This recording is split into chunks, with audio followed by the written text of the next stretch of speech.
think I'm live. Yeah, I think I'm live.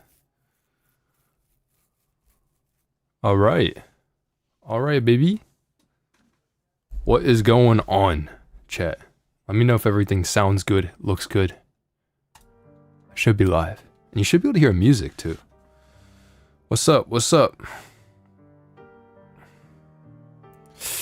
Is the chat gonna come on the screen? Let's see. This chat box over here should come up. You guys should be on the screen. I don't stream that often, no. What's up? What's up?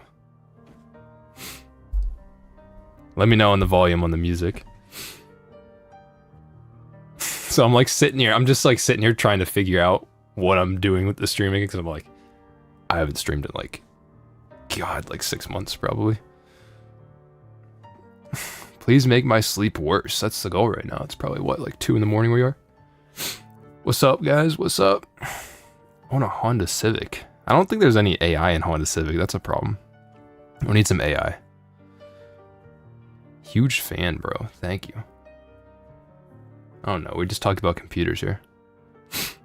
AI counter. We will have an AI counter. It'll be up there. See that? Look, I can point at it.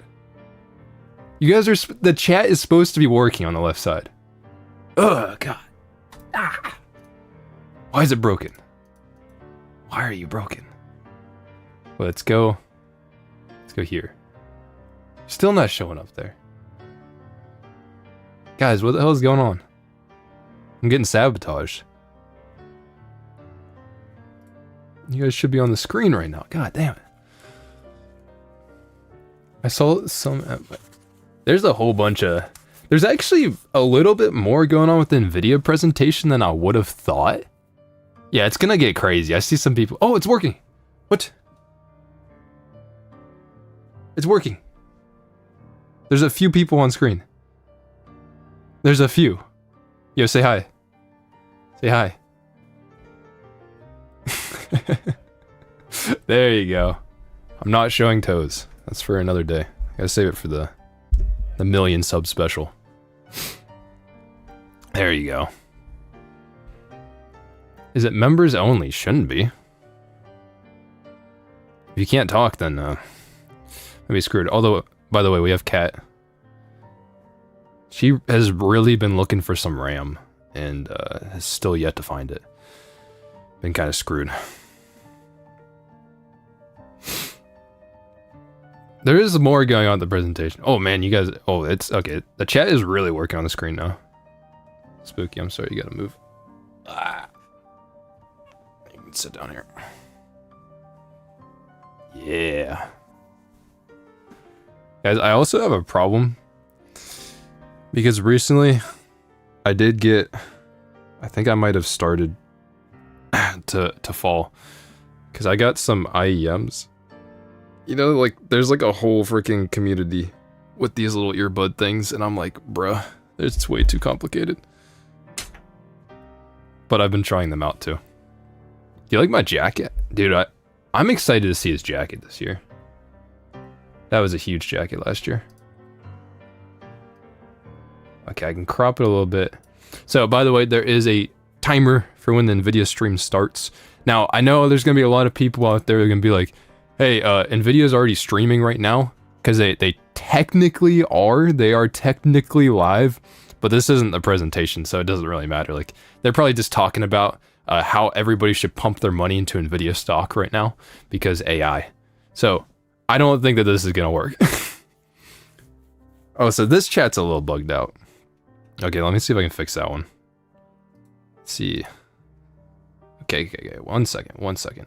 But yeah, they are technically live, but the real stream starts when that timer goes, or it should be. So also let me know if for some reason Jensen randomly steps on stage and tell me in chat if I need to go to it. Tell me if they go live. But shouldn't be the case. My cat is like over my keyboard. Sorry, girl. Is it this one? Move it down. Okay, it's kind of working. Like there-ish. Okay, that looks more normal, I'd say. Yeah, I don't know what the hell they're yapping about. You want to hear them? Yeah, it does. I think it depends how we invoke agents versus how we invoke agentic systems. Probably depends on what kind of use case we're targeting. In healthcare, there are high frequency, low they seem like they're boring. workflows where an agent can, with the appropriate harness, for example, in the background with access to all the appropriate data. Seems boring to me. We're not gonna be watching this part. We gotta see the new jacket. Give me just a second. Because I have a feeling that it might end up being quiet. So I want to make sure that you guys will be able to hear it during the real one. Oh god, where's the plugin? Ooh. What is the stinking plugin called? Gotta put a limiter on it. What is the... Who makes it? It's so annoying. This is one thing I forgot to set up. My bad. Give me just a second.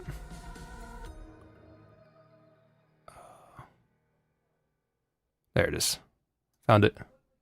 Okay, so we're gonna go there. And then I'll be able to adjust the volume on the thing. What y'all saying?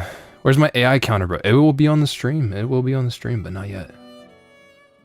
We'll do it during the real one. Look. I have it ready. It's up there. It's up there. It will be later. Okay. But what I didn't even realize, some more things actually did come out. Like, they are going to be talking about some consumer things at the Nvidia conference, which does kind of surprise me. So, we're getting a new addition to DLSS 4.5. So last year they introduced DLSS 4 with multi-frame gen, so you could do 3 and 4 times frame gen. Overall, you guys have probably seen my content about it, hopefully if you're in the chat. But like, honestly, I don't use it that much because it's a very, very niche at the end of the day. Because you get like 3 to 4 times frame rate, but you need to really have at least 60 FPS to make it feel good at the beginning. So if you have a base frame rate of 60 FPS, then like 3 to 4 times on top of that sounds okay. It feels okay to play, but the latency can get bad if it's lower than 60 FPS base. So, sorry, I'm looking for somebody who's gonna come in and mod soon. Okay. Alright, I'll be waiting on him. But basically, like that was like a weird thing. I don't really use it. You need a really high refresh rate monitor too. So like if you're doing 3 to 4 times frame rate, your base frame rate is 60 or around maybe at least 50. So you need to get at least 150 hertz to 200 hertz monitor to even matter, because just pumping more frame generation actually just increases your latency. Unless you can see the frames, then like if your refresh rate isn't high enough, you can't see all the generated frames, so it doesn't matter. So it's like this really weird situation where it's not very useful a lot of the time, but frame rate go big number better. So, but apparently they're supposed to introduce DLSS 4.5. What's interesting though too is I don't think there will be one up here, but 50 Super on videocards.com, they should have something in here. Yeah, like recently they were talking about they're going to do the Nvidia Super Series cards, that this is going to be announced here. Because of the damn memory shortages, doesn't seem like we're going to be getting it. I don't know. But sorry, I'm looking at chat a little bit. Someone said, is it going to add latency? We'll talk about it, the new DLSS 4.5 in just a second. All we can really base it off of is leaks right now, so yeah, I'm not 100% sure what we're going to be looking like. But here's the 50 series super cards. These cards might not even come out because of the memory shortage. I don't even know if these are going to exist. But they're probably designed and ready, but they can't produce them because there's not enough memory, and Nvidia probably wants the memory to go to the AI data centers. So thanks, very interesting. That's an interesting name. For the £5, I think that is. I don't know. It's not US money, so I don't know what that is. Do you think current GPU prices will affect how developers optimize their games? I think it might start to change. Like if people aren't gonna upgrade their GPUs as frequently, I think we're gonna see a stagnation in where games are gonna be pushed. But at the end of the day, is it really a problem? Because games already look very good. If like you can make an optimized game that runs pretty damn well. I don't know if they need to look that much better. Now we might not get things like ray tracing and stuff because you would think it's been, well, at this point it's 2026. It's been almost 8 years since ray tracing was introduced, like accelerated ray tracing on graphics cards. And even to this day, most people aren't going to be ray tracing. Like if you have a high-end, at least $500 to $600 GPU that came out in the past few years, maybe you're ray tracing, but I don't turn it on most of the time. And I have access to a bunch of fucking graphics cards over there. So yeah, I don't know if it's like we really need the games to look that much better, because they can be optimized well. So let's take a look at DLSS 4.5 that is supposed to be introduced. It says on the videocards.com article, for image quality, DLSS 4.5 super resolution. So you guys know the DLSS transformer model with 4.0 was pretty damn good. Like the image quality is really good with it.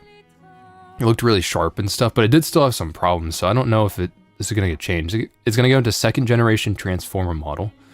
Nvidia says the training pipeline now covers more failure cases and uses a larger dataset with the goal of better temporal stability, less ghosting, and cleaner anti-aliasing, which is good. Those are issues that DLSS super resolution has had up to this point.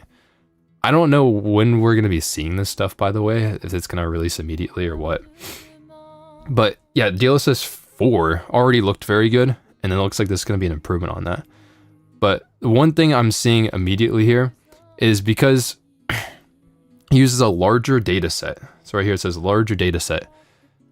To me, that concerns me because technically speaking, like a cool advantage about DLSS super resolution is that it's been available on cards all the way back to 20 series that released in 2018, which is cool because you get really nice image quality with your upscaling on that. But the older the card, the more performance cost it had because they're using like larger deep learning models for the super resolution. So like it ends up being the older the card, the worse the performance, which doesn't really like help you that much. You're already upscaling, you're already trying to get more performance, and then you're going to get worse the older the card. So it's not as useful the older the card is. And if it's using a larger data set on this one, or larger AI model, what we might see is even worse performance on the older cards because their AI performance isn't as good. So I'm a little worried about that, but you know, with the Nvidia driver app, you can already go back and just go to the older versions if you need to or want to. So like, I don't think it's the end of the world or anything. Is this pre-recorded? Yeah, I'm AI. So there's some chats. Thank you for the 5 buckaroonies. Roberto. Honestly, I see weaker hardware to be in the market to make it more affordable until the whole PC parts crisis blows over. Yeah, I mean, at this point in time, I think people are going to be making the most out of what they can get.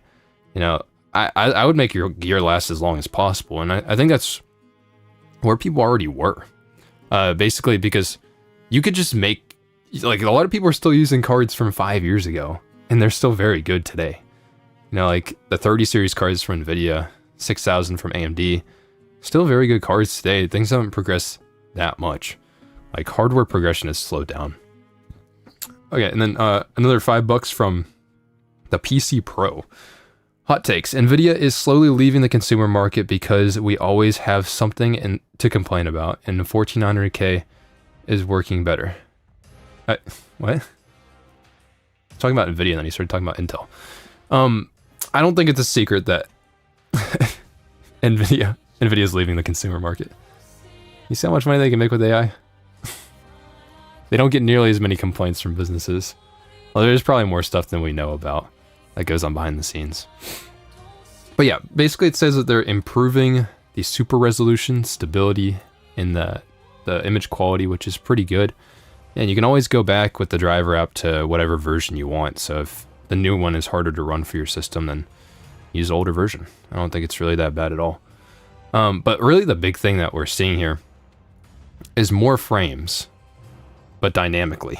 That's what the videocards.com article is showing. So dynamic multi-frame generation. I remember I was talking, you guys know who Moore's Law is dead is? Tom? I was talking to him and we were discussing what is the future of these technologies. And this is one of the things that we talked about. And this was like 2 years ago.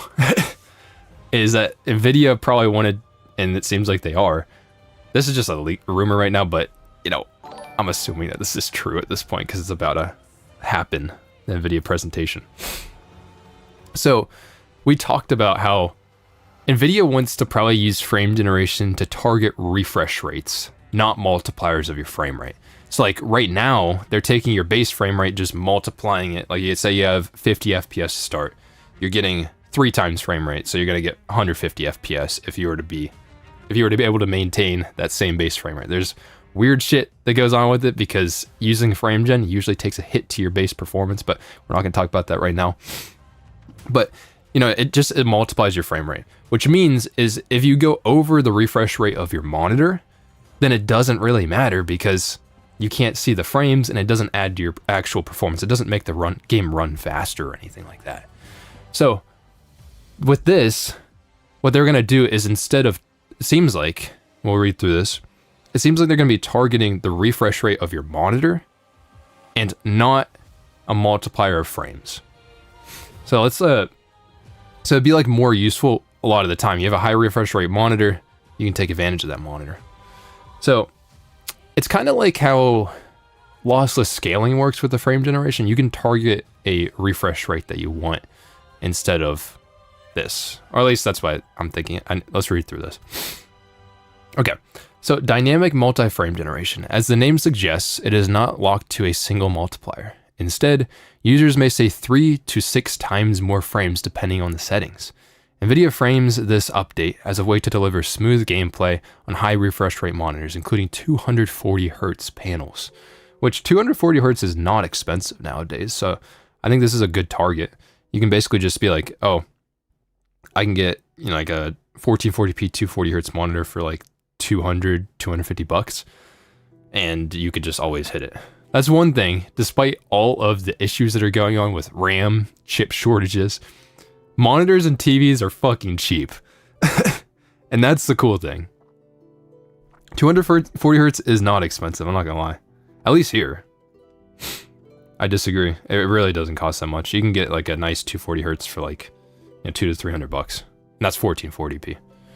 If you want 1080p, you can get it even cheaper than that. But let's go and go down. According to Nvidia, DLSS 4.5 will have day 1 launch support and will be available through the Nvidia app, while dynamic multi-frame generation is coming later. Okay, so we're gonna have, I think this means that only the super resolution update, like, tell me if I'm wrong, do you think this is just super resolution is coming day 1? I think that's what that is. 240 Hz is overkill. I mean, if you can get it and you can run it, then it's, might as well use it, you know?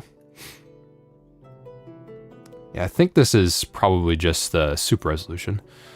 So maybe I'll take a look at this. If it's gonna be day 1, I might take a look at this relatively soon then. Nvidia also says users will be able to set a target FPS in the app up to the display's maximum refresh rate, with the feature dynamically adjusting how many frames are generated to meet the goal. So that's cool. So it seems like what's cool about this, and I'm not sure how many people all use the Nvidia app. So like, I don't think the common person digs into the settings within the app, so it's kind of the downside about this. But you know, if you go into the app, it seems like you just tell it a target frame rate and it's going to generate frames to that level, which is a lot like how lossless scaling does. Now, I think this is cool. Although I would assume because multi-frame gen is already limited to 50 series cards, this is going to be just a 50 series exclusive. So a lot of people probably ain't going to be using this. The app is useless. I mean, I like the Nvidia app for the most part. I think they cleaned it up a lot. They've also had a lot of features too. 6 times FG is useless. Yeah. I mostly agree. But if you're already getting, it seems like it might be okay. If you're already getting a decent frame rate and you just want to max out your monitor, it probably is going to have a lot of bugginess with how the frames look. But it might be okay. I'm not 100% sure, to be honest. Like, you'll be able to max out your refresh rate, which I think is the cool part. But Nvidia confirms DLSS 4.5 super resolution will be supported by all RTX GPUs. However, dynamic 6 times frame gen launching in spring 2026. So this is a little while away, actually, as an RTX 50 series exclusive. So that makes perfect sense. I'm not happy with it. I wish the older cards could use it, especially because I bet the older cards could use it too. Maybe not up to 6 times, but yeah. I also think this is going to run really poorly on the low end ones. Like, if you have like a 5060, I think this is gonna, like, you're cooked.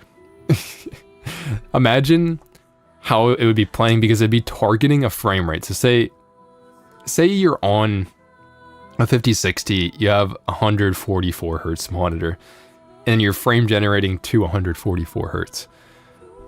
If your frame rate randomly dips down the game, it's gonna generate frames to make up that gap, and it's gonna end up oh man, it's gonna be bad. Oh, it's gonna be bad. It's gonna like look smooth, but all of a sudden your game will just be laggy. So I don't know how that's gonna work, to be honest. I feel like the method would be to cap your frame rate in the game if that's possible, and then trying to generate on top of that. But man, the low end cards are gonna struggle with this, because we already know, like, if you're on a 5050, not a 5050, if you're on a 5060, I've tested on the 5060, that's why I'm saying that. But if you're on that lower end card from Nvidia, it can't even do 4 times frame gen without taking a massive hit to your base performance. So this isn't really a useful feature for like entry level cards. It isn't gonna save your performance or anything like that. So I don't think this is gonna be that crazy. But basically, if you have like over a $500 graphics card, maybe this will be useful. So this is getting like really niche, and you need a pretty high refresh rate monitor, and it needs to be a game that isn't that latency sensitive, because the game is going to look smooth now if this works properly, but then you're going to get variations in the game responsiveness. So this is going to be weird. DLSS 4.5 is probably 10% better performance on the 2 to 3 times cards. Maybe. I wonder if they do optimize the model a little bit here to run a little bit better. But I still think it's going to be rough. I think it's going to be rough, guys. But this is a bit of a surprise. I mean, I didn't really see this coming, to be honest. And there's also the aspect too, is like when you start generating this many frames, oh, there's layers to this, man. I'm wondering if they're gonna talk about how it's gonna apply here. Because if you just start generating all these frames, yeah, there's gonna be variations in the latency. But there's gonna be so many generated frames too. The image quality is not gonna look great. Like we saw going from 2 times to 4 times frame gen had a pretty noticeable drop in terms of the image quality. I could see this when I'm playing games if I ever try it. I don't really use it though, usually. But yeah, it really doesn't look that good. So you get issues with image quality. And another aspect to it is, oh man, I'm kind of blanking a little bit. I just had it in my head. Let's see if I can get it. I mean, you're gonna get worse latency. Oh, I'm kind of forgetting what I was gonna say though. But yeah, your image quality is gonna be rough, and then you're gonna get weird latency, and it's probably gonna be really bad on the lower end cards. Yeah, I don't know about it. People in the chat are saying Reflex 2 is dead. What do you mean? What happened? Is there a new Reflex 2? Are we seeing any leaks about that? Is there a leak about Reflex 3?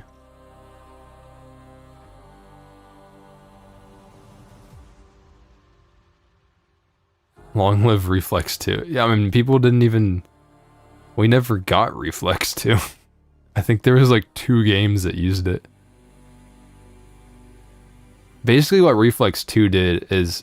Reflex 1 cuts the latency of your games because it makes your CPU and your GPU like more in sync, so your system's running more optimally and there's less latency.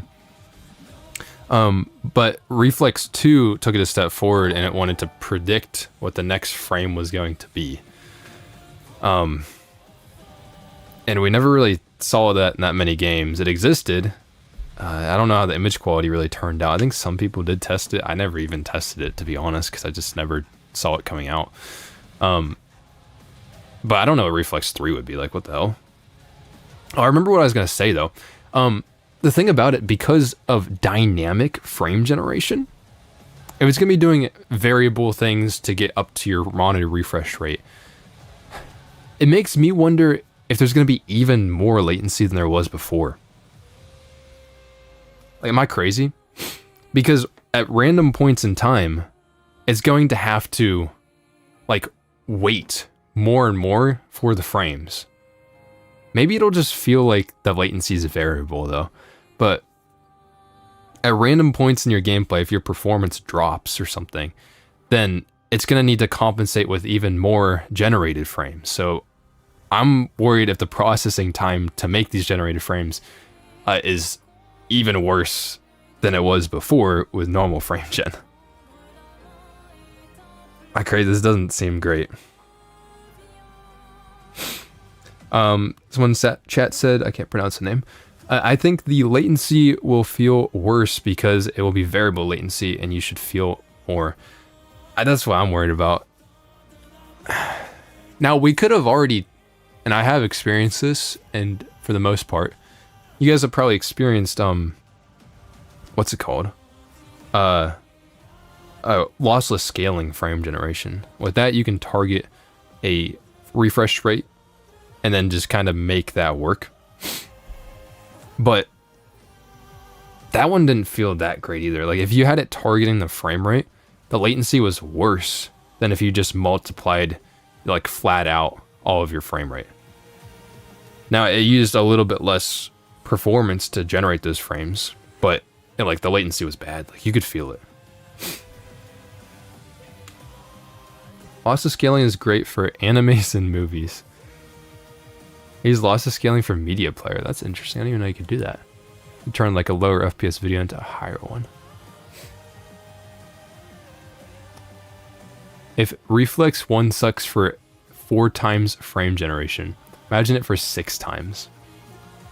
Yeah. Well, what I am curious of, and I don't think this is going to happen, and I'll tell you why in a second, but if it uses this 2 times frame or this variable frame generation, if they combined it with Reflex 2 trying to, what is called as frame extrapolation, instead of predicting and interpolating what's going on, it's trying from the past, like using 2 frames that are already rendered. What it would be doing is actually seeing what's been happening in the game and then predicting where the elements are going to move on the screen. So this wouldn't add any latency because it would be predicting the next frame, not the in-between frame. So there is an aspect of where that could be useful. And that's basically what Reflex 2 does in a sense. I don't exactly know how it was because I didn't personally test it. But like, you're doing all these tricks anyways, though, too. It starts to be like, why do you just render the damn game? Like, come on, guys, can we just get some real frames? But essentially, I think you could end up with a situation where you could use something like Reflex 2 to help combat the latency that's going on with these variable frames. But I think that takes more integration from the game developer. We've only seen like a few games integrate Reflex 2. So I don't think we're going to be seeing Reflex 2 integrated with DLSS here, with the variable frame rate. It doesn't seem like it. They're all fake frames. Yeah, we got so many Fake frames.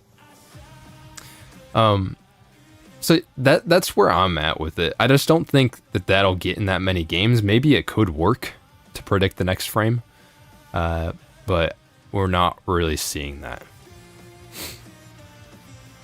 More frames in a few select titles. Now, what it says from this leak on videocards.com is that in spring of this year, where did it say is launching in spring? Yeah, launch in spring 2026. This is going to be something in the Nvidia app. So like you could just like use it in whatever game. So it doesn't seem like it needs direct integration from the developers. It's kind of like right now in the games, like even if it just had normal frame generation like 2 times in the game, you can already upgrade that to 3 or 4 times if you have a 50 series card. So if you give Nvidia 50 series money, then you can use more fake frames. I know. Hope you guys are excited. Oh snap, I caught Vex live. What's up? What's up, bro? Jugs up. So like this should be in every game that has frame generation. You could have variable frame gen or dynamic frame gen. Yeah, I hit the chug jug right now. Good. So this is probably the biggest thing that's gonna come out about this. I'm curious of how Jensen's gonna show this on the stage. Is this gonna be like, oh, they talk about this for 20 seconds and they're like, oh, okay, back to AI. Even though this is AI too. I just popped the chug jug right now. So I'm curious how he's gonna talk about it, but something else that they're probably not gonna mention during the stream is this. So there's a big rumor right now. The RTX 3060. You know that card that came out in like 2021. The top card on the Steam hardware survey still to this day. This card might be coming back again because of the memory shortage. So as we recall, last month board channels claimed the remaining supply of factory new GeForce RTX 3060 series cards is drying up, with December 2025 described as the final month for the new units in the channel. The GeForce RTX 3060 launched in February 2021 and became a common mid-range pickup in gaming PCs. Something that's great about the 3060, now there is an 8GB version of this card which sucks ass. Don't buy the 8GB version. But at a cheap price point, this is the only Nvidia graphics card that has more than 8 gigs of VRAM. So it has 12, as long as you got the right one. So basically, it might be coming back. So apparently the basically the stock being low and stuff and drying up might not be true. RTX 3060 Q1 comeback. They might be producing these cards again. And it's probably because of the memory shortage and the fact that it's cheaper to produce the chips themselves. So you have an older die that is on an older manufacturing process, and it seems like, you know, it's not that bad. Is that actually Bogdan in chat? Bogdan, is that you? Like the real Bogdan himself? But RTX 3060 might be coming back. I told you guys the 3060 is coming back. The thing about it is, like, even to this day, the 3060, it is a good bit slower than a 5060. Like, I have data on this. But it's not like that bad of a card. And if you really want some VRAM at a cheap price point, it's not like that bad. It's kind of crazy. Because this is still an architecture. Like right now, they're on like 4 nanometer right now. And this is like a, 8 nanometer card or something. And it still holds up. It's not that bad. And the price is usually okay. It's not going to be the same as it may be cut down or worse. Yeah, I wouldn't be surprised if they only bring back the 8GB 3060 instead of the other one.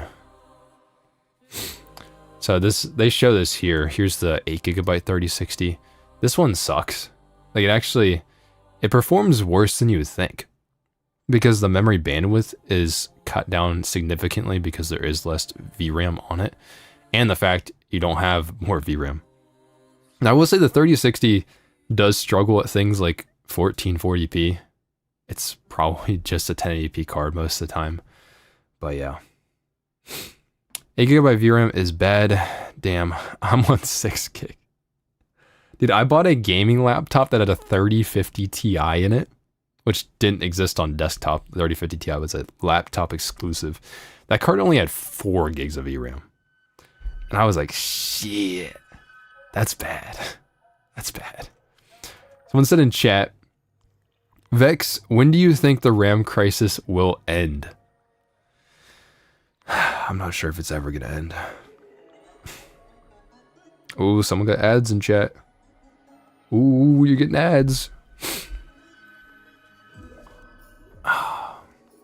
It makes me think, especially with things like the 30 series, like the 3060 coming back, how these older cards are still relevant. Because to this day, like say like for example an RTX 3080, it's still a very fast card. The 3080 isn't far off of the performance of like a 5070. Like it's within spitting distance, but you can get used 3080s for like a solid, man, it's cheap. It's only like a little over $300. But the problem with them is they only have 10 gigs of VRAM and they do draw quite a bit of power. But what me and my buddy are planning, and it's gonna be something we're cooking up in the making, is it's gonna be sick though. We're gonna end up trying to add more VRAM to some of these older cards, because imagine something like a 3080 in 2026 with 20 gigs of VRAM. That is still a really damn good card. Like seriously, that's a really good card. So I want to see if we can make it happen.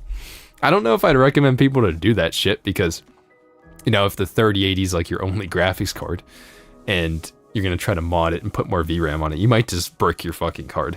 So maybe not worth it, but 20 gigabyte 3080 is sick. Even something like a 3060 Ti having 16 gigs is not bad. The 3060 Ti is a decently fast card. It still like puts up good numbers against a 5060 Ti. It's slower than it, but not by a ton. So like we want to try this kind of stuff. Even the 3070, one of the main limiting factors of the 3070 is it just didn't have enough VRAM. In 2025, or I'm still saying 2025. We're cooked. We're cooked, chat. But like, it still has 8 gigs of VRAM in 2026. That's like rough. That's rough. What do you think about the 3070 Ti? If it had 16 gigs of VRAM, it'd be pretty good. Back when the 3070 Ti launched, it really wasn't worth it, because you paid $100 more for like, I thought it was like 8% more performance versus a 3070. So like, it really wasn't worth it. But nowadays, they're pretty close in price on the used market. So like, it's weird because you have like, on the used market, the reason why I don't want to look it up, because I think eBay shows my address. I think it does. But you have like these entry-level cards. You have like a 3060 Ti with 8 gigs of VRAM, which is generally speaking like a little over $300 used. Then you got a 3070 base one that's faster than a 3060 Ti, but still has 8 gigs of VRAM, and that one's around like $330 to $340 used. Then you have a 3070 Ti, again faster than that, still with 8 gigs of VRAM, but it goes for like $350, $360 used. So like, you have like these tiers of cards, like they each have 8 gigs of VRAM, which does suck, but they work their way up. And you can just pay more to get more performance on the used market. And if you could mod them to have more VRAM, they could be a really damn good card. Hey guys, if I dox myself, like, please don't order 20 pizzas. Please don't order so many pizzas. Please don't accidentally ship me 128 gigabytes of RAM to my door. Like, please don't do that. Please, please. 9060 XT, best choice. I would tend to agree right now. Like, if we were to look on the market, by the way, the Nvidia stream is in about 7 minutes. So let me know if I start going over or something. But this is we'll also be checking out the Intel one when that does come up, which is like 30 minutes after the Nvidia one. But it's got 10 buckos from Lunar V Wolf. Thanks, man. As if I needed a reason to distrust resellers of GPUs. And we'll see scams claiming said GPU has been hacked and modded to add more VRAM. What's weird though is the 30 series cards from Nvidia actually can do that. Because originally they were built, at least some of the models, to have more RAM on them.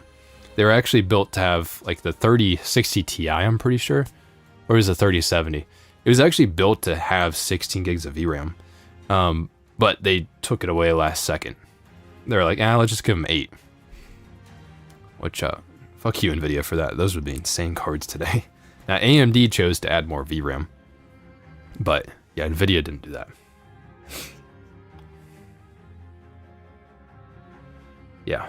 So we will be expecting some things. We'll be expecting DLSS 4.5 if they want to launch that today, or at least talk about it. And then I don't think they're going to talk about any of the GPU situation, even though things like the 3060 are supposed to be coming back. They're going to start producing them again, apparently, which is just crazy to me.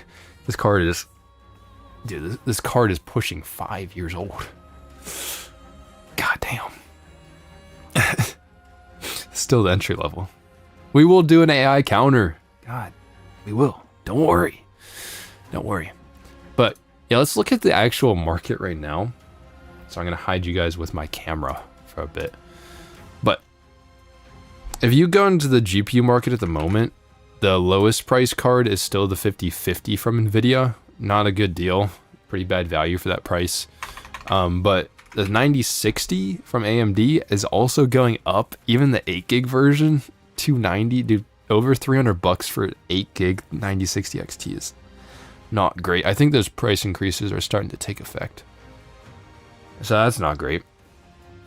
And then we could also check the 16 gig version of this card. Oh man, they're also going up. Ah, shit, boys. Oh, this is not good. This is not good. And that's on top of it. There's supposed to be another price increase coming this month. There's supposed to be.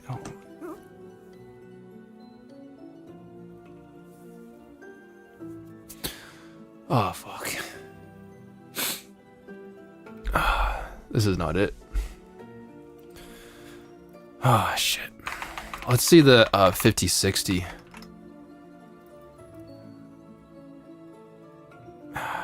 This one's not a terrible price. It's still an 8 gig card. It's a little slower than AMD's 9060 XT. These ones aren't it, by the way. But like, it's a little slower than the 9060 XT. But you get DLSS, and you get DLSS 4.5 now. What's going to be coming soon? So that's something, but it probably won't be able to run multi-frame gen or variable frame gen that well. Vex, stop being so performative. The 9060 XT has been at that price for a while now. Yeah, it doesn't make it good. Like, goddamn. That's tough for that price. We got the 5060 Ti. Nobody gives a fuck about this card. I don't even know how these exist. We got the 5060 Ti 16 gig. These ones, there's only one at MSRP right now. So these ones they're going up. And I think there's been rumors of them being, there's going to be a production shortage of these. So not looking good. Not looking good. What about the 4080 Super? Is that still okay? Yeah, I mean, it's basically a 5080. It's a little slower than it. Well, it's basically a 5070 Ti, just without the extra frame generation, if you care about that. Vex, we're in a toxic relationship with Nvidia. Even though we love their tech and we made them rise up, They backstab us and sell stuff to AI companies. I know, it's so sad. This guy's spamming though. You spam it one more time, you're cooked. You're cooked. Vex, I got my RTX 3080 12GB when the price went down to around 750 or 800, give or take. Snagged it and still have it. Depends when you got it. I mean, that's an okay price when you bought it. I feel like on the used market, the 12 gig 3080 is like a little bit too pricey. It's usually like $100 more than the 10 gig one. And it's not like actually that much faster. It just has more VRAM. Yeah, we'll do another AI counter, don't worry. Man.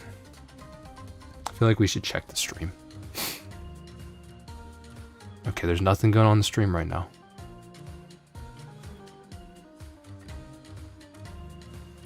Oh man, guys.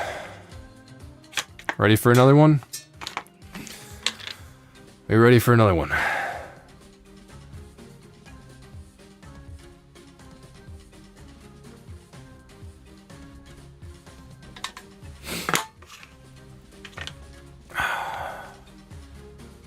Just get a PS5. Yeah, that's true.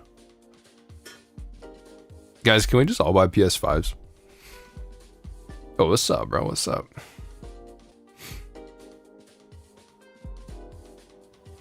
Intel driver with the...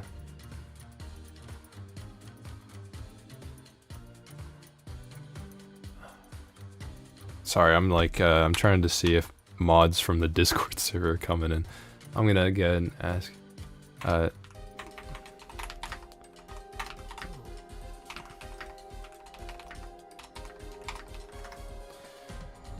Okay. We'll see. I mean, if my timer is correct, should be there. Dude, I don't know if one year I'm going to go to CES and go to these presentations. It's just traveling, recording, and editing on the road is really fucking hard. I'm not sure about being able to do it. Let's all buy the Gabe Cube. Dude, the Gabe Cube might be cooked right now. It might get delayed. Like real bad. Yeah, I might do it. I would have to, one of the problems with it is I might have to, if I go to CS, I might have to get a sponsor. I feel weird about getting a sponsor. I have to cover their shit. It just, I don't know.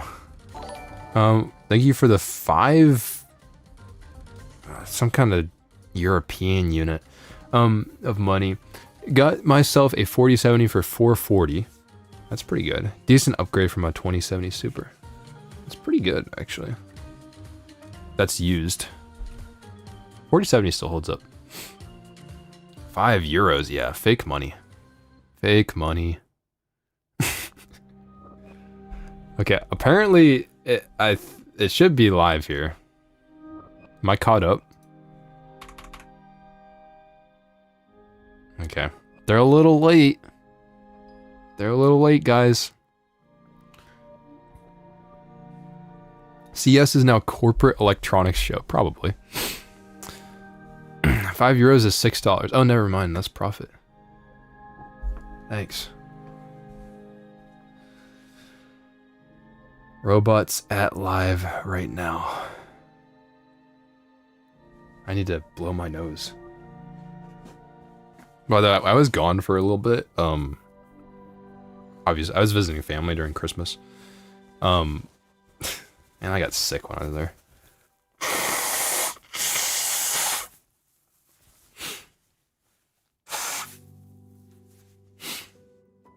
Dude, one thing about YouTube with chat, like now everybody in chat and in the comment section is all like, everybody is by their @ symbol instead of their channel name. So like people have like weird ass @ symbols. I can't really read them half the time if I want to like actually talk to somebody in chat. Okay, Riley's in chat. 6070 12GB incoming. I don't think we're getting it, man. I'm wondering how much after an entire year, how much Jensen has upgraded his jacket. We'll see. We shall see.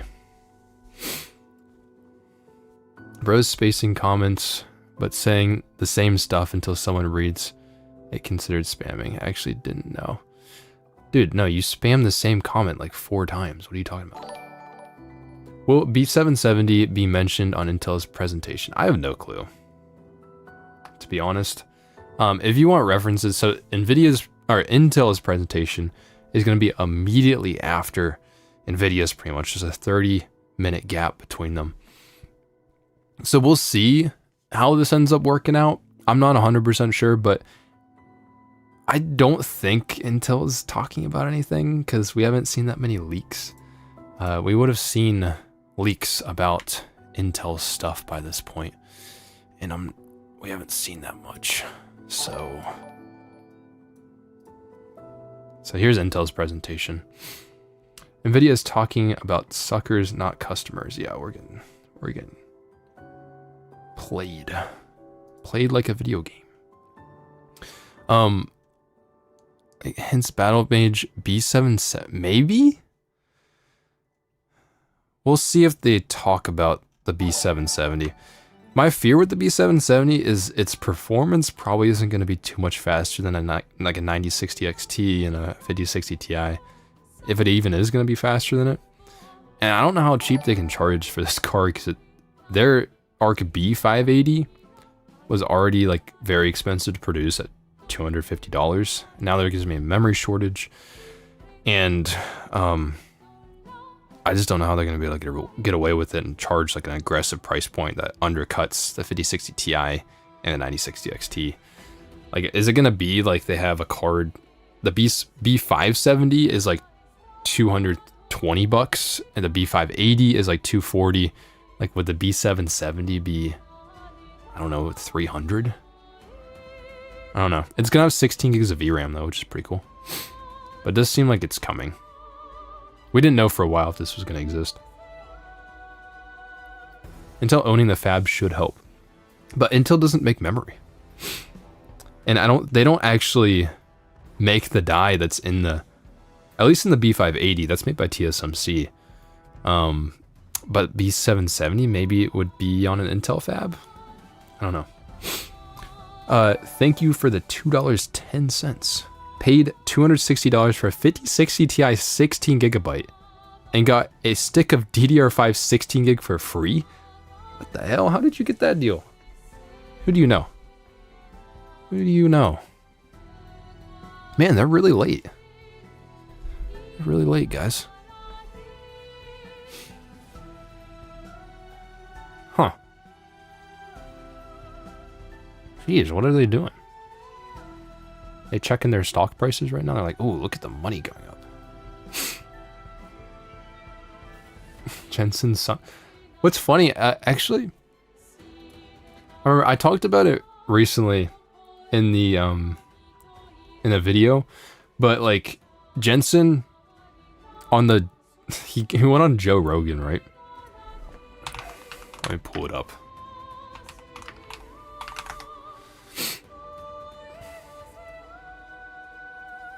Like, Jensen went on to Joe Rogan, and what's funny though is like it was a lot of the presentation, even though he didn't really talk about gamers or anything, it was kind of cool to see his like history, because he talked about his childhood and how he got to this. Because overall, the thing about it is like Jensen is like mostly like pretty cool, and I actually enjoy listening to him.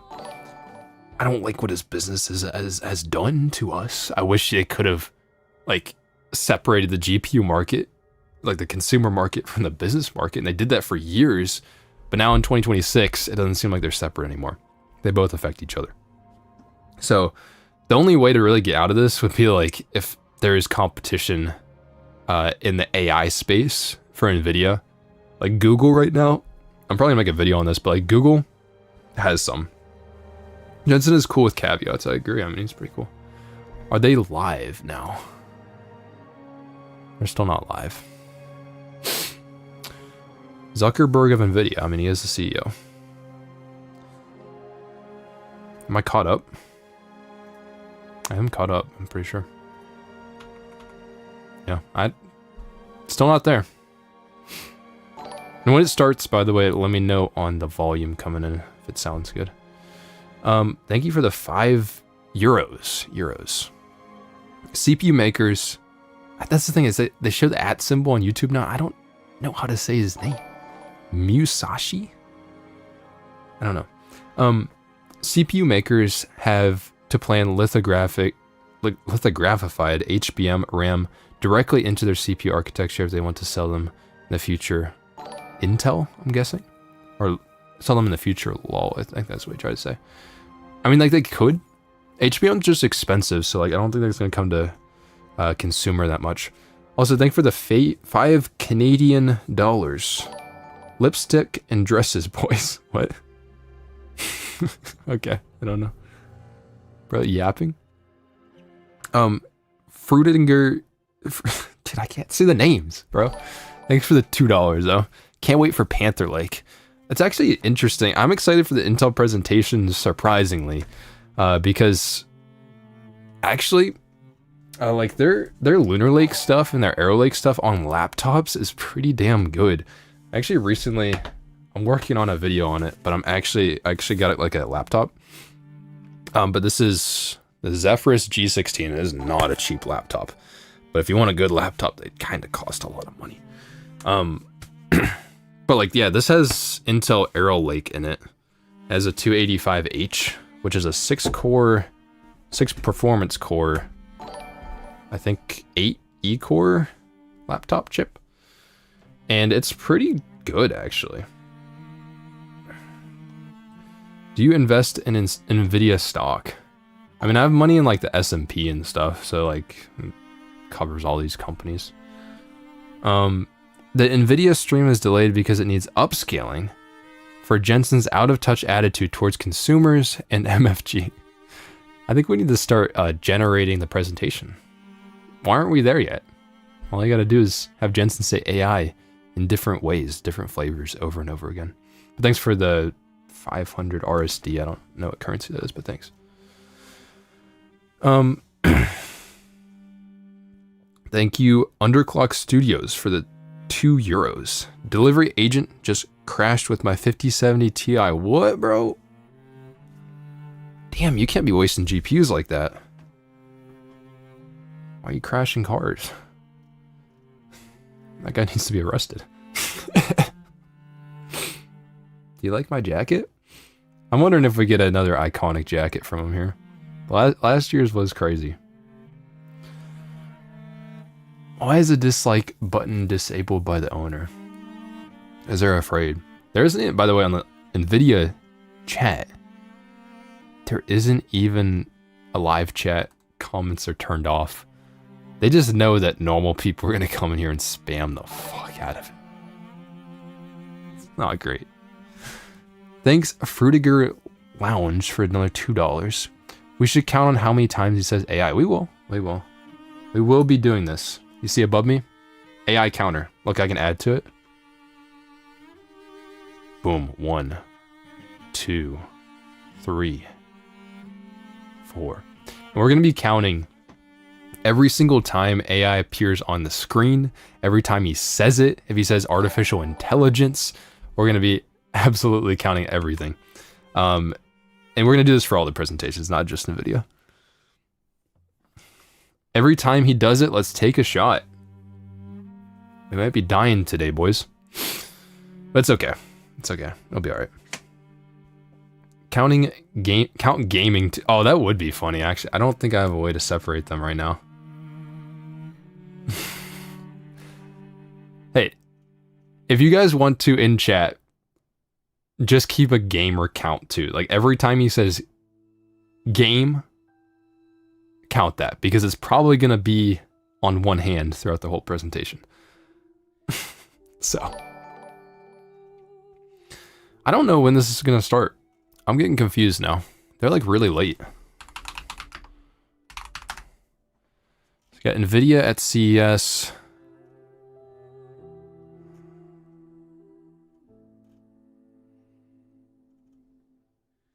Doesn't say. It's supposed to be at 1 o'clock their time, I think. Yeah, no. What is happening? They're supposed to be at 1 o'clock. Did they change this? No, it ends at 3 though. His presentation is supposed to start at 1 o'clock their time, which is 4 o'clock my time. Because this is Pacific Standard. Am I nuts? Are they just late? Oh, wait. Wait. It's starting. Wait, this is probably copyrighted music. Let's not do that. Okay, when it starts showing stuff, don't do that. YouTube's annoying. They actually flag me if I have copyrighted stuff. Somebody donated 10 bucks, dude. Thank you, not a professional J. Argument to be made that since it's a consumer electronics showcase, he should be talking about self-hosted AI. I'll hold my breath. I agree. Okay. Alright, well the countdown's going off the screen. We need to pay attention to AI. Let me know on the volume.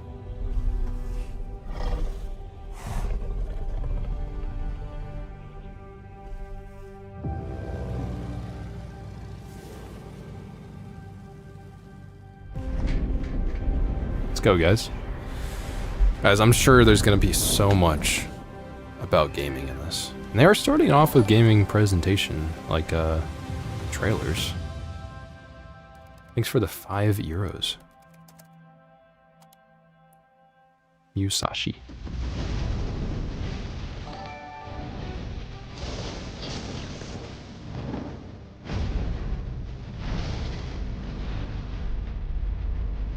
The volume good? Was there AI? Did I already miss one? 2? Alright. We got 2. I'm trusting.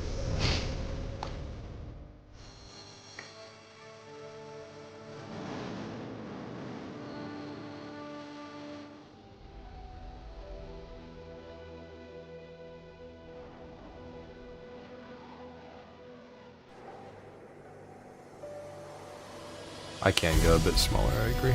Go a little bit smaller. I can go like there.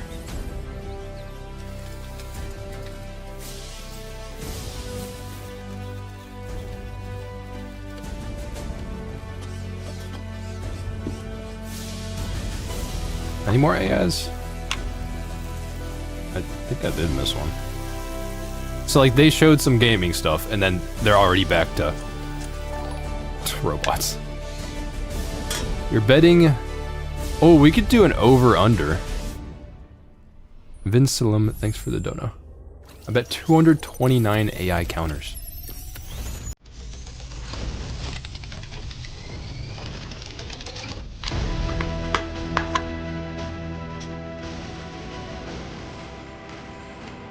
I'm gonna run a bolt.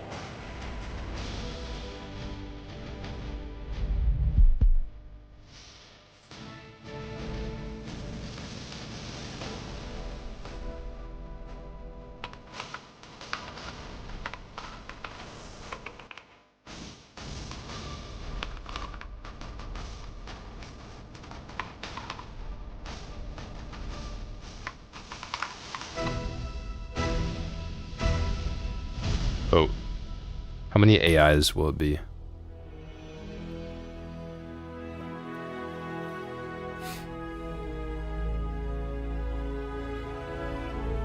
They did introduce Earth too. Over 200. Oh man. It's gonna be over 300?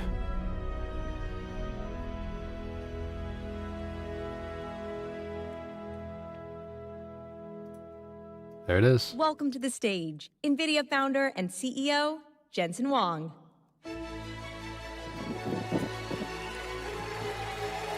There he is.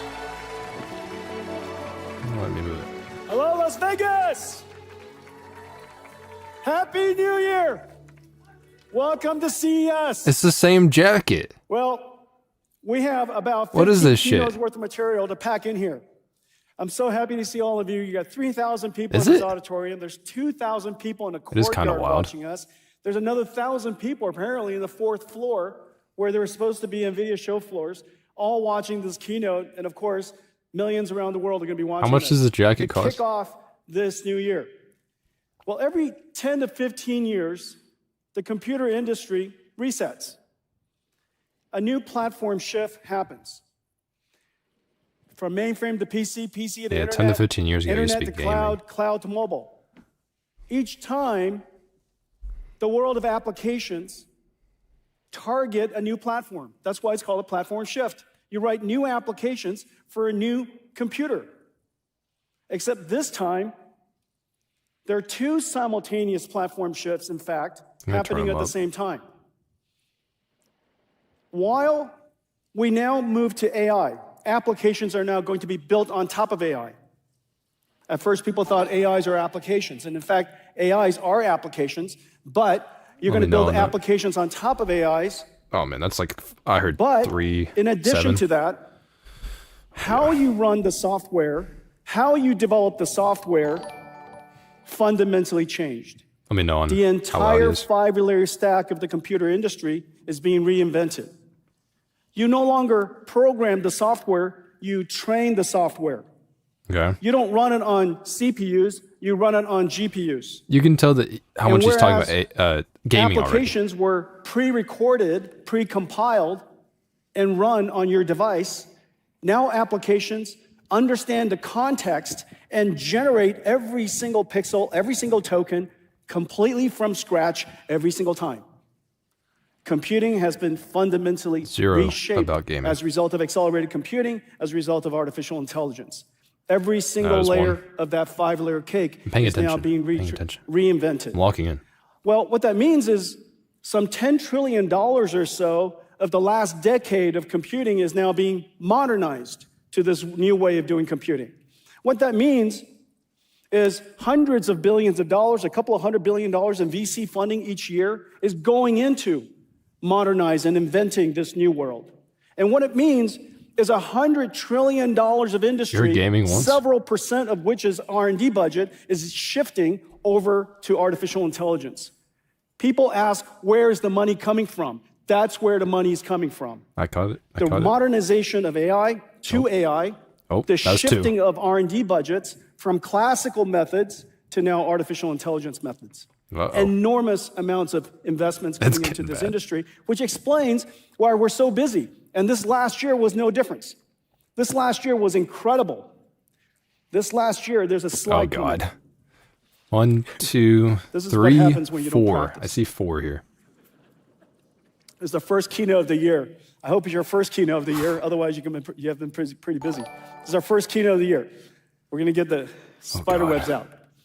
And so 2025 was an incredible year. It seemed like everything was happening all at the same time. And in fact, it probably was. The first thing, of course, is scaling laws. In 2015, So we've got 17 the within a first few minutes of the language presentation. model that I thought was really going to make a difference, made a huge difference. It was called BERT. 2017, Transformers came. It wasn't until 5 years later, 2022, that ChatGPT moment happened, and it awakened the world to the Gaming's still at possibilities 1. of artificial intelligence. Something very important happened a year after that. The first Caught one O1 there. model from Is it 19 or is it ChatGPT, 18? the first reasoning model, completely revolutionary, invented this 18. idea called test time scaling, which is a very commonsensical thing. Not only did we pre-train a model to learn, we post-train it with our reinforcement learning so that it could learn skills. And now we also have test time scaling, which is another way of saying thinking. You think in real time. Can we at least Each generate the one of video these games now? Like, come on. Phases of artificial intelligence requires an enormous amount of compute. And the computing law continued to scale. Large language think he models might have said continued it. to get better. Yeah, I think Meanwhile, another breakthrough happened. And this breakthrough happened in 2024. Agentic systems started to emerge. In 2025, it started to proliferate just about everywhere. Agentic models that have the ability to reason, look up information, do research. I think how many times he Use says tools. AI plan futures, Their stock price simulate it outcomes. just keeps going up, right? All of a sudden, right? started to solve very, very important problems. One of my Line go favorite up.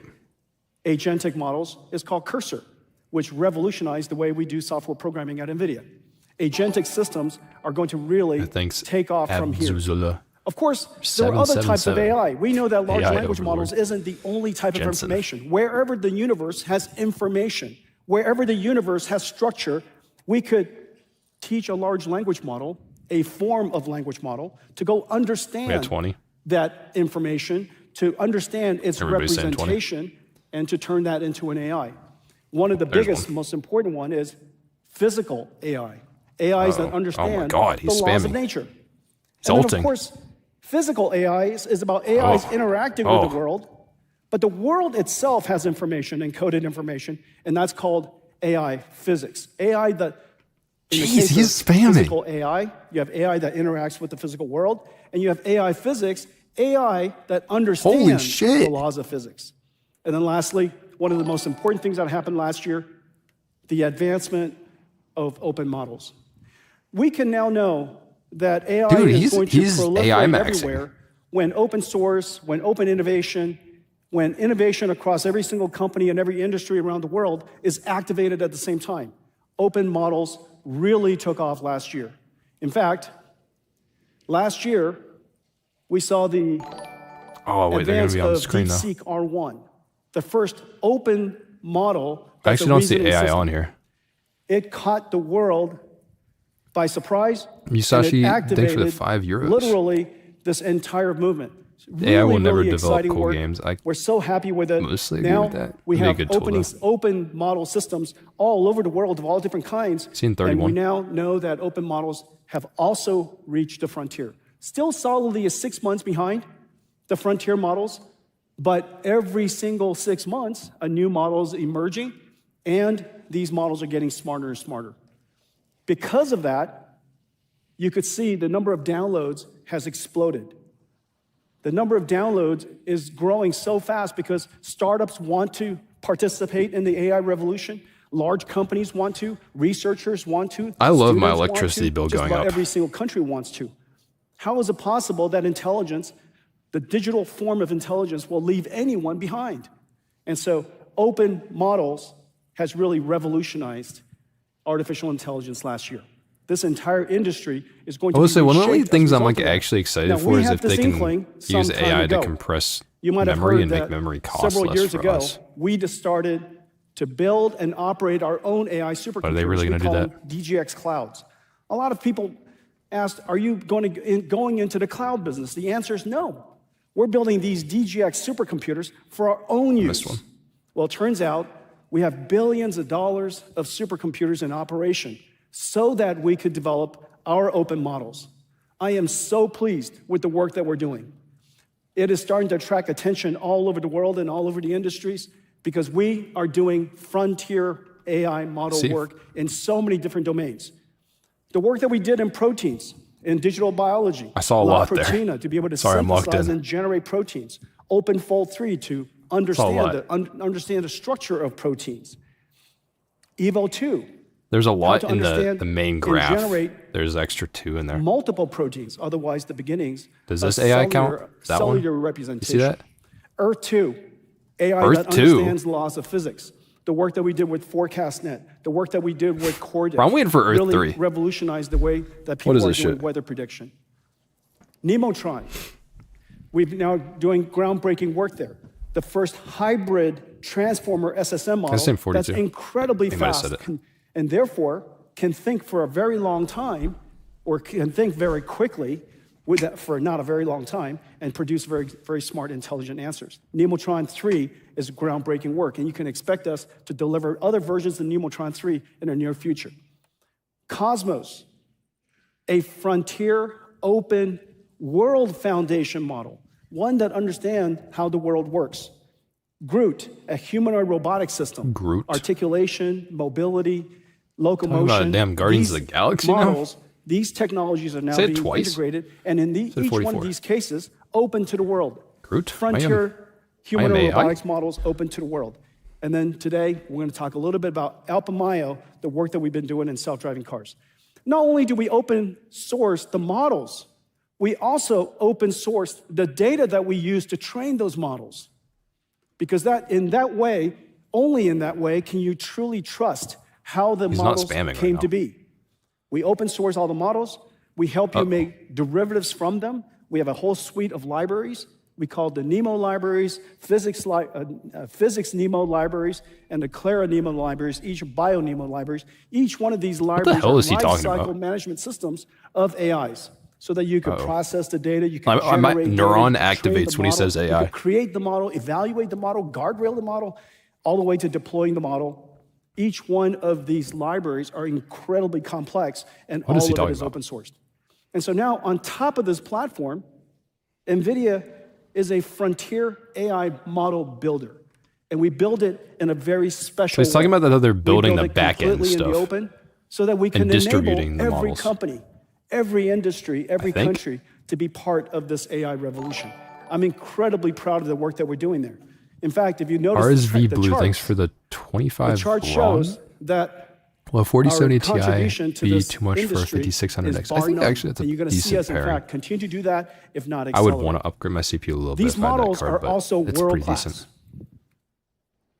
Depends what you're playing. All systems are down. That was me. I shut it down. Is it because of Las Vegas? Sorry, I'm sabotaging them right now. I'm hacking. Somebody must have won a jackpot outside. All systems are down. I don't think his slideshow is working. Oh, God. I think my system's still down, but that's okay. I'll make it up. I don't think he has a teleprompter. And so right, so not we got only are these models frontier capable, not only are they open, they're also top the leaderboards. This is an area where we're very proud. There's actually two down here. They top leaderboards in intelligence. See this? We have important models that understand multi-modality documents, otherwise known as PDFs. The most valuable content in the world are captured in PDFs. Inside the picture. But it takes artificial intelligence to find out what's inside, interpret what's inside, and help you read it. 51. And so our PDF retrievers, our PDF parsers are world-class. Our speech recognition models, absolutely world-class. Our retrieval models, basically search, semantic search, AI search, the database engine of the modern AI era, world-class. So we're on top of leaderboards constantly. This is an area we're very proud of. And all of that is in service I got 52. of your ability to build AI agents.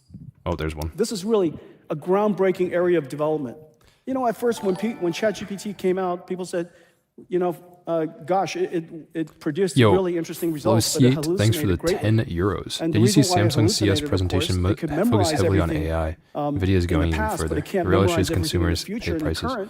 And so it needs to be grounded in research. It has to do fundamental research before it answers a question. 54. The ability to reason about, do I have to do research? Do I have to use tools? How do I break up a problem into steps?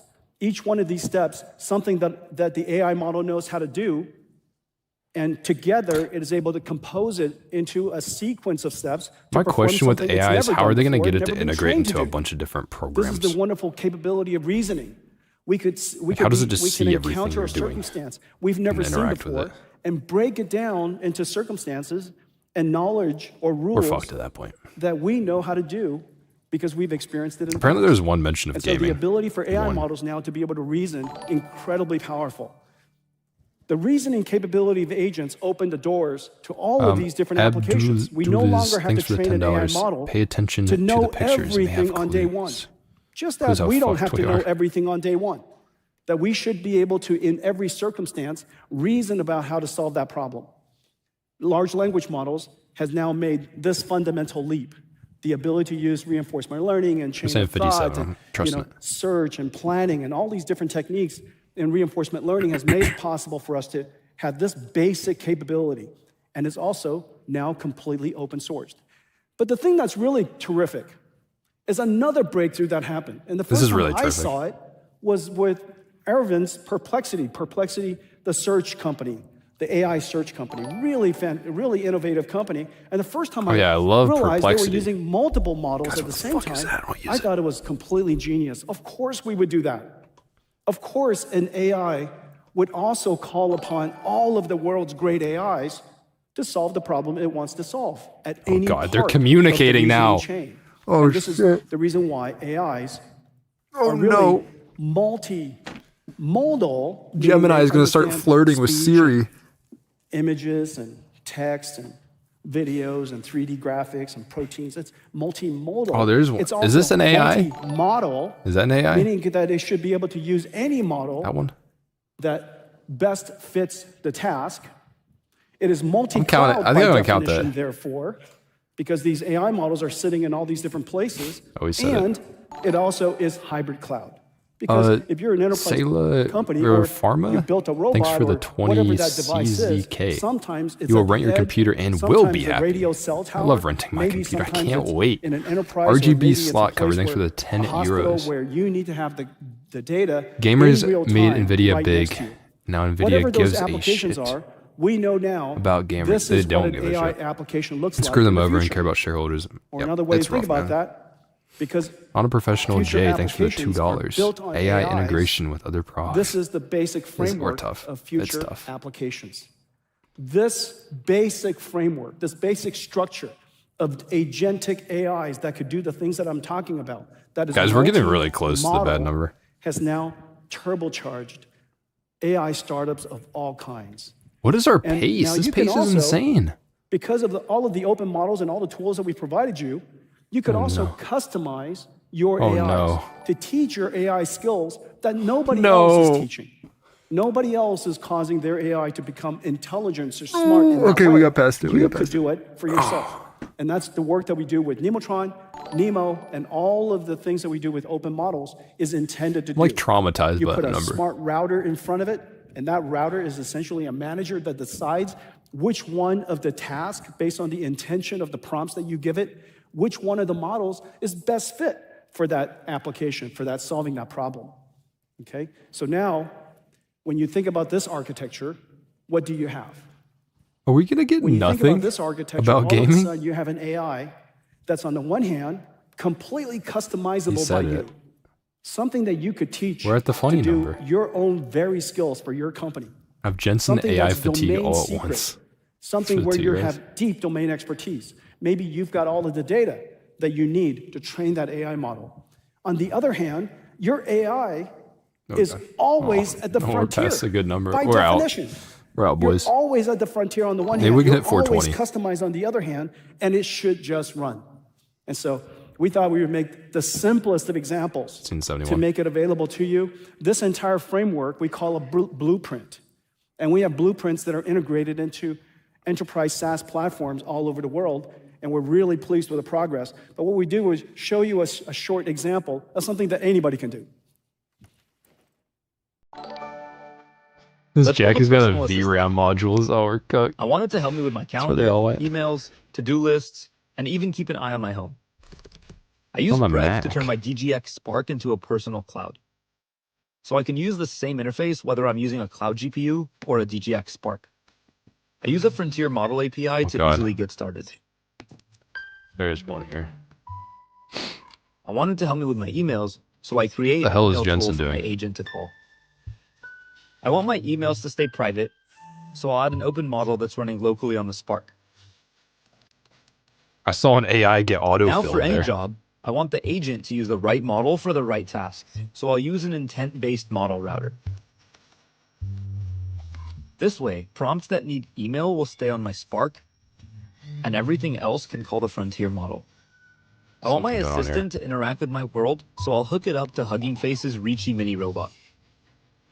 My agent controls the head, ears, and camera of the Reachy with tool calls. I want to give Reachy a voice, and I really like 11 Labs, so I'll hook up their API.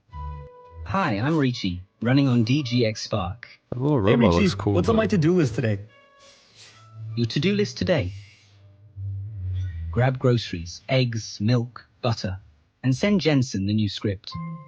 Okay, let's send Jensen that update. Tell him we'll have it for him by the end of the day. Will do. Big Richie, brother there's a looking sketch too. nice. Can you turn it into an architectural rendering? Sure.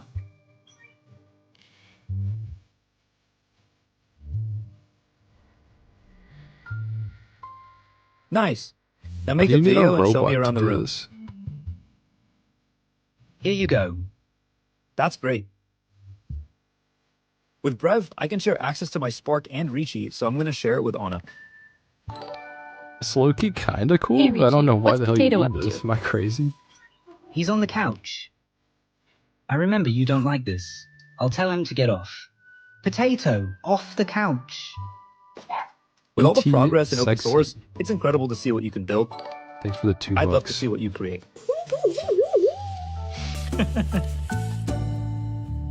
Isn't that Guys, we're incredible? getting invaded by the clankers. Now, the amazing thing is, The first thing I That thought is was like, utterly why? trivial now. What is this doing that a Google Home that is isn't utterly doing? trivial now. And yet, just a couple of years ago, all of that would have been impossible. Absolutely unimaginable. Well, this basic framework, this basic way of building applications, using language models. It's cool that you can. It's broken again. He's getting invaded. Sorry, I was hacking in. Using language models, using language models that are pre-trained and they're doesn't have a proprietary, prompt. they're frontier, Oh, combine no, them the with AI is not customized injected into language his models brain now. into a agentic framework, a reasoning framework that allows you to access tools Somebody and said files 80. and Maybe maybe 80. even connect to other agents. This is basically the architecture of AI applications or applications in the modern age. And the ability for us to create these applications are incredibly fast. And notice, if you give it this Guys, I don't know if we're application getting any gaming. information that it's never seen before, or in a structure that is not represented exactly as you thought, it can still reason through it and make its best effort to reason through the data, the information, to try to understand how to solve the problem. I think Artificial Janine's getting intelligence. fired. Okay, so this basic framework is now being integrated, and everything that I just described, we have the benefit of working with some of the world's leading enterprise platform companies. Palantir, for example. Oh God, it's Palantir. Their entire AI and data processing he said platform is one. being integrated and accelerated. I'm looking by at the NVIDIA screen, today. trying to find all the ServiceNow, AIs. world's leading customer service and employee service platform. Snowflake, the world's top data platform in the cloud. Incredible work that is being done there. CodeRabbit, we're using CodeRabbit. I don't know. all Did I over see NVIDIA. something there? I didn't really see CrowdStrike, any. They're getting like really creating small. AIs to detect, to find AI threats. NetApp, their data platform now has NVIDIA semantic AI I'm not on seeing top of it and agentic much. systems on top of it. Trying to listen to him. For them to do customer service. But the important thing is this: not only is this That's what the I way saw. that you develop applications now, this is going to be the user interface of your platform. So whether it's Palantir or ServiceNow or Snowflake and many other companies that we're working with, the agentic system is the interface. It's no longer Excel with a bunch of squares that you enter information into. Maybe it's no longer just command line. Trying to put Microsoft all out of that business. Multimodality information is now possible, and the way you interact Just saying 81. with your platform is much more, well, if you will, simple, like you're interacting with people. And so that's enterprise AI being revolutionized by agentic systems. Oh, I The love next thing is enterprise physical AI at the This is an Consumer area that you've seen me Electronics talk about Conference. for several years. In fact, we've been working on this for 8 years. Great. The question is, There's how Groot do again. you take something that is intelligent inside a computer and interacts with you with screens and speakers to something that can interact with the world, meaning it can understand the common sense of how the world works.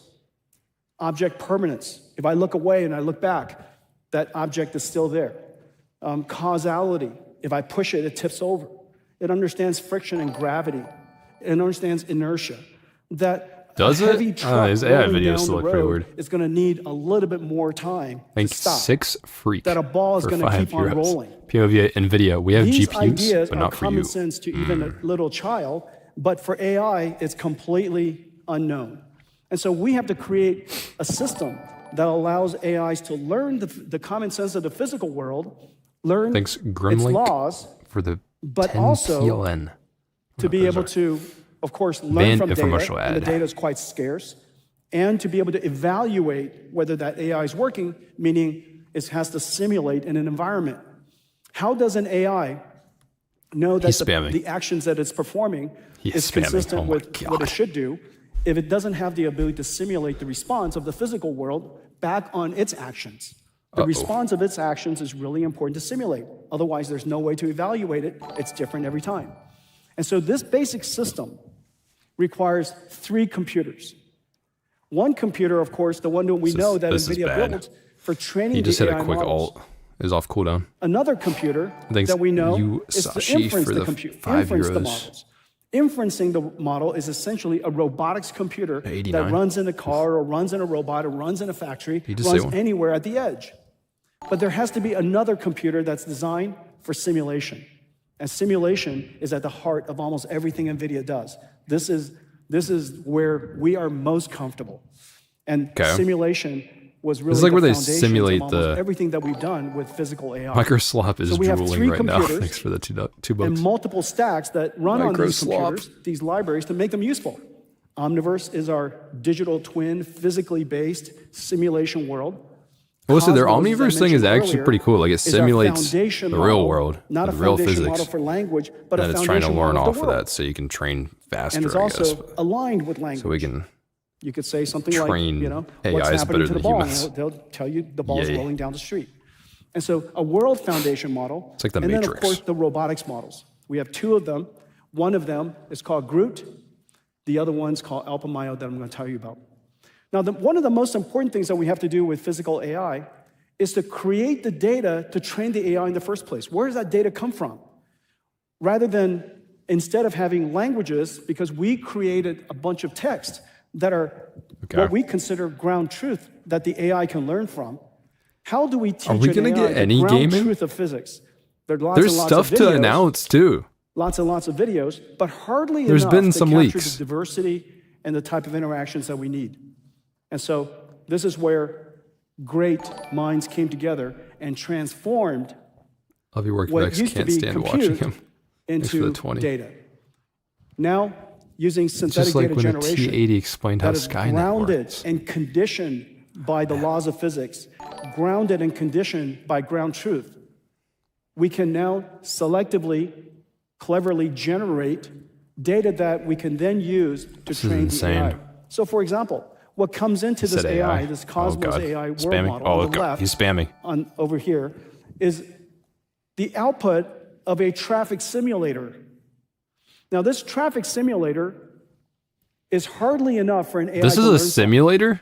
We can take this. This isn't real? Put it into a Cosmos foundation model and generate look at it. It looks kind of weird. Surround video that is physically based and physically plausible that the AI can now learn from.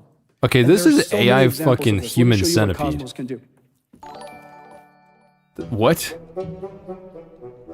The ChatGPT moment for physical AI is nearly here. But the challenge is clear. Was there anything there I didn't see? The physical world is diverse and unpredictable. Collecting real-world training data is slow and costly, and it's never enough. The answer is synthetic data. It starts with Nvidia Cosmos, AI churning, bro. An open frontier world the clankers are gonna be drinking each other's oil. AI. Pre-trained on internet-scale video, real driving and robotics data, and 3D simulation. How can you generate Cosmos learns a unified representation of the world? That doesn't make sense. Align language, images, you generate 3D, images like the real life? It performs physical AI skills like how does that make sense? Reasoning, and trajectory prediction. I get physics From a single simulations. Image, Cosmos generates realistic video. What? From 3D realistic video, my ass, that carrot was going in and out of reality. From driving telemetry and sensor logs, surround video. What? From planning simulators, multi-camera environments. Or from scenario prompts, it brings edge cases to life. Developers can run interactive closed-loop simulations in Cosmos. When actions are made, the world responds. How can you Cosmos trust reasons. this? It analyzes edge scenarios, breaks them What? down into familiar physical interactions, and reasons about what Okay, could happen next. how wouldn't they have footage of like this happening? I don't Cosmos understand. turns compute into data, training AVs for the long tail, and robots how to adapt for every scenario.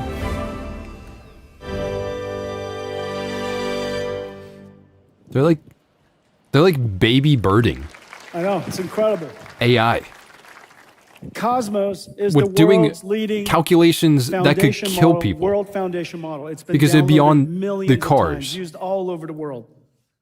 Getting the world ready for this new era of physical AI. We use it ourselves as well.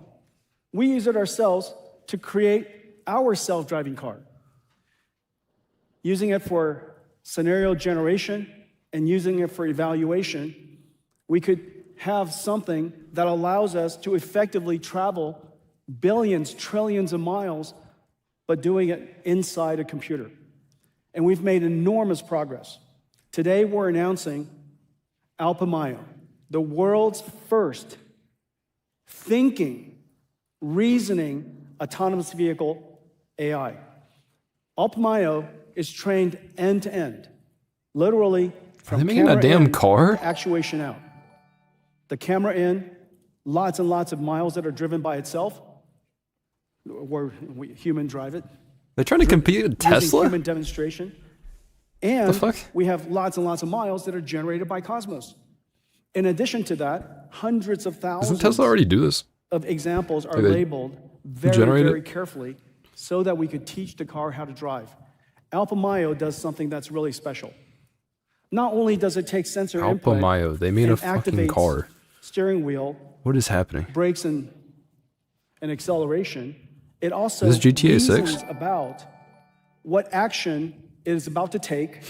It tells you what action it's going to take, the reasons by which it came about that action, and then, of course, the trajectory. So it tells you All why of it's these thinking are the thing. coupled directly and trained very specifically by a large combination. It's like of how the human language trained models tell and you. as well as Cosmos generated. Yo, thanks for the 5 data. euros. The It's result been- of it. It's like is just being really able to incredible. foresee every Not only possible does your outcome car that could ever drive happen. as you would No expect it to child drive, crossed street today. and it drives so Then naturally one because will it cross learned it tomorrow. directly from human demonstrators. How does it But generate in every something single and you're able scenario, to when it trust comes it? up How the is it going to scenario, behave it reasons properly? about, it tells you what off it's of going to data do, like it that? reasons about what's about to do. How is that Now, the reason why this is so important realistic? is because of the long tail of driving. It's impossible for us to simply collect Musashi, every for the single 2 possible euros, you scenario will compute for at everything least that could ever 100 happen in every ping single and be country, in every happy. single Oh, circumstance man, we're cooked. that's possibly ever going to happen. for all the Shareholders population. Electronics Show. However, it is very unlikely, it's very likely that every scenario, if decomposed into a whole bunch of other smaller scenarios, are quite normal for you to understand. And so these long tails will be decomposed into quite normal circumstances that the car knows how to deal with. It just needs to reason about it. And so let's take a look. Everything you're about to see is one shot.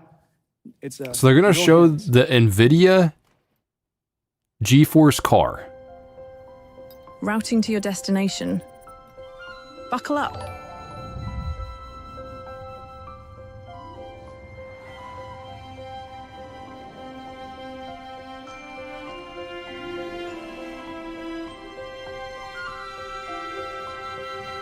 So I don't think this is anything different than Tesla self-driving.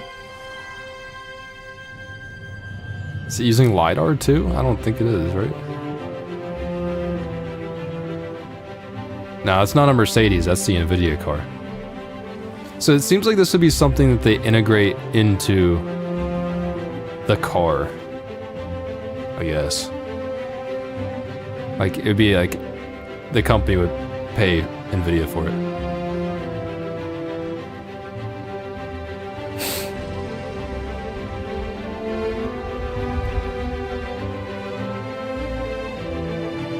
Yeah, we're cooked, guys. Anything except better public transport, yeah. Why would we build trains when we could do all this shit to make a car drive itself. That's America. It's America for you. My buddy actually moved to New York. And he sold his car. He doesn't need a car. Kinda cool. This whole clip is AI generated. Imagine, dude. Would they get coached for that? They would, right?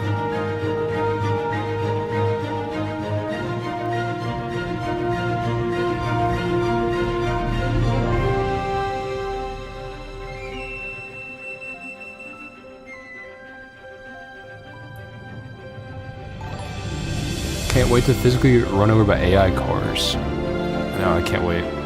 This is how they get to the point where they just start killing us. That's when it's over.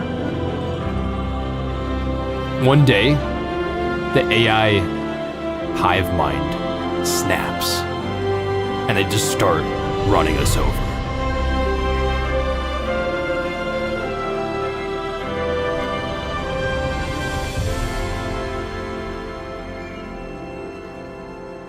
We just can't stop them. They just start running through buildings trying to get every person on Earth.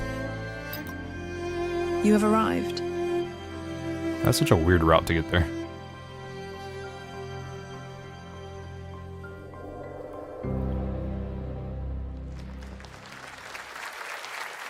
Yippee, car. We started working on self-driving cars 8 years ago, and the reason for that is because we reasoned early on that deep learning and artificial intelligence was going to reinvent the entire computing stack.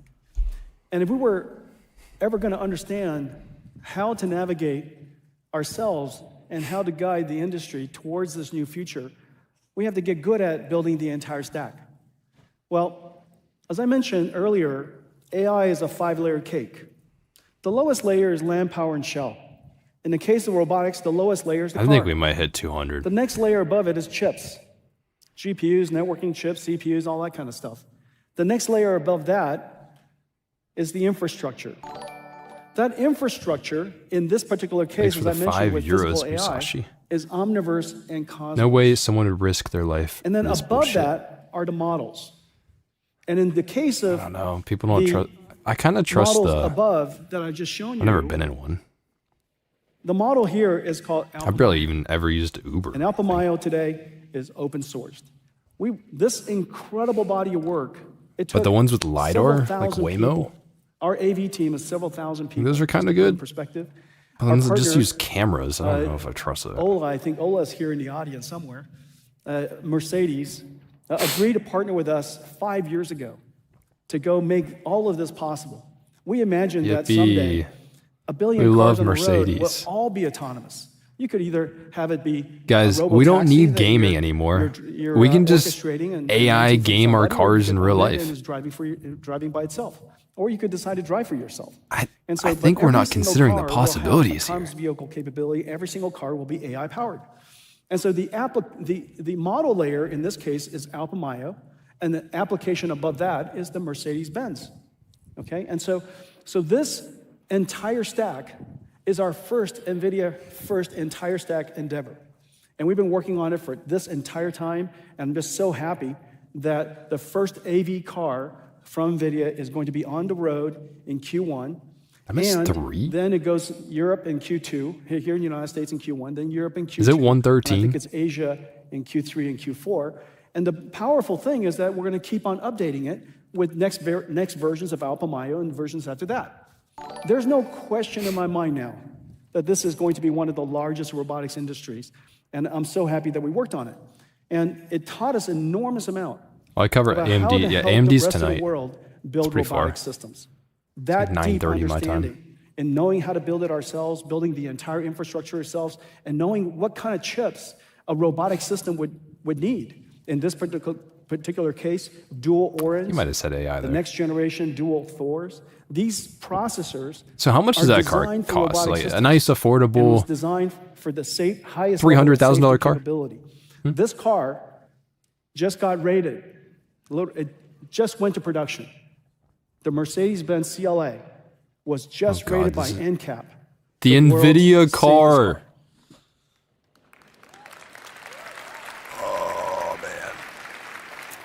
It is the only system that I know that has every single line of code, the chip, the system, every line of code, safety certified.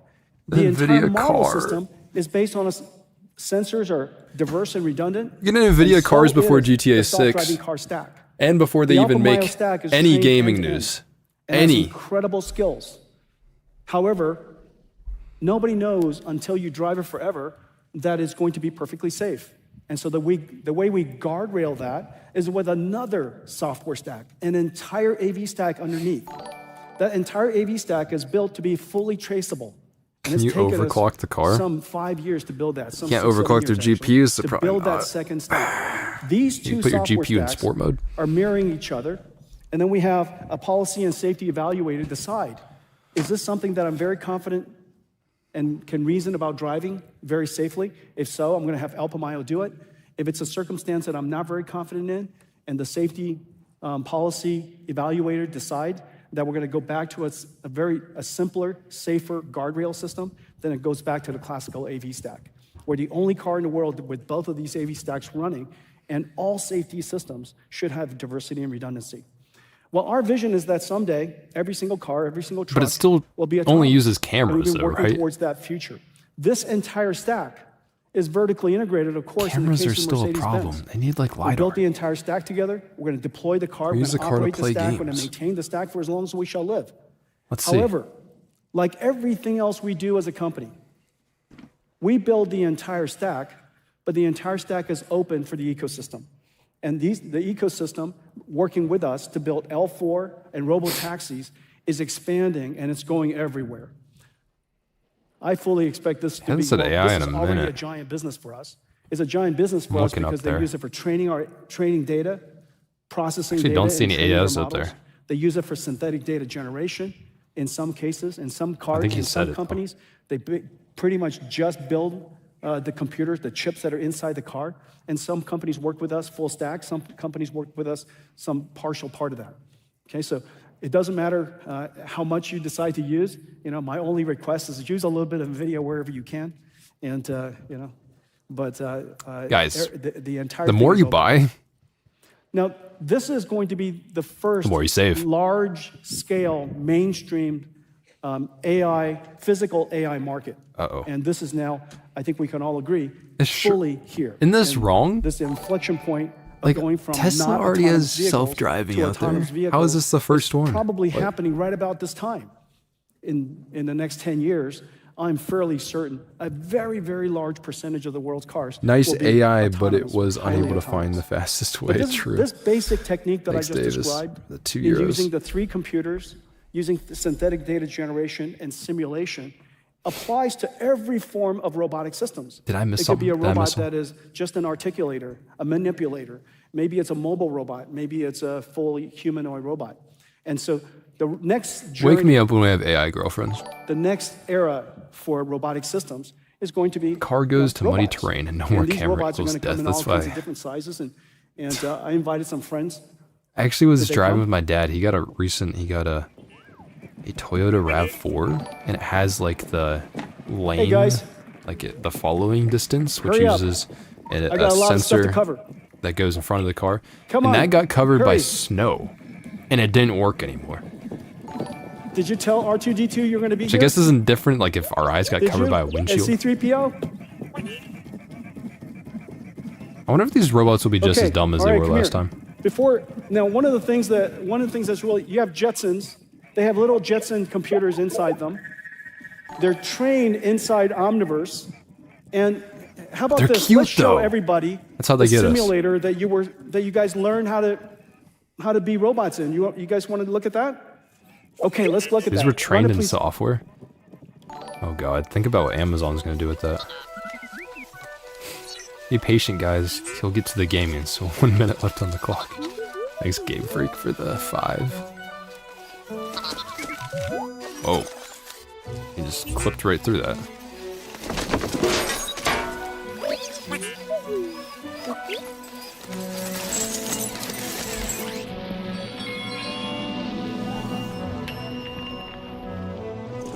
Ah, so this is why our power bill is so high. Makes sense. It is cool though. Cells, thank you for the 1,000 huff. AI girlfriend one day. Can't afford me anymore. Going back to Jensen. Our AI girlfriend subscriptions are gonna wear off.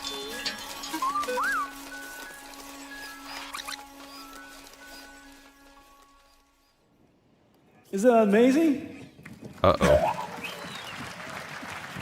That's how you learn to be a robot. This guy watched himself. You did it all inside Omniverse. And the robot simulator is pretty called cool, Isaac. though. Isaac Sim and Isaac Lab.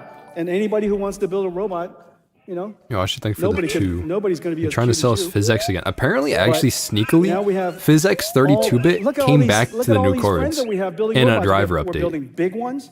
No, like I said, nobody really talked about it, but did come back. We have Neurobot and we have Agibot over there. You know, we have LG over here. They just announced a new robot. Caterpillar, they've got the largest robots ever. That one delivers food to your house. That's connected to Uber Eats, and that's Surf Robot. I love those guys. Agility, Boston Do we Dynamics. really need food delivery with robots? Incredible. You got surgical robots. You got manipulated robots from Franca. You got Universal Robotics robot. Incredible just number sound of different expensive. robots. And so this is the next chapter. We're going to talk a lot more about robotics in the future. But it's not just about the robots in the end. I know everything's about you guys. It's about getting there. And one of the most important industries in the world The robots are that being will very be calm. revolutionized by physical AI and AI physics Oh God, he's spamming now. the industry that started all of us. Humans At deliver food NVIDIA, faster, probably. It wouldn't be possible if not for the companies Imagine that I'm being about the to talk to, restaurant and I'm and so happy the robot that all of them, comes up starting and with is like, Cadence, is going to "Hey, accelerate everything. give me Cadence. food." CUDA-X integrated into all of their simulations and solvers. They've got Nvidia physical Krog says, AIs that they're going to use "Thanks for the 5." for different Looks like a furry physical bot. plants and plant simulations. You got AI. Wake me up when physics there's being furry robots. integrated into these systems. It's So impossible whether it's an EDA was not or in the hardware, they SDA, said. And in the future robotic systems, for the 2. we're going to have basically the same technology that I made missed you even guys more. possible. Now completely 117. revolutionize these design stacks. Oh, God. Synopsys. Without Synopsys, you know, Synopsys and Cadence are completely indispensable in the world of chip design. Synopsys leads in logic design and I don't see any AIs up there, in actually. the case of Cadence, they lead physical design, the place and route, and emulation and Oh, he said it. verification. I heard Cadence that. is incredible at emulation and verification. Both of them are moving into the world of system design and system simulation. And so in the future, we're going to design your chips inside Cadence and inside Thanks to Synopsys. Metavase for We're gonna 5. design Robots your will deliver your systems food and still emulate bug the you whole for thing tips. Oh, and simulate everything inside these tools. Imagine That's a your robot future. asking We're for a gonna tip. Yeah, you're going to be born inside And then these- wanting to join a inside these union. platforms. Pretty amazing, right? Dude, what's going to happen when they learn And so what we're so unions are? happy that we're working with these industries, just as we've integrated NVIDIA into Palantir and ServiceNow. Thanks, Musashi, for we're the 10 integrating 2. NVIDIA into the most computationally intensive simulation industries, Synopsys and Cadence. And today we're announcing that Siemens is also doing the same thing. We're going to Siemens? integrate CUDA-X, physical AI, agentic AI, Nemotron, deeply integrated into the world of Siemens. And the reason for that is See one this. up there. First, we designed the chips, Guys, I don't know about this Siemens and shit. all of it in the future. What are these will be robots accelerated planning on NVIDIA. doing? You're going to be very happy about that. We're going to have agentic chip designers and system What are they gonna designers do working to with us? helping us do design, just as we have agentic software engineers helping our software engineers code today. And so we'll have agentic chip designers and system designers. We're going to create you inside this. But then we have to build you. We have to build the plants, the factories that manufacture you. We have to design the And then one day manufacturing robots are going to be lines that running the assemble all of manufacturing you. plants. They're going to start And these putting production into manufacturing plants overdrive. Are going to be essentially gigantic robots. We hear Incredible, about isn't that a right? dog above me. Hear every know, footstep I know. above my room. And so you're going to be designed in a computer. You're going to be made in a computer. You're going to be tested and evaluated in a computer long before you have to spend any time dealing with gravity. I know. Do you know how to deal with gravity? Can you jump? Can you jump?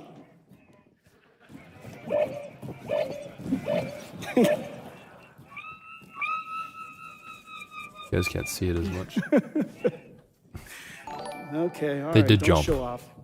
Okay, so now the industry that made NVIDIA possible.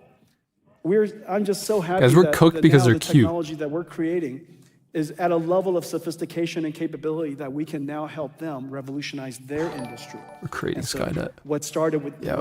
with them, we now have the opportunity to go back and help them revolutionize theirs. Let's take a look at the stuff that we're going to do with Siemens.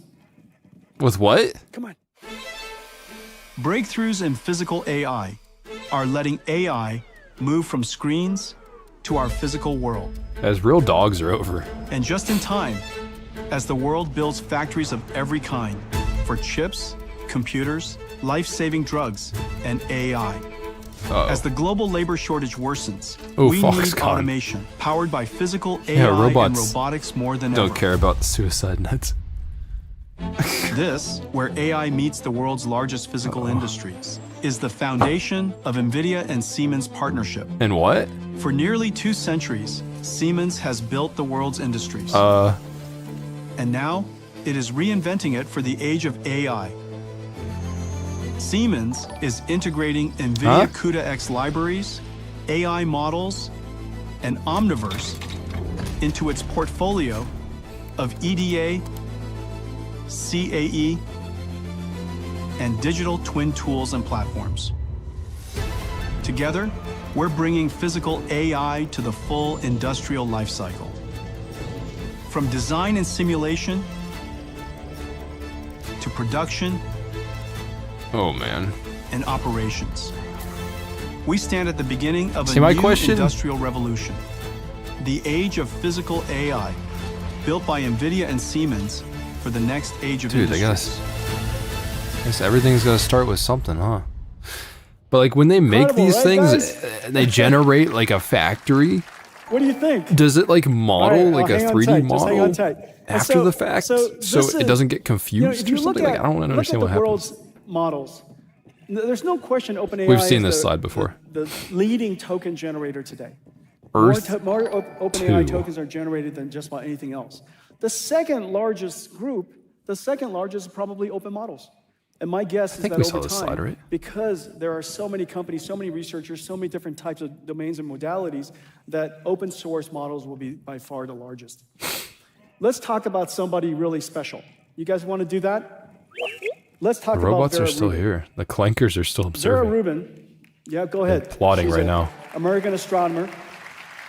She was the first to observe. She noticed Another that the AI tails of the generated tip. galaxies Thanks for the were 20 moving about CZK. as fast as the center of the galaxies.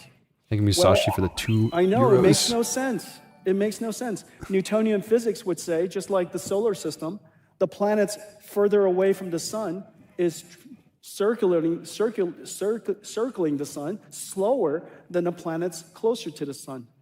And therefore, it makes no sense that this happens unless there's invisible bodies, we call them, she discovered dark matter, that occupy space even though we don't see it. And so Vera Rubin is the person that we named our next computer after. Isn't that a good idea?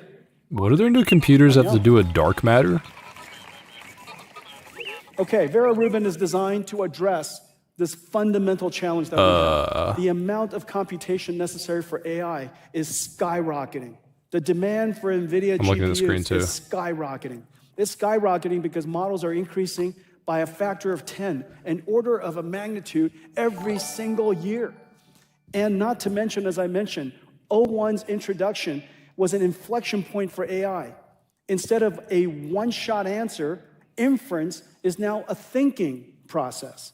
And in order to teach the AI how to think, reinforcement learning and very significant computation was introduced into Guys, post-training. the more you buy, the more It you wasn't save. It's no longer supervised fine-tuning, or otherwise known as imitation learning or supervision training. You now have reinforcement learning, essentially the computer trying different iterations itself, learning how to perform a task. The amount of computation for pre-training, for post-training, for test time Musashi, scaling thanks for has the exploded €5. as a result of that. You divide now, your AI. Every single inference Divide that we you do, by zero instead the of just dark one matter shot, to no one. the We number need- of we- we tokens need you dark could just matter see AI the now. AIs think, which we appreciate, the longer it thinks, oftentimes it produces a better answer.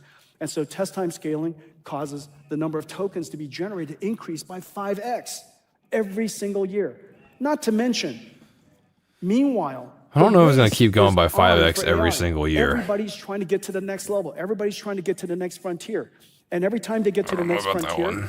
the last generation AI tokens, the cost starts to See, the problem is they say this stuff, about a factor of and 10x every year. whenever they talk The about things 10x increasing so decline every year quickly, and is these actually telling you companies are something buying different. billions of It's dollars of saying that data the centers. race is so intense. Do you Everybody's see the trying to get to next depreciation? level, and somebody Like is those getting to the older next level. systems are And going to so get worse and therefore, worse.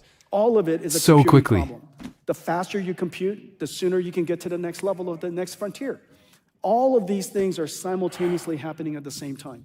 And so we decided that we have to advance the state of the art of computation every single year, not 1 year left behind. And now we've been shipping GB200s a year and a half ago. GB200s are Right out there now. We're in full-scale manufacturing of GB300.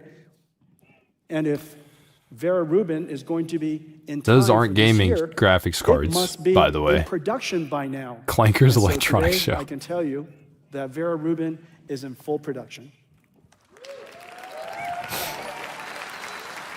So that's their next. You guys want to take a That's look their at next Vera Rubin? architecture. He just All right, announced the come on. next GPU architecture. Play Actually, it, please. I came in late. Have they talked about gaming yet? Vera Rubin Chat, you wanna arrives tell 'em? just in time for the next frontier gonna tell of 'em? AI. This is the story of how we built it. The architecture, a system of 6 chips, engineered to Got work as one. one, born from extreme co-design. It begins with Vera, a custom-designed CPU, So this is their. double the performance Oh, it's of their the new previous CPU. generation, Okay, and the Rubin GPU. the Rubin. Vera and Rubin are Is co-designed Rubin the next from GPU start architecture that we're to gonna see on bidirectionally and consumer too? coherently share data faster You think and we're with gonna get lower that? latency. Then, 17,000 components come together on a Vera Rubin compute board.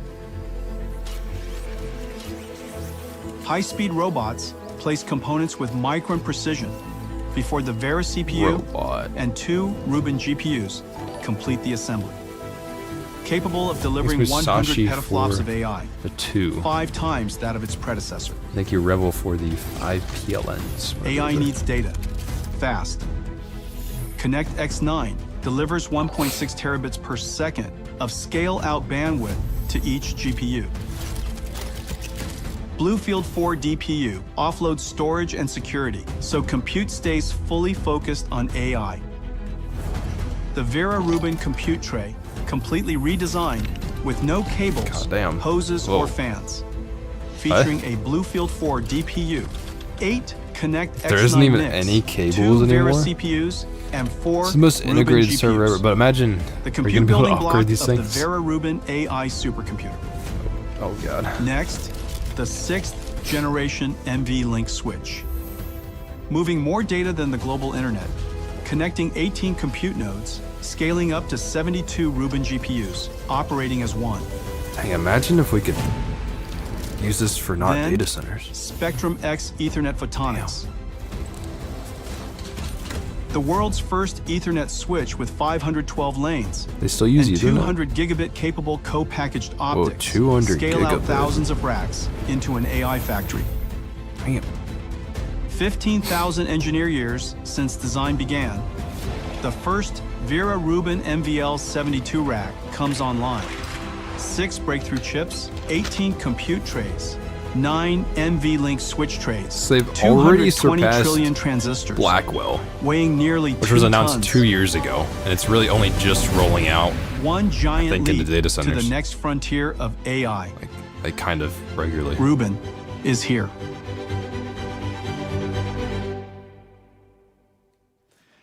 What do you guys think? This is a Rubin pod, 1,152 GPUs in 16 racks. Each one of the racks, He has as it you know, on the bottom left. He has has this stuff down here. 72 He's gonna bring them up and show Vera them again. Rubin or 72 Rubens. Each one of the Rubens is 2 actual Rubens. GPU dies connected together. I'm going to show it to you. But there are several things that, well, I'll tell you later. I can't tell you everything right away. The robots are actually chilling up there the whole time. Well, we designed Why don't they 6 just do the different chips. presentation? First of all, we have a rule inside our company, and it's a good rule. No new generation should have more than 1 or 2 chips change. But the problem is this. As you could see, we were describing the total number of transistors in each one of the chips that were being described, and we know that Moore's law has largely slowed.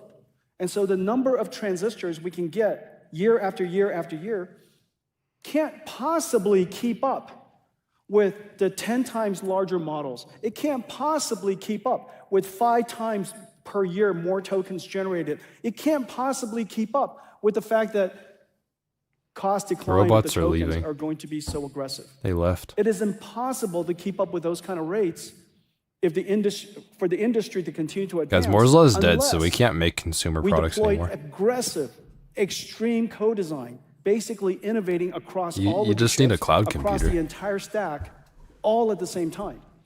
Which is the reason why we decided that this generation, we had no choice but to design every chip over again. Now, every single chip that we were describing just now can be a press conference in all in itself. And there's an entire company who's probably dedicated to doing that back in the old days. Each one of them are completely revolutionary and the best of its kind. The Vera CPU, I'm so proud of it. In a power-constrained world, Grace CPU is 2 times the performance. In a power-constrained world, it's twice the performance per watt of the world's most advanced CPUs.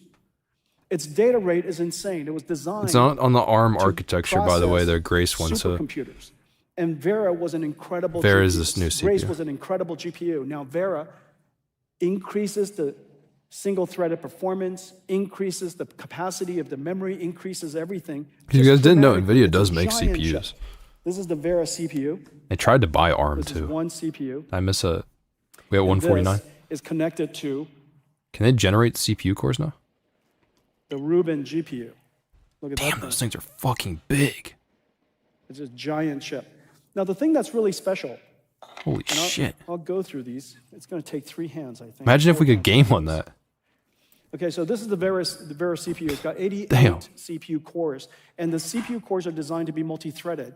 But the multi-threaded nature of Vera was designed so that each one of the 176 Sashi threads says, would "Send your get power its bills full to Nvidia, guys." Full performance. So it's essentially as if there's 176 cores. but See only how big 88 those things are? physical cores. So these cores were designed in using a technology called spatial multi-threading. There's more But the RAM I/O on that performance is chip incredible. than you could This ever is the dream Rubin of. GPU. $1 It's million 5S of Blackwell RAM just on that and die. Floating performance.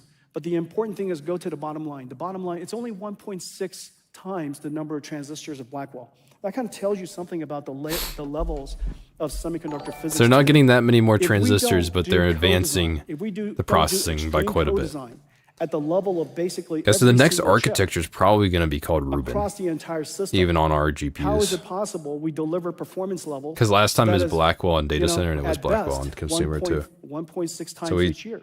probably a Because that's the year total out, number of transistors at you least. have.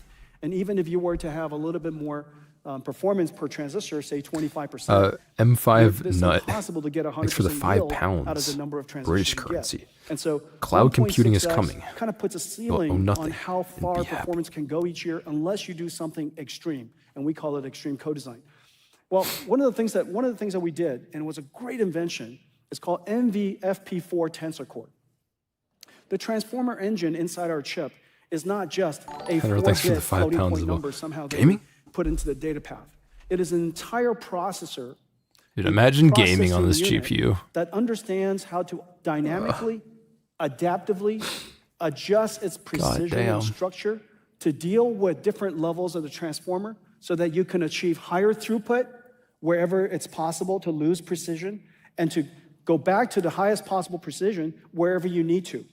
That ability to dynamically do that, you can't do this So it's in optimizing software its because obviously it's just running workflow. too fast.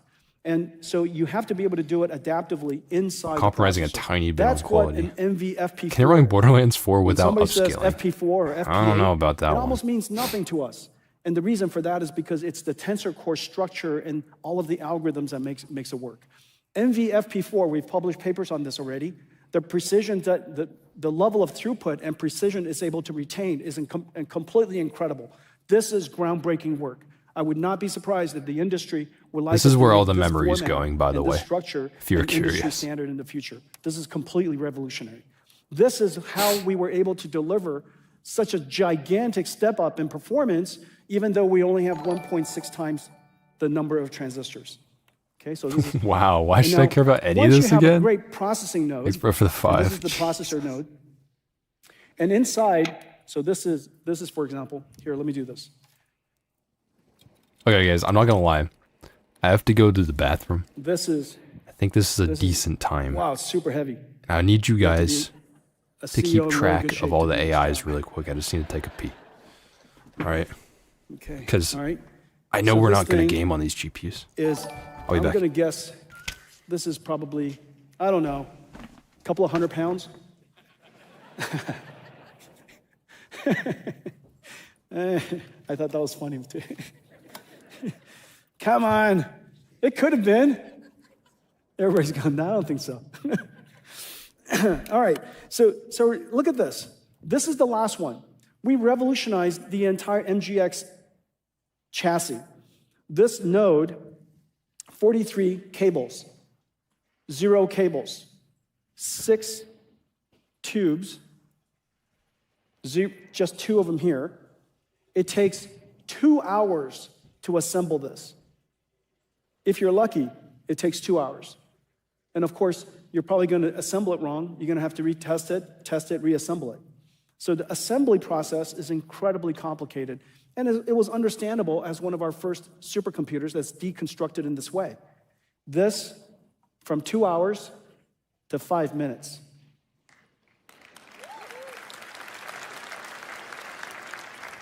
%, liquid cooled, 100% liquid cooled. Yeah, really, really a breakthrough. Okay, so this is the new compute chassis, and what connects all of these to the top of rack switches, the east-west traffic, is called the Spectrum-X NIC. This is the world's best NIC, unquestionably NVIDIA's Mellanox, the acquisition Mellanox that joined us a long time ago now. Their networking technology for high-performance computing is the world's best, bar none. The algorithms, the chip design, all of the interconnects, all the software stacks that run on top of it, their RDMA, absolutely, bar none, the world's best. And now it has the ability to do programmable RDMA and data path accelerator so that our partners like AI Labs could create their own algorithms for how they want to move data around the system. But this is completely world-class, ConnectX. ConnectX 9 and the Vera CPU were co-designed, and we never revealed it. What the hell is being talked never about? Released it until CX9 came along. Guys, he talked because about gaming, right? We co-designed it for a new type of processor. Right? You know, ConnectX 9, or CX8 and Spectrum-X revolutionized how Ethernet was done for artificial intelligence. Ethernet traffic for AI is much more intense, requires much lower latency. Ethernet. The instantaneous surge of traffic is unlike DJ Wave, anything thanks for the Ethernet 5 sees. pounds. And so we These created new chips, Spectrum-X, Reuben die. which is Reuben AI die, Ethernet. stealing from the poor. 2 years giving ago, to the we rich. announced Spectrum-X. NVIDIA today Robin is don't the die. largest networking company the world has ever Reverse seen. Robin. So it's been so successful and used in so many different installations. It is just sweeping the AI landscape. The performance is incredible, especially when you have a 200 Guys, how much do you think these cost? megawatt data center, or if you have a gigawatt data center. These are billions of dollars. Let's say a gigawatt data center is Imagine running $50 billion. Cyberpunk on a gigawatt. If the networking performance allows you to deliver an extra 10%, in the case of Spectrum-X, delivering 25% higher throughput is not uncommon. If we were to just deliver 10%, that's worth $5 billion. I agree with that. I mean, this is a big the deal. Networking is completely The faster free, which is you can get the reason why computers to talk to each well, other, the better.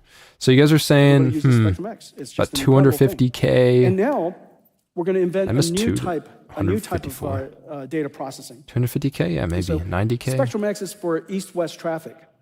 We now Seems have like a bargain. new The more you processor called buy. Bluefield 4. Bluefield 4 allows more us you to take save. a very large data center, isolate different parts of it so that different users could use different They're going to parts talk of about it. Super Make or sure that 60 everything series. could be I don't think we're virtualized if getting they that decide cheap. to be virtualized. Thanks for the So you two. offload a lot of the So we my home lab in 20 virtualization years, dude. software, Imagine the the use security prices on software, these. the networking software for Praying your for that. north-south traffic. And so Bluefield 4 comes Your home standard lab, with every home lab single is going one to be of a these compute cloud nodes. lab by then. Bluefield 4 has a second application I'm going to talk about in just a second. This is a revolutionary processor, and I'm so excited about it. This is the NVLink 6 switch, and NVLink is crazy. it's right here. This switch chip. There are 4 of them inside the NVLink switch here. Each one of these switch chips has the fastest SerDes in history. The world is barely getting to 200 gigabits. This is 400 gigabits per second switch.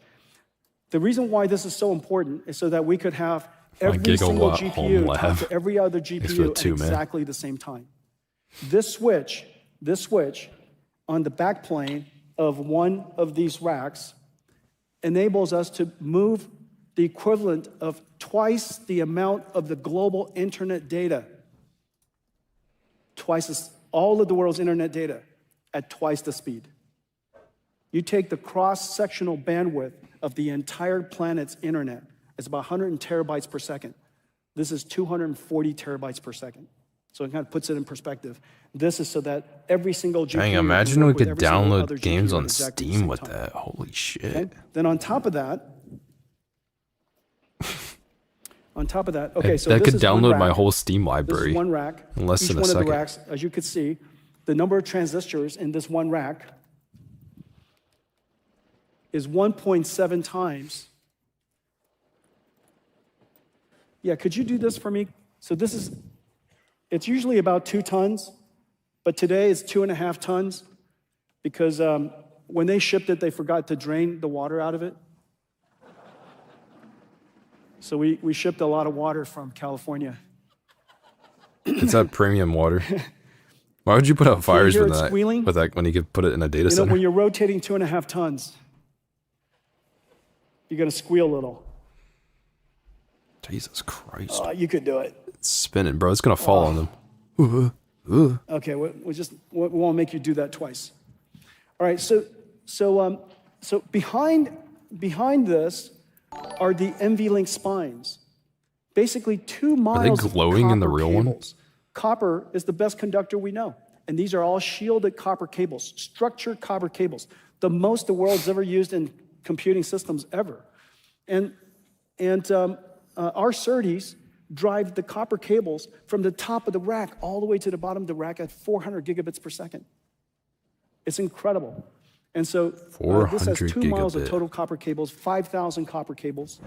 And God this makes the damn. NVLink spine possible. This is Nice the rack. revolution that really started the NGX system. Now, Expensive rack. We decided that we would OG create an Zilla, industry thanks for the standard system 5. so that the entire ecosystem. First, you need an NVMe all of our drive supply that chain can handle that standardized internet speed. on these Seriously. components. There's no There's some drive I know 80 of that can go that fast on its own. 1,000 different components Thanks, that Nasu, make for the up these €2. NGX systems, and it's a total At this waste pace, if Nvidia we're to will change open it a every black single hole year. by 2035. Every It's where single our major power computer goes. company, All of our from power Foxconn bills to just Quanta go to the black hole. Wistron, you know, the list goes In the on memory. and on to HP and Dell and Lenovo. Everybody knows how to build these systems. And so the fact that we could squeeze Vera Rubin into this, even though the performance is so much higher, and very importantly, the power is twice as high. The power of Vera Rubin Just is twice as imagine high as running Grace Crisis Blackwell. on this. And yet, and this is the miracle, the air that goes into it, the air flow is Imagine. about the same. And very importantly, the water that goes into it is the same temperature, 45 degrees C. Do you think it can do frame With generation? 45 degrees C, no water chillers are necessary for data centers. We're basically cooling this supercomputer with hot water. It is so incredibly efficient. And so this is the new rack.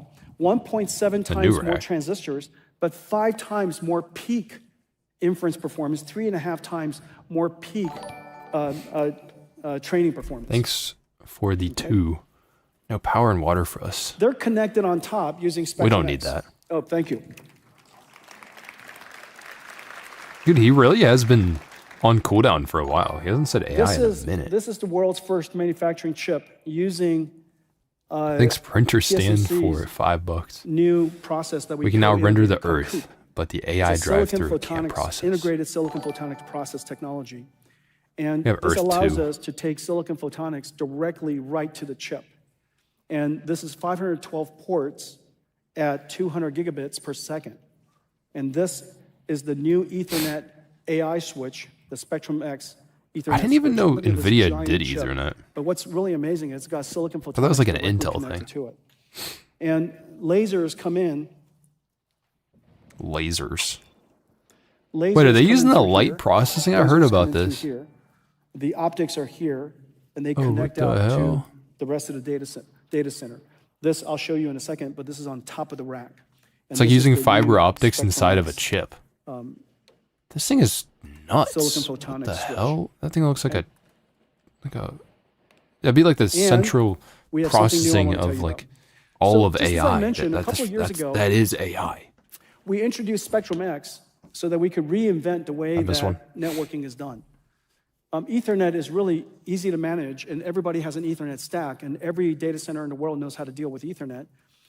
And the only thing that we were using at the time was called InfiniBand, which is used for supercomputers. InfiniBand is very low latency, but of course the software stack, the entire manageability of InfiniBand is very alien to the Thanks people who use, Musashi for the Ethernet. So we €5. decided to enter Something the people Ethernet don't switch understand market is for the very elites first already time. living in Spectrum X, breakaway-gated civilization. that just took off, and it made us Yeah. the largest networking company in the world, as I mentioned. I don't know. This next I generation think they Spectrum deserve X it. is going to carry on that tradition. But just thanks as for the I 5 said HDZ. earlier, AI has reinvented the whole computing Jensen stack. is clearly out of touch with the Every real layer of the world. computing stack. It You stands just saw him to reason talking to Joe that Rogan. It when was kind of AI funny.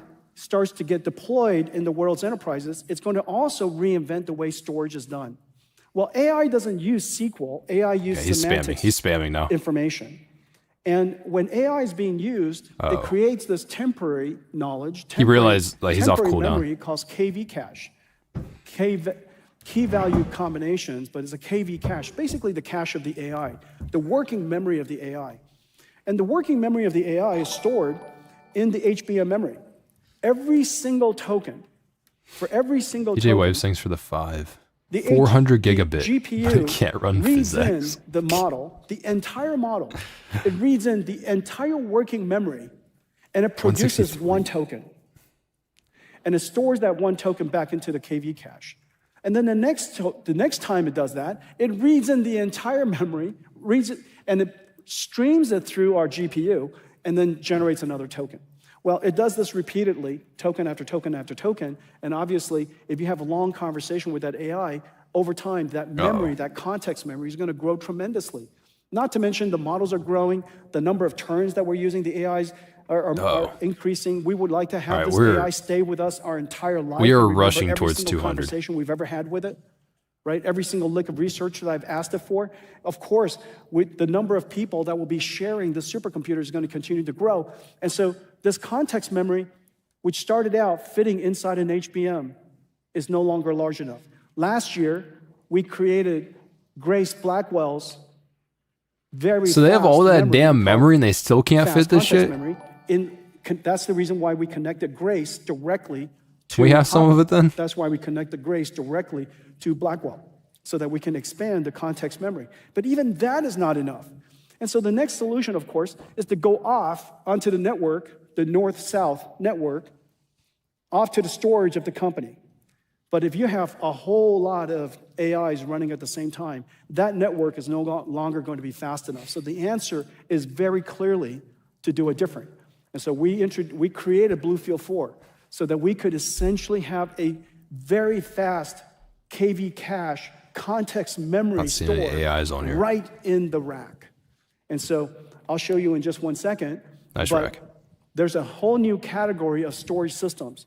And the industry is so excited because this is a pain point for just about everybody who does a lot of token generation today, the AI labs, the cloud service providers. They're really Jensen's like, suffering from thanks for the the $2. amount of network traffic that's being Oh caused no, by KV I'm losing cache them. moving I need to around. keep saying AI. And so the idea that we would create a new platform, a new We skipped the- processor we to run skipped- the entire Dynamo Not bad. KV cache context memory management system and to put it very close to the rest of the rack is completely revolutionary. So this is it. It sits right here. So this is all the So this compute is like nodes. a cool Each one of these is an NVLink 72. $100 million, So this is Vera Rubin NVLink 72. maybe. 144 Pretty affordable. Rubin GPUs. If you buy 2 of This them, it's is only the context memory that's $190 stored million. here. You get $10 Behind million each off. one of these are 4 blue fields. Behind Nice. each blue field is 150 terabytes. That's a of bargain. Memory, Yeah, maybe context it's more memory. than 100 billion. And for each GPU, once you allocate it across, each GPU will get an additional 16 terabytes. Now, inside this node, each GPU essentially has 1 terabyte. And now, with this backing store here, Imagine your GPU had a directly terabyte on of the same VRAM. east-west traffic at exactly the same data rate, 200 gigabits per second, Damn. across literally the entire fabric of this compute node, you're going to get an additional 16 terabytes of memory, okay? And this is the management plane. These are the Spectrum X switches that connects all of them together. And over here, these switches at the end connects them to the rest of the data center, okay? And so this is the Vera Rubin. Now, there's several things that's really incredible about it. So the first thing that I mentioned is that You guys excited for this this? entire system is twice Like Musashi for the 2? energy efficiency, essentially. first and last GPU I ever need to buy. The temperature performance. We can in the figure out how sense to that- run games on this thing. that It's going to even be though insane. The power is twice as high. We could just the amount generate of the whole game, though. Energy use is twice as high. Didn't think about that. The amount of computation is many times higher than that. But the liquid that goes into it is still 45 degrees C. That enables us to save about 6% of the world's data center power. So that's a very big deal. Oh, sick. The second very big deal They're saving 6% of is the that power, this guys. entire Don't worry about our system power bills. is now confidential computing safe. Thanks, Meaning Igor, for the everything is encoded 100 in transit, RSD. at rest, and 1 during terabyte of compute. VRAM and every single 2077. bus is now encrypted. Yeah, we'll get that. Every We can just PCI download more. Express, every NVLink. Would thanks for the 10. We're gonna need all that VRAM for our full dive. GPU to GPU. Oh, everything everything is in now VR. encrypted. We're going to live in the So cloud. it's confidential computing safe. This allows companies to feel safe that their models are being deployed by somebody else, but it will never be seen by anybody else. Did I miss any? I feel like he's... And so this particular Must be on system cooldown. is not only incredibly energy efficient, and there's one other thing that's incredible. Because of the nature of the workload of AI, it spikes There's one. instantaneously with this computation layer called all reduce. The amount of current, the amount of energy that is used simultaneously is really off the charts. Ain't nothing Oftentimes consumer it'll about spike this. up 25%. I don't know, guys. This is We now really have Power affordable. smoothing across the entire system. So I don't know. that You saying you have can't to afford this, or you just over-provision broke? by 25 Huh? times, or if you over provision by 25 times, No, get your money you up. don't have to leave 25%, not 25 times, 25% of the energy squandered or unused. And so now you could fill up the entire power budget, and you don't have to provision beyond that. And then the last thing, of course, is performance. So let's take a look at the performance of this. These are only charts that people who build AI supercomputers love. It took You went off the funny number. It took every single one of these chips, complete redesign of every single one of the systems, and rewriting the entire stack for us to make this possible. Well, everybody voted over Basically, 200. This is It might be getting training the kinda close. AI model, this first column. The faster you train AI models, the faster you can get the next frontier out to the world. Talking This about is your DeepSeek. time to market. This is technology Yeah, leadership. Chinese, bro, you This can't is say your that. pricing. It's going to his credit score up. And so in the case of the green, Social credit. this is essentially Elegante Ego. A Thanks for 10 the 5. trillion parameter Nvidia pivot back to gaming model. will be the We ultimate sign scaled it up from that the AI DeepSeek, bubble is DeepSeek, lagging. That's why we call it DeepSeek plus. I don't think they're gonna. Training a 10 trillion parameter model. Even the on AI 100 bubble on the trillion low end is still tokens. more than gaming. Okay, and this is our hate to say it. simulation projection of what it would take for us to build the next frontier model. The next frontier model, Elon's already mentioned that the next version of Grok 5, I think is 7 trillion parameters. So this is 10. Oh, Grok is probably the green closest is one that we're Blackwell. getting to generate AI And girlfriends. here, in the case of Rubin, Yeah, I notice guess we'll get that one. the throughput is so much higher. This is an out of season and April therefore, it Fool's only joke. takes Thanks for that too, bro. 1/4 as many of these systems in order to train the model in the time that we gave it here, which is 1 month. Okay, and so Sashi, thanks for time that is too. the same for everybody. Now, how fast you can train that model and how large of a model you can train is how you're going to get to the frontier first. The second part is your factory throughput. Blackwell is green again. And say factory anymore? You on throughput cooldown? is important because your factory is, in the case of a gigawatt, is $50 billion. A $50 billion data center can only consume 1 gigawatt of power. And so if your performance, your throughput per watt is very good versus quite poor, that directly translates to your revenues. Your revenues of your data center is directly related to the I think I gotta afford that. second column. And in the case of Blackwell, it was about 10 times Only over Hopper. 50 In the case billion. of Rubin, it's going to be about 10 times higher again. Okay? And in the case of now the cost of the tokens, how cost effectively it is to generate the token, this is Rubin, about 1/10. Just as in the case of, So it's only going to take. Oh, they're definitely not going to still use the same amount of This is how we're power, going to get though. everybody to the next frontier. Oh no! To push Every AI to company the is next going level. to want to And of spend course, money on to that. build these data centers energy efficiently and cost efficiently. So this is it. This is NVIDIA today. You know, we mentioned that we build chips. There's AI but in as there. you know, NVIDIA builds entire systems now. And AI is a full stack. We're reinventing AI across everything from chips to infrastructure to models to applications. And our job is to create the entire stack so that all of you could create incredible They want to be the applications, one-stop solution. for the rest of the world. Thank you all for coming. Have a great CES. Now, before I let you guys go, there were a whole bunch of slides we had to leave on the cutting floor, and so we have some outtakes here. I think it'll be fun for you. Have a great CES, guys. He didn't make 200. We got 0 gaming mentions. And cut. NVIDIA Live at CES Take 4 Marker. Boom mic. That Action. AI bloopers. Sorry, guys. Platform shift, huh? Okay, we're starting to get these numbers up right now. And let's roll camera. Ah, shade of green. A bright, happy green. World's most powerful AI supercomputer you can plug into the wall, next to my toaster. Hey guys, I'm stuck again. I'm so sorry. AI This is slide really is never funny. gonna work. Let's just cut it. Hello? Can you hear me? So like I was saying, the router, because not every problem needs the biggest, smartest model, just the right one. No, no, don't lose any of them. This new 6-chip Rubin platform makes one amazing AI supercomputer. How much did Coke have to pay for that? There you go, little guy. Oh, no, not the scaling laws. There is a squirrel on the car. We're getting the numbers Be ready up. to make the squirrel go away. Ask the squirrel gently to move away. Did you know the best models today are all mixture of experts? Hey!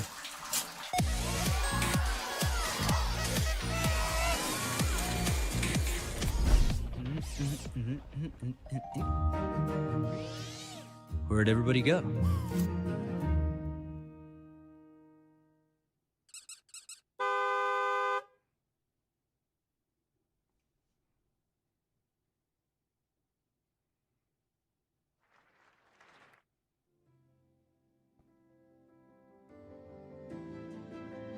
the fuck just happened? Guys, they didn't make 200. What the?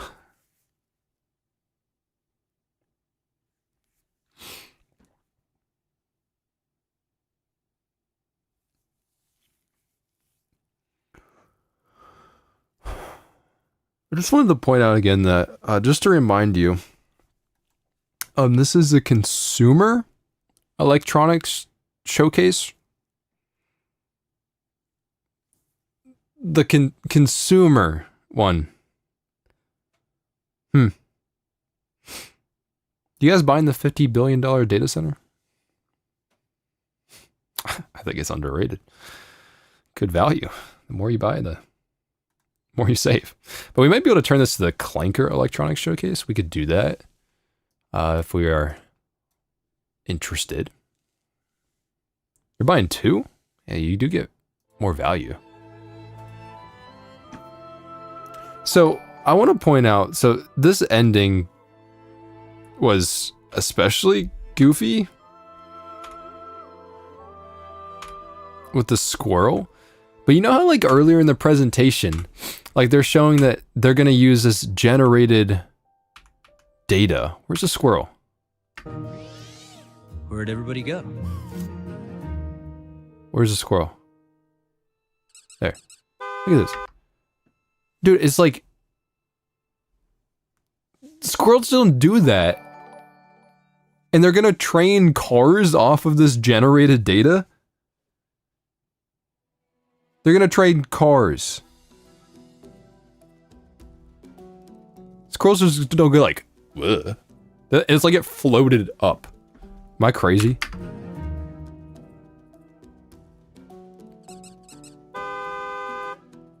What is that, bro? Bro, we're cooked. We're gonna get run over. We're getting run over. Oh no.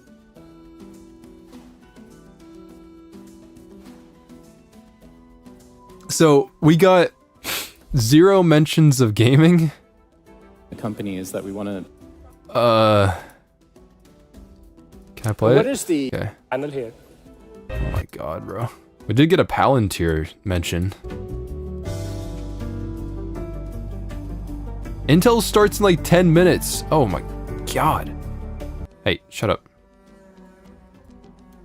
They showed gaming right at the beginning. And that was it. Just a little bit of gaming. They didn't want to get us too interested. So they mention this and they don't talk about it at all throughout the entire conference. And what's crazy is there's actually stuff to talk about. There's actually stuff to talk about. DLSS 4.5. It's coming. What? At the consumer oh.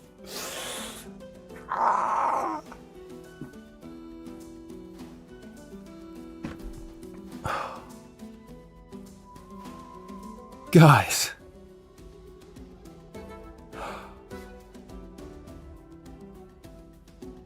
What do we do about this shit? I'm not even gonna sit here and say that like DLSS 4.5 is gonna be good. I think it's gonna have a lot of caveats. But at the same time, they didn't even talk about it. They didn't even show any updates to the neural rendering technology they introduced last year. Obviously, the Super Series cards are fucked at this point, as far as we know, but we don't even know if these are gonna come out. So, I don't know.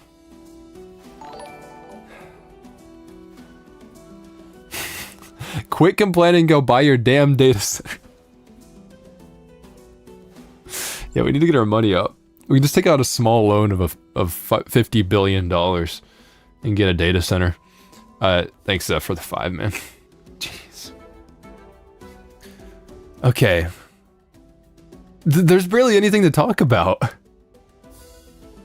I mean, he showed the chips. I think the biggest thing would probably be that, I don't even know where it'd be now. It's somewhere in here, but when he was talking about the data center chips, somewhere here, Like here, the Rubin architecture for the new GPU is probably the next generation of Nvidia GPUs that we will see on consumer at some point. It'll be called Rubin. I mean, my expectation, because even though Blackwell was a thing, like Blackwell was announced from Nvidia in 2024, and that's when it started to roll out in data center. And then 2025 is introduced to consumer. And they're actually still using Blackwell, even though there's been annual iterations for it for the data center stuff. So I think our next one will probably be Rubin. But that's about it. Okay, so we're also going to be talking about the Intel thing, so I need to take just a second to update a few things here. So,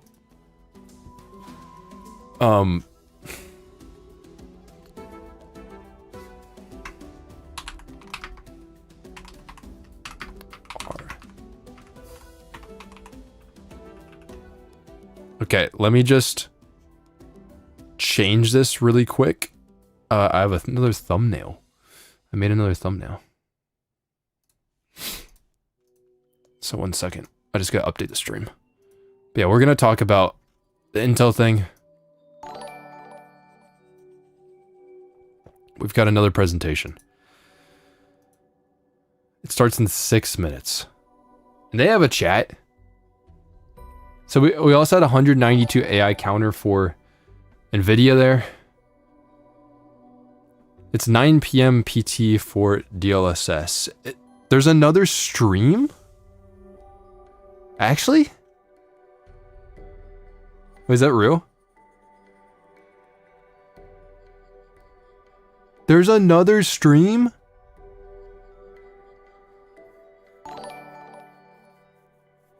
What the hell? Feature for GeForce. What?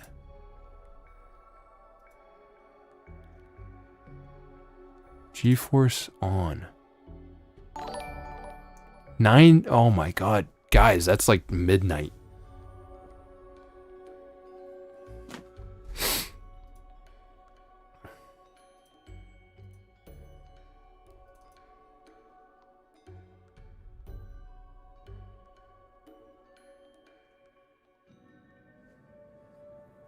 So Jensen did a presentation not about consumers at all. And then there's gonna be one for GeForce.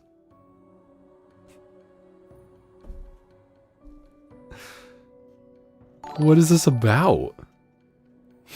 Video host GeForce on community update. Stream is positioned as a software and partner showcase, most likely including topics such as DLSS updates, G-Sync Pulsar support for monitors, whatever the hell that is. Watch the GeForce on community update. What?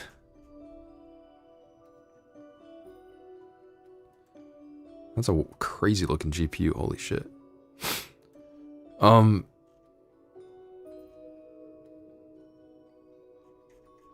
What is the, how long is this gonna be? Okay. AMD CES 2026. When does AMD's presentation? 9:30 ET. Guys, do I? Oh, shit. No GeForce GPUs will be announced. Doubt it. Doubt it. If they, with this thing, watch the GeForce on, if there was something very, very important, they would put that in the title here. I just don't know. That's midnight here. And then there's AMD. Their presentation here, at least where I live, starts at 9:30, which I'm going to try to do. I don't know how long this one's going to go. So, I don't know if we want to stay up for Nvidia. There's going to be a gap between it.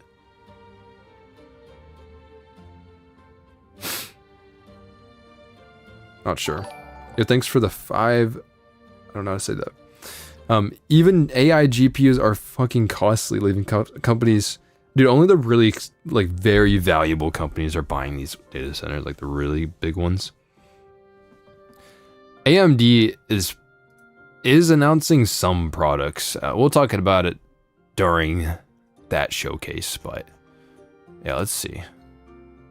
Intel's still got some time here. I feel like they extended this. Crazy. We got AMD coming up. Like, none of this had to do with consumers. What if you go to the RTX part? Yeah, it does show this at 9 p.m. PT. So we're talking midnight EST, where I live. Refresh. Oh my god, is it actually going? Wait, I'm behind. I'm behind. Catch me up. Okay, it's close. Intel's is probably going to be goofy. I'm not going to lie.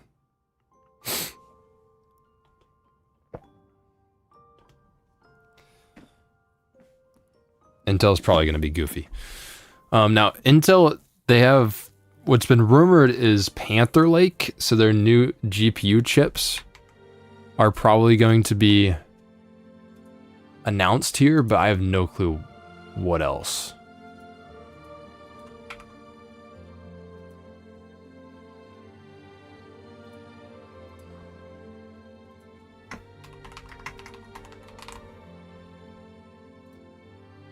One second.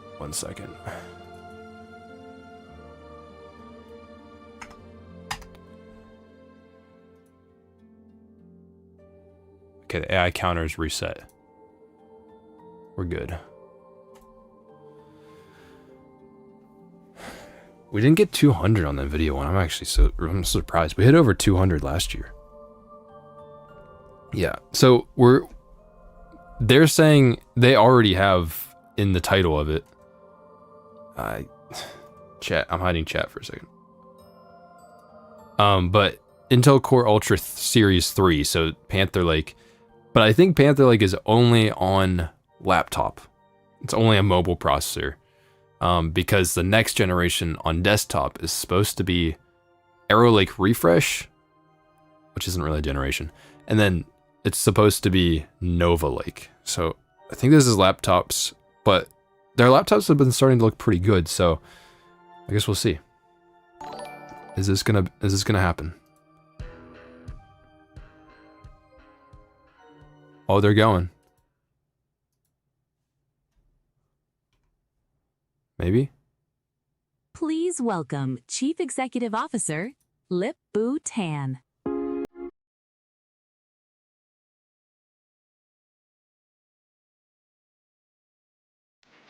They stole hardware unboxes music. Good afternoon, everyone, and welcome to CES. And, what? Thank you for joining us today. He seems really It's an honor excited. to be here with so many innovators, creators, customers, and partners from around the world. We are living in a moment where compute is being redefined.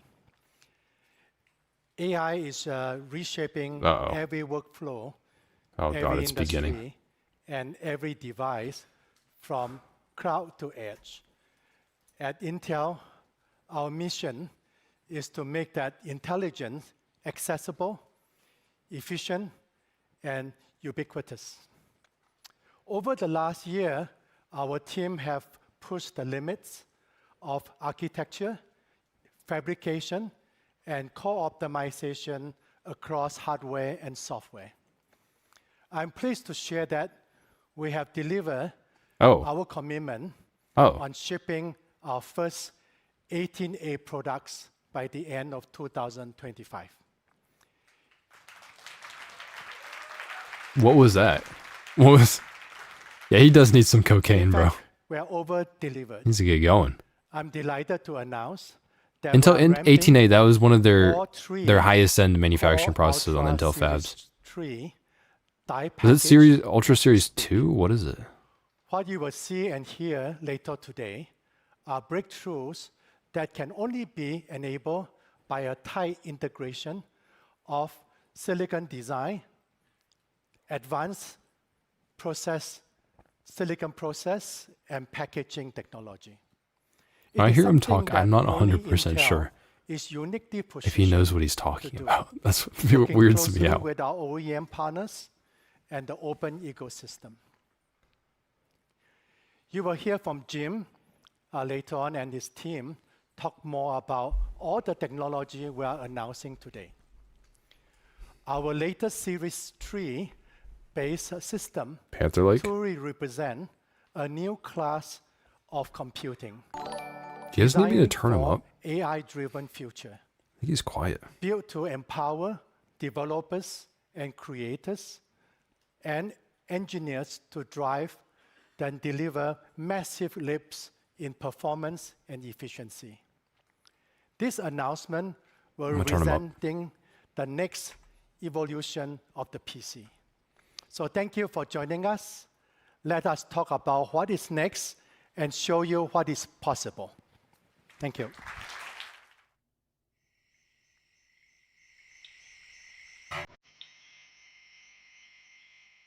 Every breakthrough that's loud. With silence. A moment of focus. I mean, that was too much. A moment of building in the quiet. But in that quiet, inside these fabs, the momentum has been rising. See, quiet doesn't mean stillness. Because they're actually announcing a product, unlike Nvidia. Pauses. It pulses, pushes, accelerates. Layer by layer, line by line, gate by gate. And now, it's ready to meet the world.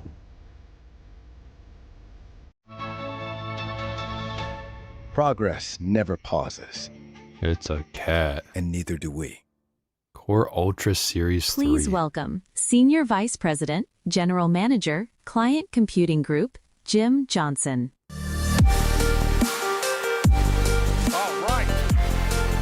Welcome to CES 2026. This guy has some more energy. I'm excited to be leading the Client Computing Group PC and Edge products at one of the most exciting times in the industry and for our company. CES holds a special place in my heart. Yeah, this is his cocaine. Together we get to set the tone. He got it. For what's coming this year. A special welcome to our partners.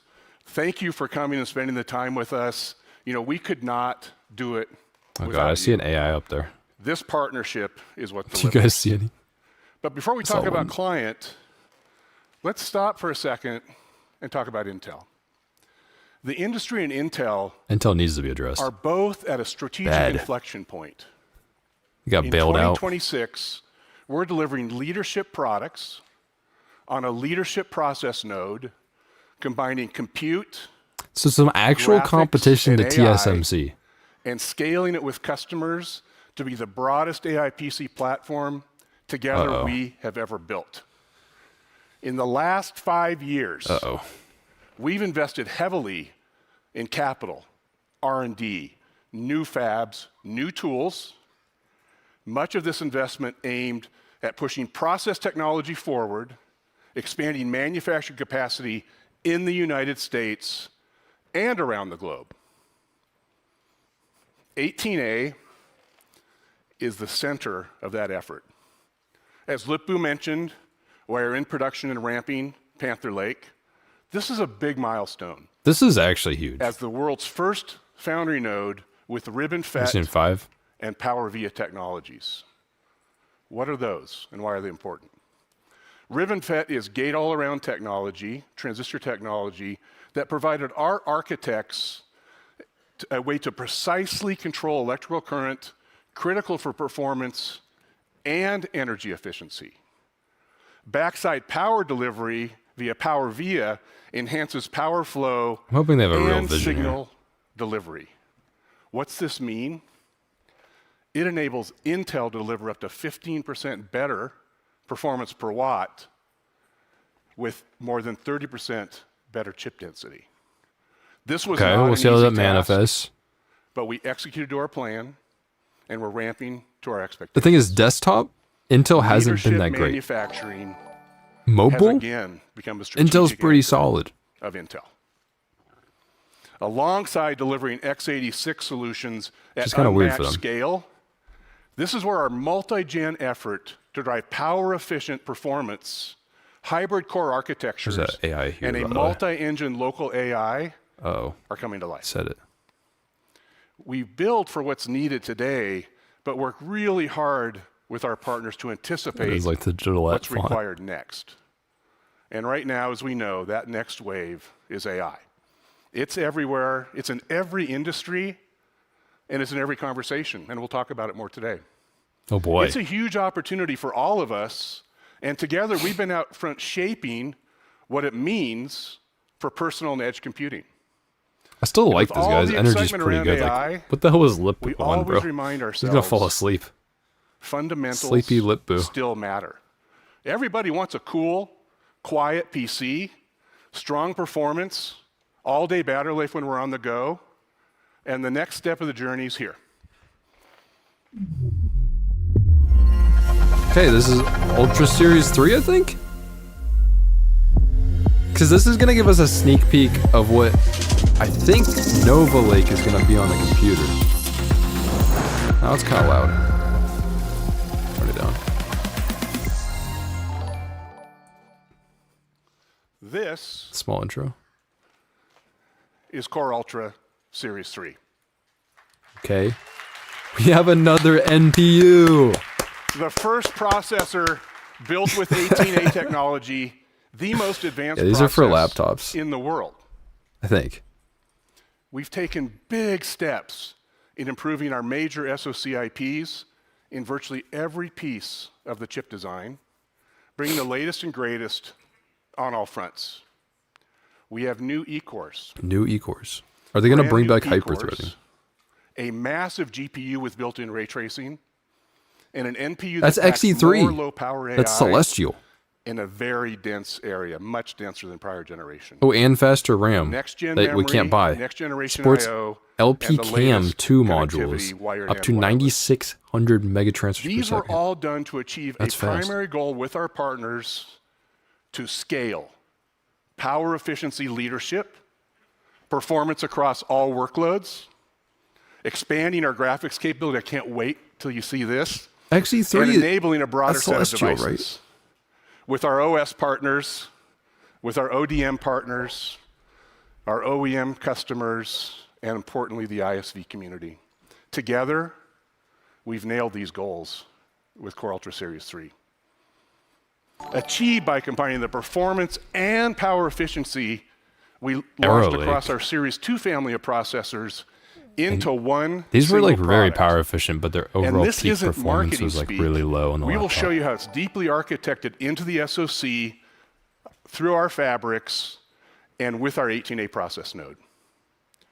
We've used the power efficiency of Lunar Lake as the architectural foundation of Series 3 and our roadmap moving forward. The graphics performance was already impressive, but we wanted to expand They did have performance really good available iGPUs. across more devices. We've Even moved compared to the AMD. GPU tile to its own chiplet.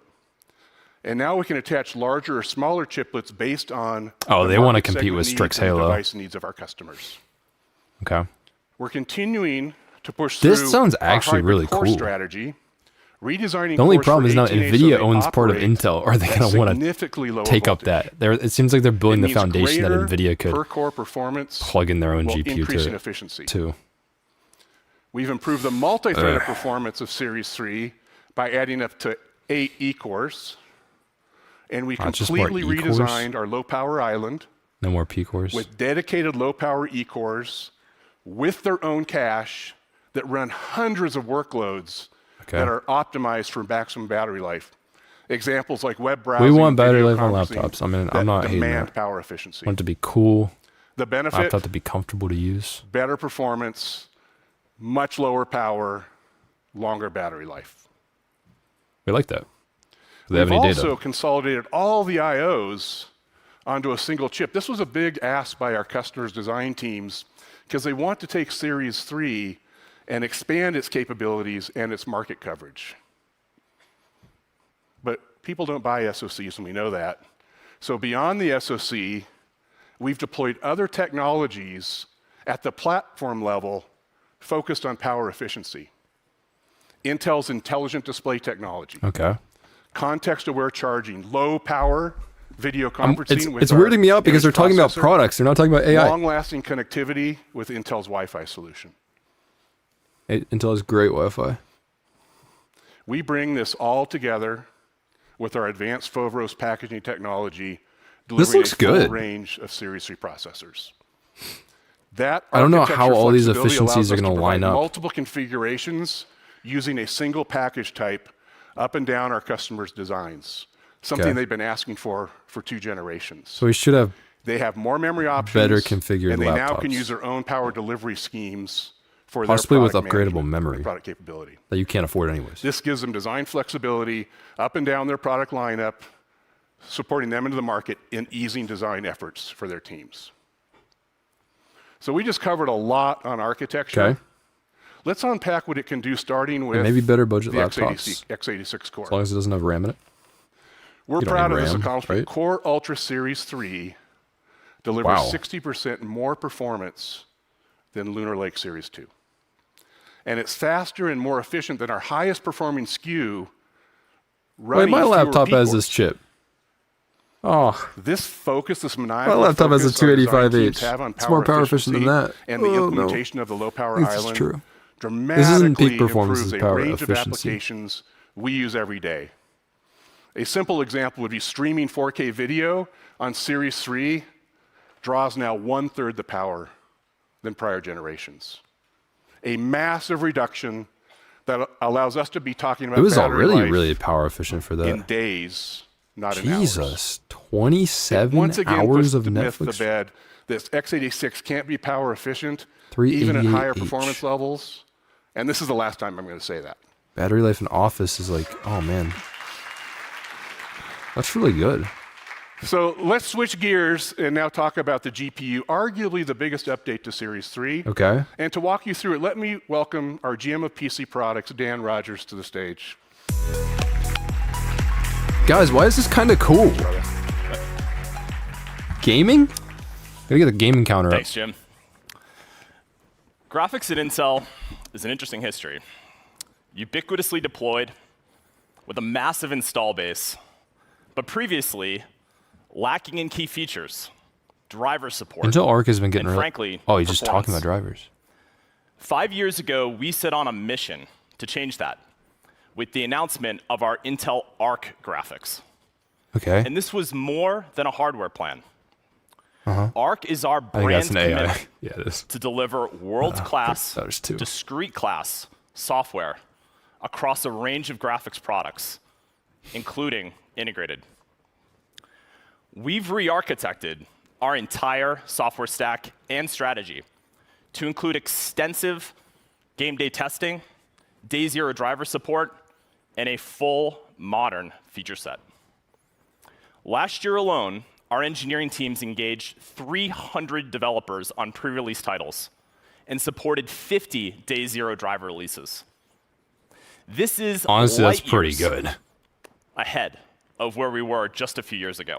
That's pretty good, And though. you've seen the results with Lunar Lake. Arc is seriously and then pretty good. Battle Now. If you guys Mage, have one of the Arc, best like, you can reviewed say in the cards comments, of let me, like, 2025. it's actually And pretty so good today, now. we are very proud to announce the next generation integrated GPU we've been referring to as 12XE, but the world will know as Intel Arc B390 graphics. So this is still Battle Mage, though. It features 50% more graphics cores, twice the cache, and 96 built-in XMX AI accelerators So I had for 8 XE cores 120 before? GPU tops. If you were impressed by the graphics of Lunar Lake, Pantherlake has 70% more gaming performance and an incredible 50% more AI inference performance. Oh, he said it too. And to prove it, we It's tested really good, but what Pantherlake is the power like across on a it? range of titles, The and HX APIs from 370 DX9 to DX12. And as you can is see, actually a pretty good chip the for new Arc AMD. GPU not only delivers a consistently smooth gameplay, but when compared to the latest from AMD It was Radeon, already better than the with AMD similar chips. power and similar memory, delivers an incredible 70% higher frame rate on average and 2x faster on select titles. This is truly amazing. Wait, that was only... Wait, I'm gonna back up. Sorry. Okay, let me move the camera. This is only 45 watts.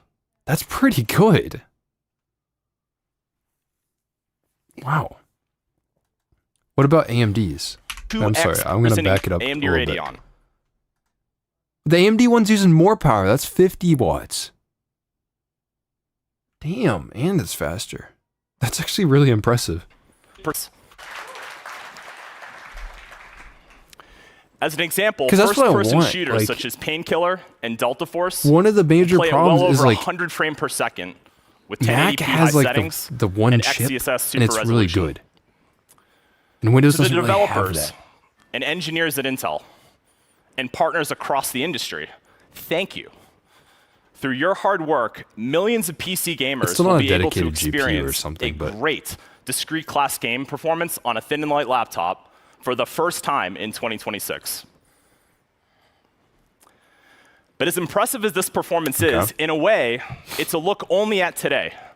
This is traditional raster performance XeS with AI upscaling. Yeah, XeSS 3. What's unique about our graphics is that we built this for the future, and we call this modern rendering. This means better lighting with ray tracing or other demanding visual settings.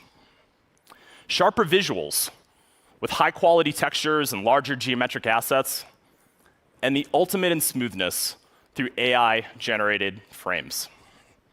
Okay. Today, we're excited to confirm that the new Arc graphics in Pantherlake will be the first integrated graphics ever to ship day one with AI-based multi-frame generation, delivering 3 AI-generated frames for every 1 rendered frame. Oh, they're here now.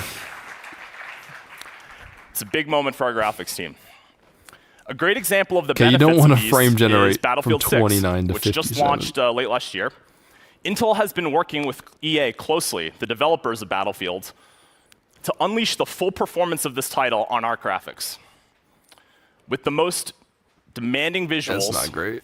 offered in the game called Overkill settings, Arc B390 can already drive a smooth experience, smooth frame rates using super resolution. But as we turn on multi-frame generation in the driver, you can see that we can scale use to an it from the incredibly smooth driver. experience. Over 120 frames per Oh second. yeah, these are real And frames. nearly 3 times faster than AMD. To share more about this collaboration between EA and Wouldn't call Intel, it faster. I'm very honored to invite fellow and VP of Technology So Partnerships you're at getting EA, Jeff Skelton, to the stage. So you're getting up to Please welcome Jeff. 159, which means your base frame rate that you're playing at is like 40, by the way. Because Jeff, there's 4 thank you for times joining that. us today. Pleasure to be here. So we just walked through the incredible performance of Pantherlake's Arc graphics. We'd love to hear your perspective of this This is good collaboration performance for an between EA and iGPU Intel. though. I'm not Absolutely. gonna lie. So we set out to build the best Battlefield ever by reimagining this iconic franchise from the ground up, pushing the limits of large-scale multiplayer and tactical destruction experiences while redefining the FPS genre. We want all players to enjoy this amazing experience. And a partnership like this one, like the one we have with Intel, helps us achieve that as we optimize for frame rate, stutter reduction, stability, and more. Holy This input work lag. ensures Thanks for the that tip. we meet player expectations, whether they are running desktops with discrete GPUs or mobile processors like Pantherlake. And Battlefield is already You know, really well optimized. I've been making games for a very long time. And if you told me a few years ago I'd be up here on stage with Intel talking about how our games run and how well they run on integrated graphics, I wouldn't have believed you. The performance we see on Pantherlake is remarkable. Yeah, thank you, Jeff. This means a lot from you and That's the really team cool. at EA. Our engineers have been We'll say working that, with though. EA for the very beginning of Pantherlake, from the first A0 silicon to ensure a robust driver support at their beta as well as launch. We had 2 key focus areas. One was optimizing for the hybrid CPU architecture that we've had since Alder Lake, and 2, implementing the latest AI-based XeSS technologies into the title. The addition of AI into the rendering pipeline has been a game changer. At this point, I don't think you'd want to We got build a even game without Battlefield talking technologies about AI. like XeSS. Anything else coming, Jeff? Absolutely. We're working on a native integration of XeSS 3 as we speak. Stay tuned. Jeff, thank you so much. We're so excited to see what's next from EA. Thank you so much. This guy they have on Intel talking is pretty good, though. And finally, with the performance of our graphics integrated into a low-power x86 SoC, what is that thing? plus the progress you've just seen What in is this software from goofy Intel, ass handheld? it's natural that we would think even beyond laptops. So today, we're excited to share with you that we will be launching an entire handheld gaming platform with Pantherlake. And That's we'll have cool, more though. news to share I on think that Intel from has our hardware and actually software more partners potential than AMD later does this year. on mobile. I hope you stay tuned. Thank you so much. On mobile handhelds All right, and Dan. stuff. Good job. Thank you, brother. Theory of frame generation shitification is trying to normalize have monster any levels interest of in mobile input lag, so gaming, you can't complain you've got to about buy that cloud PC. input lag. So now let's That's turn our true. attention to AI. Oh, To damn. deliver new and better experiences of AI PCs, Oh, he's it starting takes to a spam. massive investment by our software partners.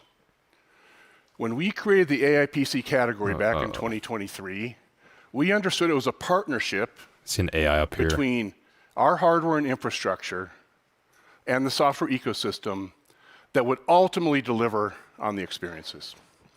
We're also aware that AI workloads, while they're moving to the edge, it's he's not going to turning into, happen slowly overnight. turning into And Jensen. even today, they're predominantly handled in the cloud.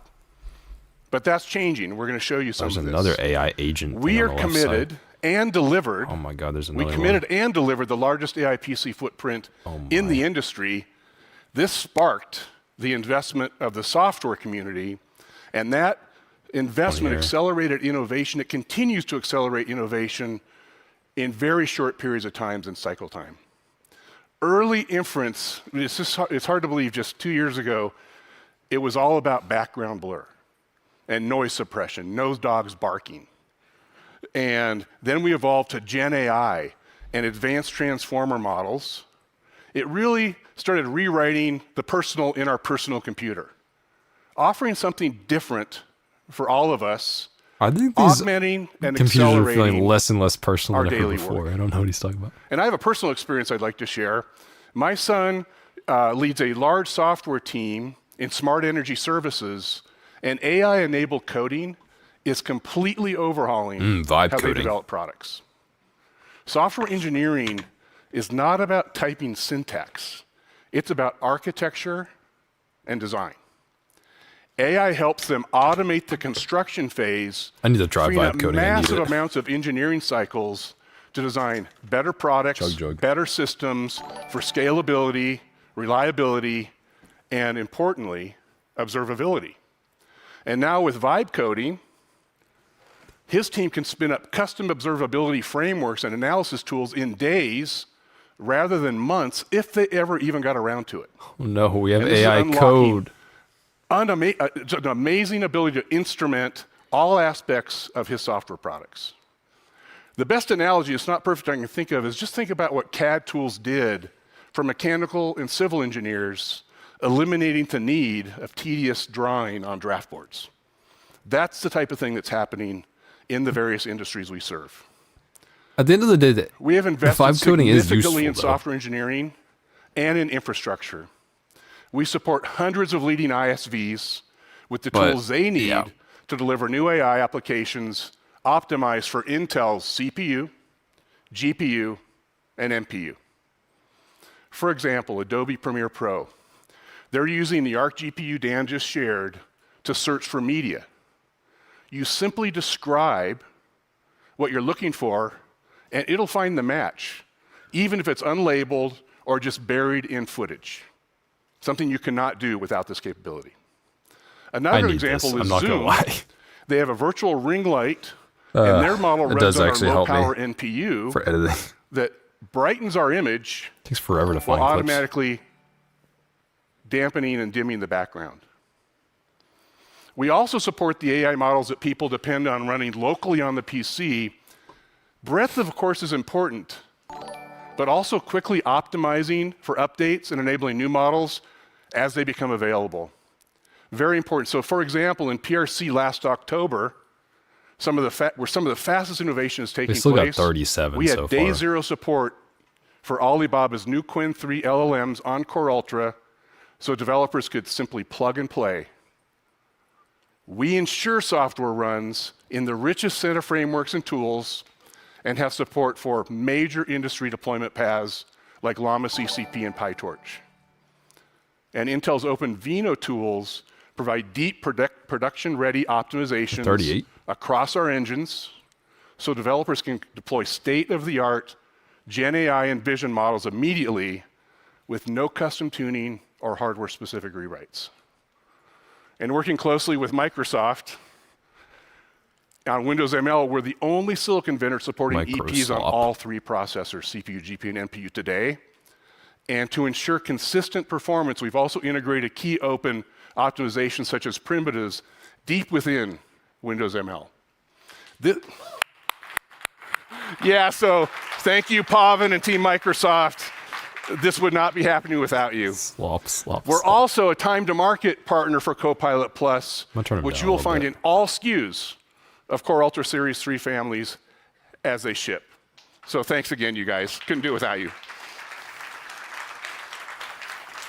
Oh yeah, our job, this is on a Plus foundation PCs. of leadership silicon, and we've taken a major step forward with Series 3. Up to 180 total platform tops, 120 on the GPU. I mean, that is with impressive XMX. for a SoC. And when you combine Open Vino with full access to 96 gigabytes of memory, this SoC can handle a 70 billion to parameter 96 model in a gigabytes 32K of RAM. context. Larger context is extremely important for more complex and deeper use of LLMs locally. Thanks for the None of our other competitors can do this. You complement this with the low power NPU of 50 tops, always on, always inferencing use cases like video conferencing security. When you put it all together and you look at the stack, we're at the forefront as an industry redefining an intelligence PC stack, where it combines hardware, Yay, an software, intelligent the OS, PC. firmware. It's the infrastructure of local intelligence for all client devices. They're going to add Microsoft at the edge, Recall, including PCs. Can't wait. And like any platform effort, it's only as good as we scale. So let me attempt to do some math. We've shipped more than 4 zettaops, or 4 billion tops of inference compute to the edge in the market. What's that equivalent to? 40 data centers worth of compute across the edge. Why does this matter? How do we activate this compute more effectively? We have a couple examples to share. It's like Nvidia is really big in the data center, ByteDance. and then Intel in 2025 actually they launched AI distributes Clipper, a lot of a chips cloud-based feature to computers. Because at the end of the day, even though a lot of people aren't buying them video summaries. DIY PCs, and they're expected to reach 1 million users. They still hit a lot of But it's laptops, they hit a lot of straining pre-built their cloud PCs and capacity. stuff. So Intel does have a large reach. So. ByteDance looked at this, seized the opportunity to leverage the massive tops in Intel AI PCs, and paired it with their cloud. The results have been amazing. Same quality, better performance, lower cloud cost. This is a great first step in where we think the industry is going to end up. As you can see, in a world with growing constraints on data center infrastructure, more AI can and we believe will move to the edge. But it won't be exclusively client. It has to work seamlessly So they're with pushing the it cloud. a little bit away from And the cloud. Series which I 3 kinda represents like. the start of this hybrid AI era. At the very least, can we keep it local? Putting this into practice if possible. is a huge technical challenge. Our new Intel Super AI Superbuilder AI platform Builder is a breakthrough which helps client and cloud models start to work better together. Local AI executes the task securely, See, keeping they're your data on the giving machine. Nvidia a run for their money with while this. cloud AI handles global reasoning, planning, and multi-agent The orchestration. numbers are getting high. The communication between local and cloud enables greater security, greater privacy, better performance, and better cost. 51. And we're actively working with the ecosystem partners to augment cloud-only solutions in a hybrid environment. One of the absolute leaders in this area is Perplexity. Let me welcome CEO and co-founder of Perplexity, Arvind, to the stage. What the fuck is Perplexity? Good to see you again. Thank you They so got much for Perplexity coming. on their Yes, thank you. presentation, Yeah. but Nvidia Hey, didn't get them. You know, you've been a champion for hybridized AI compute for quite some time, right out in front of it. And I know with the Comet browser that launched last summer, and I'm a big fan, I use it often, you put a lot of attention on moving as much search compute engine as possible locally. Can you share a little bit about your vision and how to do this? Yeah. First of all, thank you for having me here, Jim. So it's like ChatGPT. I love watching all these talks about chips, and all the technical details. There's like AI at the bottom really left that you guys can't deep see. tech is the real thought leadership in AI, so thanks for doing that. Oh, man. And yes, I've been talking about localized compute for quite some time. The past summer, we launched the AI-powered browser Comet. What got a lot of attention among people is the AI. But to me, what's really interesting about Comet from the get-go is we really focused on keeping as much compute and data of the So you user just search it and it's like an LLM that... That way users can really trust the product and use gives it to you? Have privacy guarantees. So we believe localized compute You will need only to calm down. bigger and more important not as redeem AI AI. advances further and further in capabilities. And there's Y'all need to 4 calm reasons down. for this. Number one is, first of all, it's very simple, performance issue. AI feels slow to a lot of people, and people are impatient. So think about all the times you've felt delays in computing before. That spinning beach ball, is your data basically traveling thousands of miles to a 60? server farm and back. So local compute removes that journey. So when processing there's one on the happens screen right too. where you are, there's going to be no lag. And you're also not sending all your local files to the server farm. You keep We like decreasing that. the latency, the Can we at more and least more you keep it on our localize. damn And so it's computers? going to be faster and better. Please. Second, it's the privacy and security argument. Now remember I said these get more important as AI advances further and further. So with great power comes great responsibility, and privacy and security drove our original thinking behind hybridizing the compute in the Comet browser. So we built an AI browser. It could be local because surveillance, not gonna lie. You don't just browse on the internet anymore. That's how browsers started in the 90s. Today you live on the internet, you work there. Amen. The internet is basically in every part of our lives. Yeah, we're And cooked. nobody wants all of that to be uploaded to some frontier model AI company's servers. So that's why there are some AI companies, even though they want all of your data, We're getting close that's to not the what number. the users want or the enterprises want. Market demands local compute. And so the more you localize, the more secure each user's most personal queries are, AI can begin to be more useful to you and start getting more personalized to you. Guys, do you think he's reading a And teleprompter? you start connecting your local files to the machine. I don't know. You're guaranteed of security. You own your files. You own the data. And over time, you own the intelligence. It's your brain, and you own it. Nice. I hope I the own third my argument, brain. simple economics. Dude. Unless This you've started been living making us under rent a our rock brains. over 2025, you probably heard that AI is getting really expensive. It's different from software. Every query is costing you real money. That's inference costs. And in 2025, another hype topic was data centers. But when you centralize inference in data centers, there's actually huge at it? bottlenecks in the demand. Localized compute inverts that model entirely. Infrastructure costs will drop dramatically for everybody as the bandwidth expenses plummet. Okay. So it's a simple economics argument.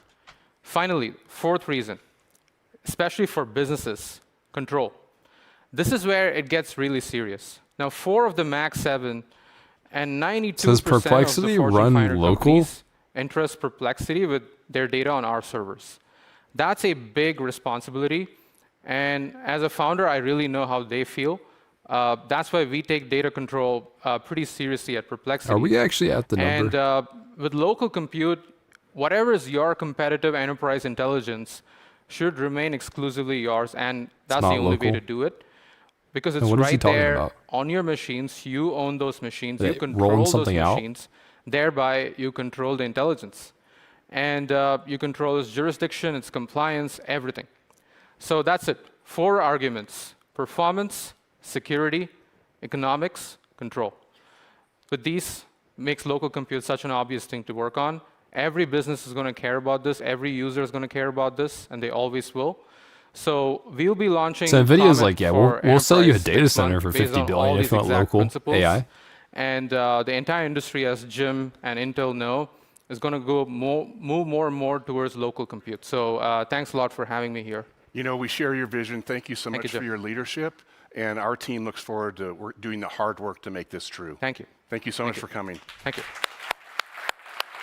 I don't even know what this guy's name is, but he's pretty cool, though, even though he's talking about AI. We spent a lot of time talking about how AI is changing the landscape of the PC. Oh, fuck. It's also a driver for Edge, a key pillar of our client business, living between the PC and the cloud.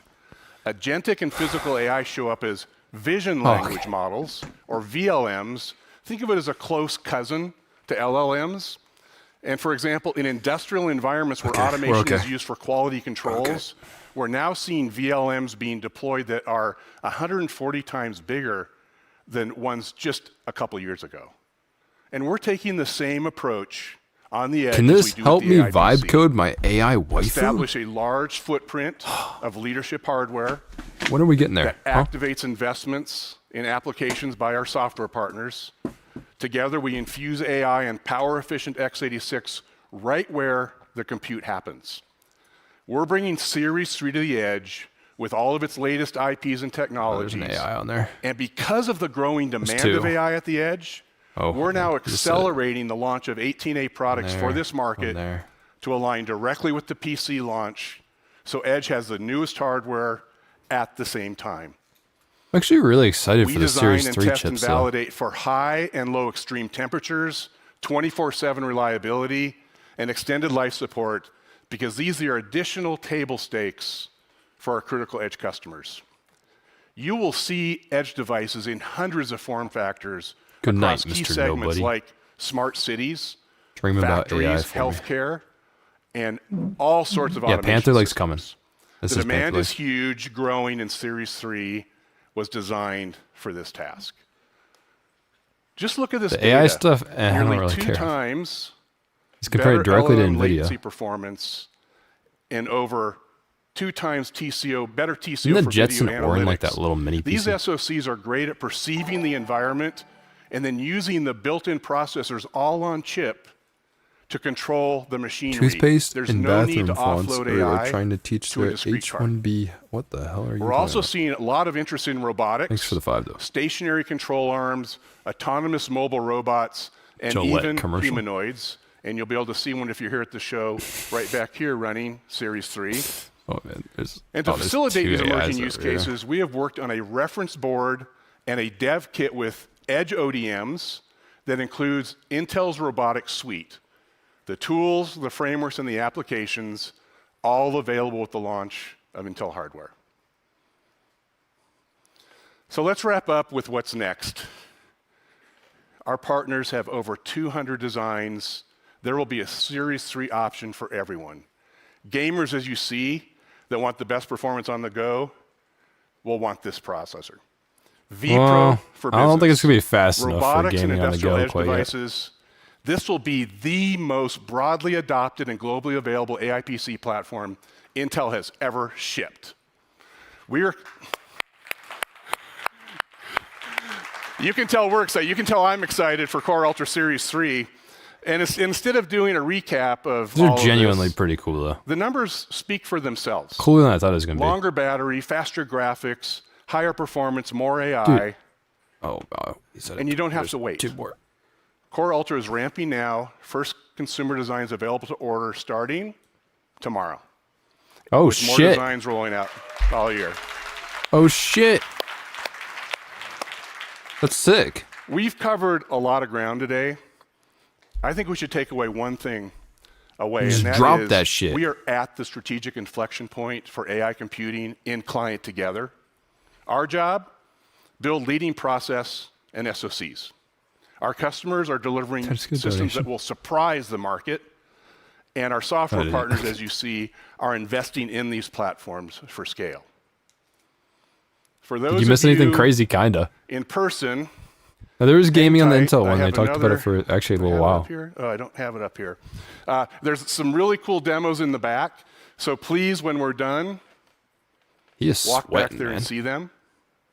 Jeez. And let's have a great 2026. Thanks, everyone, for joining us.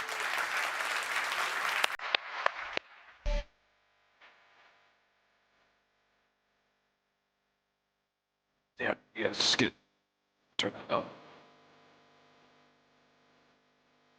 That was like kind of cool. No B770, but I didn't think B770 was coming. Anyways, to be honest, we just haven't seen enough leaks about it. Like there is leaks, we know that it exists, and it could be worked on, but I don't know when they're gonna roll it out. Is right now the best time? I still don't know how the whole. Oh my god, there's so much AI. Oh my god, there's more. I don't know how it's going to, like, the memory storage, how this is going to affect these new Ultra Series 3 chips. How is Pantherlake going to get impacted, even on laptops, because of this? How bad is it going to be? Hey, Copilot, help me generate more images like this. Copilot. Ugh.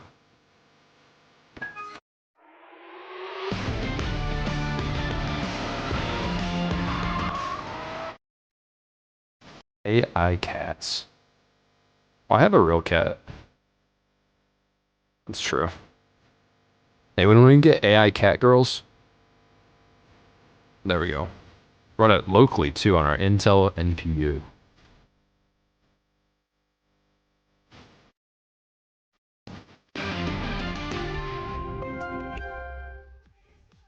Pretty cool though.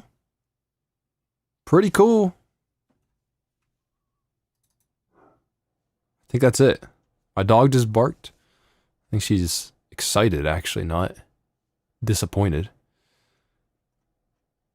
That wasn't bad. Like, for something that isn't like a GPU launch or a desktop, you know, CPU launch, then, like, that was pretty good.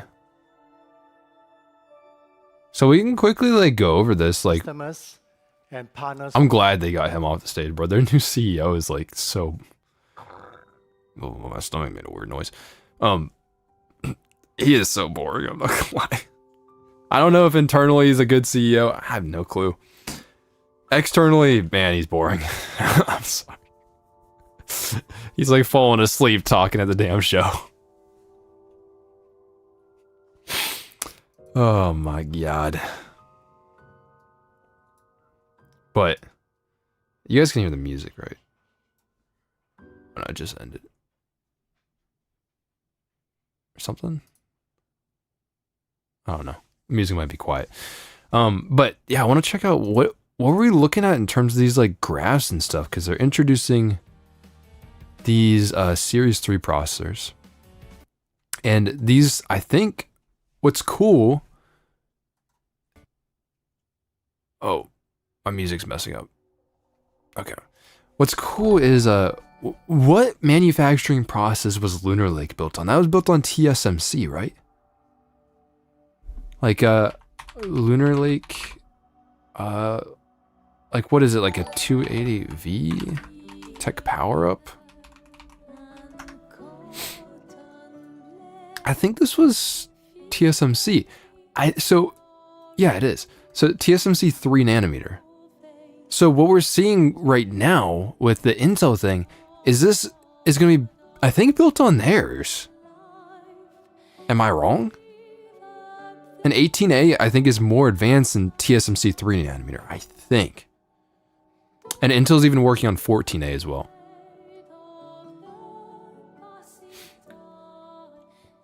(18A) is 1.8 nanometer. Yeah. So not only is this going to improve the power efficiency, the chip density, like how they're talking about here, but like this means that Intel has caught up with TSMC with their manufacturing. And if these chips do well, then it could mean that other companies could work with Intel, and that could drive down chip prices. Does that mean we're going to get cheaper memory? Probably not. But like, this is pretty cool. They stopped working on 14A, so they didn't get a big customer. That doesn't mean it couldn't come in the future, though, if they wanted to, like... I mean, I guess they'd have to start building it out now. But, like, 18A is, like, pretty good, right? I got a cat, by the way. You gotta get a peek of her. There she is. Ah. Do you like TSMC or Intel, girl? But basically, the end of the day, like, you get more competition with the chips. Like, that's what we want, and we want multiple fabs competing. And I think Samsung is getting their manufacturing process pretty good as well. So all of a sudden, like, TSMC's like had this like pseudo monopoly over the chip market for years now. But given a few years, that might change quite a bit. TSMC's might still be on top, but like there's competitors that can maybe offer a cheaper price or something like that that is pretty close to what TMC could do. ROG Presentation. Oh shit. But I'm excited about this, and the new chips do look cool as well. Let's see. ROG Global. We can check out ROG real quick. I don't have anything about this. We know you have been waiting for this. As we say, the ROG community means everything to us. Your ambitions are the inspiration for every breakthrough we make. We're always listening to and learning from your insights. We've seen how players rely on multi-screen setups. We also know you are those who dare to embrace innovations. The Zephyrus Duo offers astonishing design from the avant-garde imaginations. It's a proving ground for what's possible, crossing boundaries and breaking expectations. For the past few years, we have been refining every element Xbox Game of that Pass up design, here. researching, reworking, There's only in rebuilding, 1080p. all to bring you the next generation of this iconic machine. I just bought this damn a brand laptop. new type of gaming device that the world has never seen, but that you deserve. Look Today, at chat. that vision becomes Guess a I can. reality. The new Zephyrus Duo is the world's first Where dual did it go? 16-inch gaming laptop with a bold new form factor and an uncompromising power. We want RAM. 90% We thinner than want the previous RAM. generation. It's built for players, creators, I think we want something. developers who needs the system that keep pace with their boundless imagination. This transformative design That's features two stunning full-size ROG Nebula Give us HDR RAM. displays, joined by a detachable full-size in a second.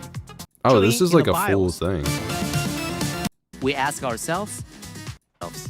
Okay, let's go from the beginning of it. So this is ROG. We want RAM. We want RAM. Hello everyone, being here with you to celebrate the 20th anniversary setup looks of kinda sick, Republic though. Gamers is truly special to me. At this moment, I feel both excitement You and think that deep they'll improve the emotion. warranties on these 20 ones? years ago, 20 years? when ROG was Think that's long born, enough? I was right there at the very beginning.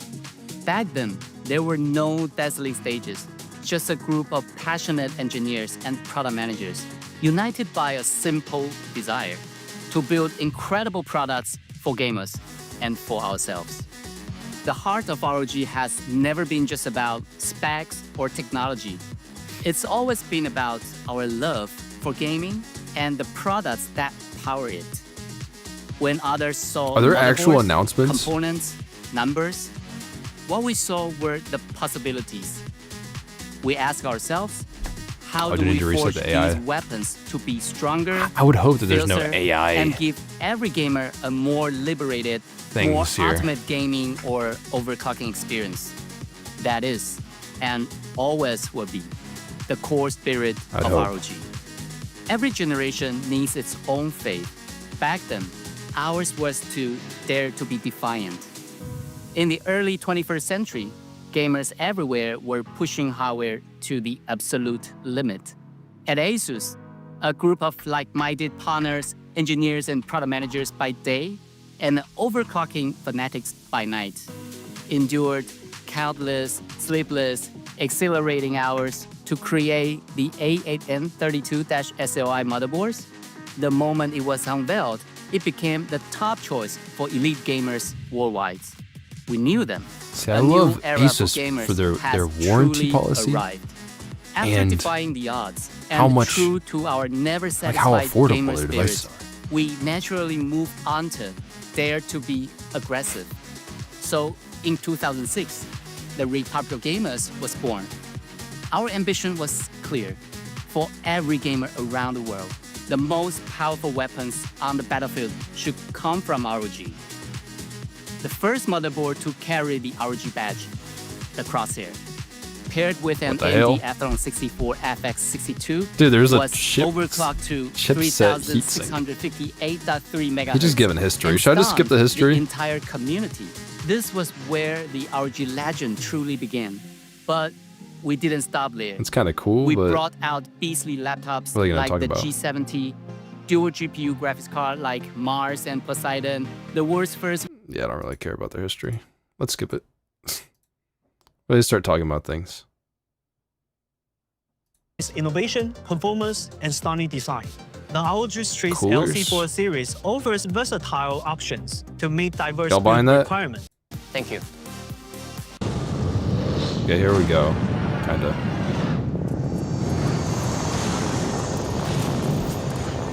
Y'all buying this expensive liquid cooler? Hello everyone, I'm excited to introduce the all-new Should I get an ROG jacket? LC4 liquid cooling series, a revolutionary lineup that combines innovation, performance, and stunning design.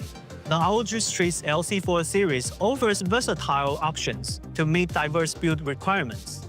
Among them, the short tubing version stands out with its ultra. You guys actually have AIOs? I've just never really got the point of them. A perfect match for builders. They're just more likely to fail, and they're kind of annoying to install.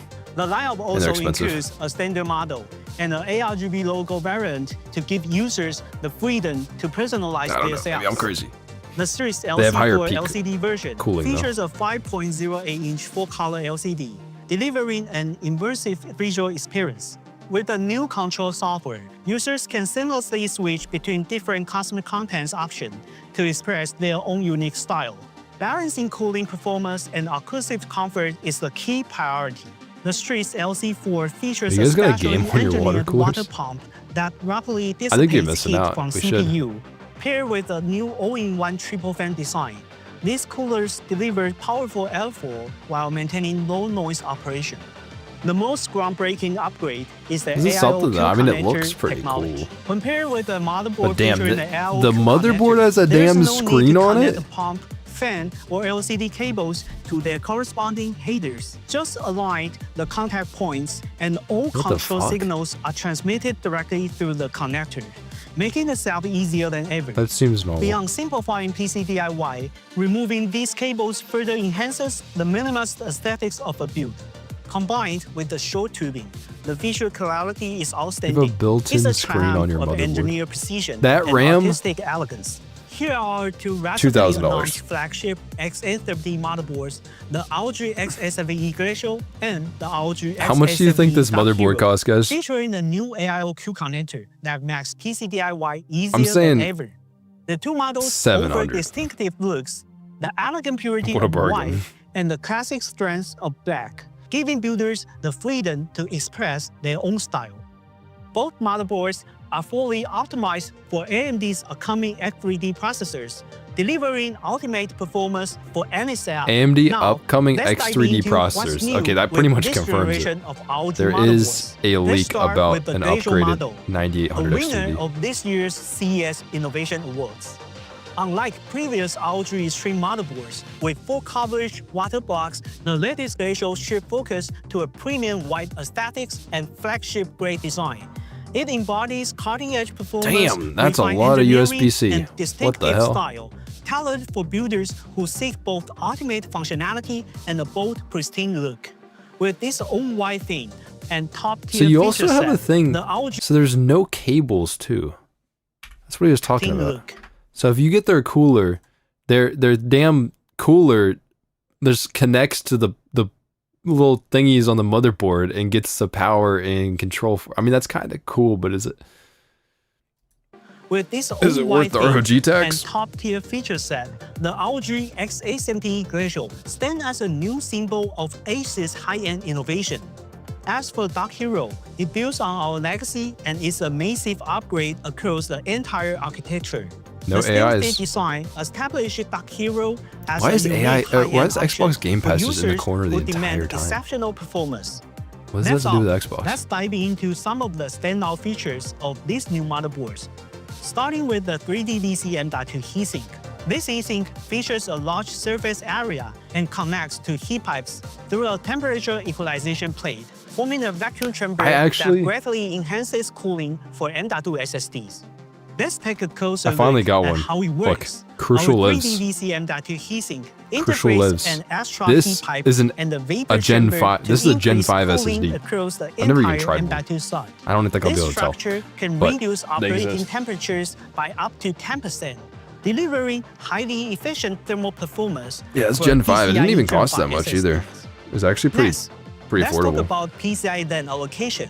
With the adaptive PCIe configuration features, we've aesthetically optimized both Gen 5 and Gen 4 bandwidth, ensuring full speed for peak performance gaming, It's actually a really maximum performant throughput for SSD. Gen 5 storage, and rock-solid stability for creator and Oh, AI no. workloads. Oh, no. Here are 3 common They said scenarios AI. where this feature excels. We got one. First, for gamers, Even in the Republic. graphics card in the main Gen 5 slot of Jesus, this new 4 X870 SSDs. motherboards can use the full complement of Look how PCIe fucking DAMs. big that Even while the graphics card second PCIe slot provides Gen 3x4 for another high-performance expansion card. And for creators who demand massive storage capacity, the Glacial supports 2 storage expansion cards that can use up to 4 Gen 5 SSDs and 3 Gen 4 7 SSDs. M.2s. For AI-focused usage, the dual PCIe slots can be This guy configured AI to use generated? 8 I LANs just saw each, 2. empowering users to run dual graphics cards for advanced workloads. These 3 upgrades help ensure that gamers, content creators, and AI developers reach the full potential of PCIe Gen 5 performance What's wrong with his voice? with unprecedented flexibility. What the hell? Beyond hardware innovations, with these motherboards, we are also introducing key software and firmware enhancements, and one of the highlights is the AI Cache Boost. AI Cache Boost supercharges your large language model workflows by That was a lot of optimizing AIs. CPU cache that's all and about memory pathway, delivering up to 29% faster local LLM performance through advanced high-speed That just went memory up quick. tuning. This feature is exclusive to Asus AMD 800 and 600 series motherboards paired with Ryzen 9000 series CPUs. And we are also making big moves on the firmware side, especially That was a in the lot. BIOS. We are introducing major updates that make it simpler, smarter, and more See that? intuitive Their stock for every price? user. With this latest wave of X870E motherboards, we have revamped the entire BIOS interface to make it easier to navigate. Furthermore, the BIOS ROM capacity RAM. is getting upgraded to 64 megabytes. The RAM costs more In than the addition to motherboard. providing more support for future AMD CPUs, this also enables a pre-installation function for Wi-Fi drivers. Users will no longer need to Oh, prepare that's kinda a cool, USB drive pre-installed with Wi-Fi. Wi-Fi drivers. Although, for the wasn't there operating security system problems with this installation shit? process. Going back to the hardware for a moment, we've also updated the PCI slot purities mechanism on X870E Glacial. Okay. Didn't they It now patent this features a shit so nobody switch else that can use it? controls a release mechanism for both PCI slots that Love you. makes Love you, installing Asus. or removing your graphics card or other expansion cards more convenient than ever. And of course, this launch also brings even more ROG innovations. You will see upgrades such as a 4-color 5-inch LCD, now Oh, damn. enhanced with anti-flashes and anti-glare coating, plus ultimate power delivery, and exclusive features like ROG Qdin.2, ROG Hyper M.2 card, ROG Memory Q fan, and dual 10 gigabit Ethernet ports, Dual along 10 with gig AI-driven technologies that Ethernet? deliver ultra-fast connectivity. All these Jesus advancements Yeah, this come board's like together to $1,000. redefine what the next generation ROG motherboards can deliver in both performance and user experience. And finally, this launch is not just about ROG flagships. We are also introducing new models across the ROG Street, Acer's Tough Gaming, and Poa lineup to give builders every option to create their perfect PC. So, don't miss Okay. out on all the exciting new products coming your way. Thank you. I can't afford any of that. But that was cool. Maybe it Now that costs you have a motherboard for more your than next the build, Nvidia data center. let's dive into the ROG Chronox. It's a panoramic gaming chassis I can't afford that either. perfectly blends stunning aesthetics with extreme performance. The brushed aluminum trim, paired with indirect lighting, elevates your Y'all buying that? PC into the next level. Meanwhile, The curved tempered glass panel is manufactured with an 5,000. extremely minimal That's curve, it. creating expansive and seamless view of all your components. That's probably more. The The 5090 ROG Chronox features an iconic itself is full-free 4,000. design. One press at the rear Yeah, it's like releases the side $8,000 panel PC. in a second. It's easy to build in, but designed for serious hardware. The Chronox supports Does look TTF pretty cool. EATX motherboards, dual 360mm. Ew, does that water cooler have and cables? graphics cards up to 400mm long, giving elite The new builders Asus the motherboard. space and power they need to push boundaries. To hold your graphics card firmly, ROG Chronox features a robust graphics card holder for stable mounting. The patented slot clamps at the back ensures smooth installation. A simple snap locks your graphics card in place. Next, let's I don't look think at that's the that thermal special. Am I design. crazy? This case's cooling potential is on another level, with support for up to 14 120mm fans. There's a dedicated fan at the bottom rear. Dude, Jay's channeling cool Jay's air gonna build a directly to PC your in graphics this. card. The patented rotatable He's side gonna fan buy one? brackets Oh, sets a man. new standard for thermal design. Rotate, align, the hell? and tune, transforming the side fans into hell a was striking that? visual showcase. Speaking of aesthetics, Can turn the the ROG fans? Chronox also features a Why? 9.2-inch LCD screen with a 60Hz refresh rate to elevate its appearance. Nah, bro. The case 240 screen hertz or module also bust. has a hinge, allowing the user to freely rotate it to the most suitable and convenient viewing angle. How are you gonna game the on it? It's screen, only 60 you can hertz. check your system dashboard for CPU, GPU, memory, and fan stats in real time. There is also a theme editor where you can personalize backgrounds and system info to match your style. Or, if you need some reminders, notification mode keeps you updated with everything you have coming up.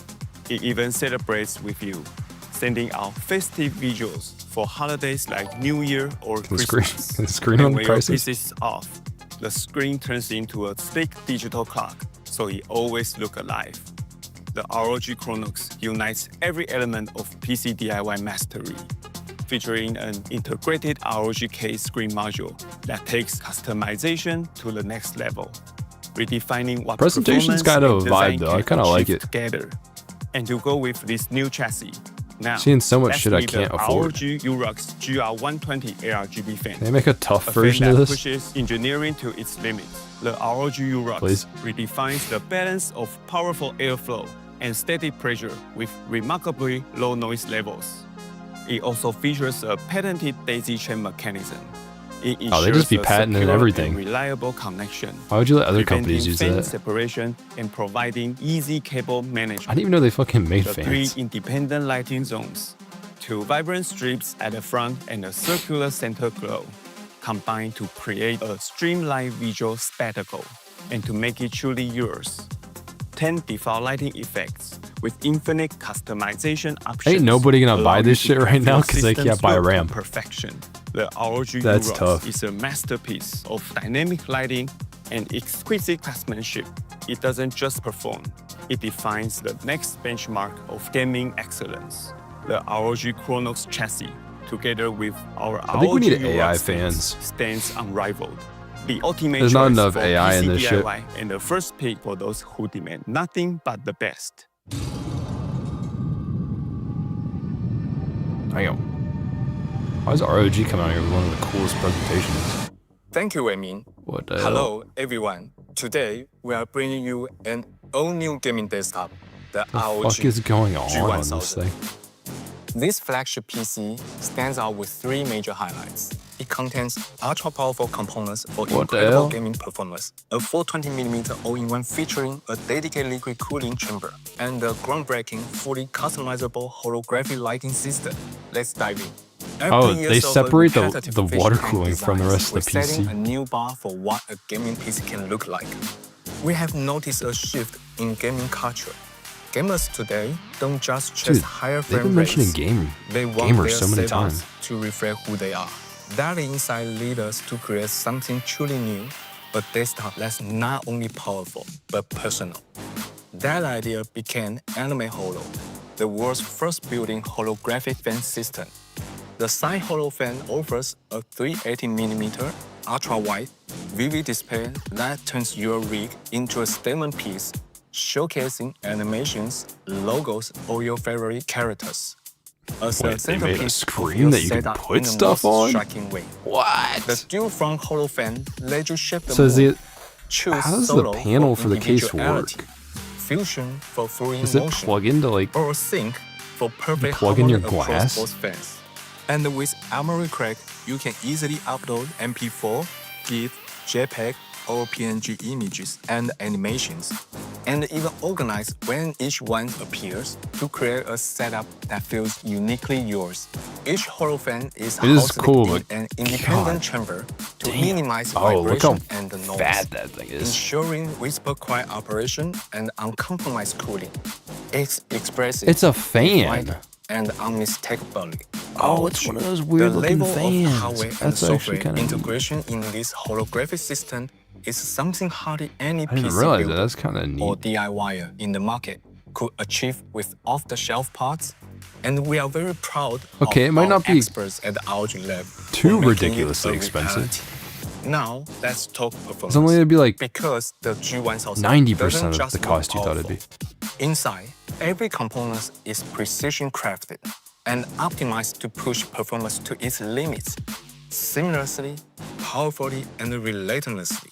This machine is I thought it was gonna be available two with kidneys, up it's to only an one. AMD Ryzen 9 X3D CPU and an ROG Astro RTX 5090 for the ultimate in Do gaming they sell performance. PCs directly? I didn't even know this. These high-end components are supported by an x870 They only sold it motherboard, to like ensuring retailers. stable power delivery, lighting-fast Wi-Fi 7, and the room for future upgrades.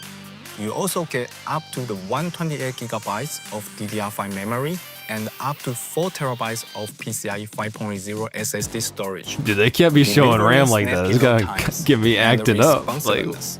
From components to assembly, damn. everything is tested by our professional ROG engineers. Try and chew. Every piece works Bro, together seamlessly, Where this is ready to gain right out of the box without any setup hassle. Cooling this much power requires a smarter system. That's why we engineered the tri-room airflow design, where each key component, CPU, GPU, and Gamers power X is supply about to do a video on this. has its own dedicated thermal pass. At the heart of it is the futuristic ROG thermal atria, a dedicated chamber that fits the CPU's 420mm. It's gonna be like we built a simulation for this. Outside air. This design keeps that's your cool, CPU though. up to 16 degrees Celsius cooler under full load.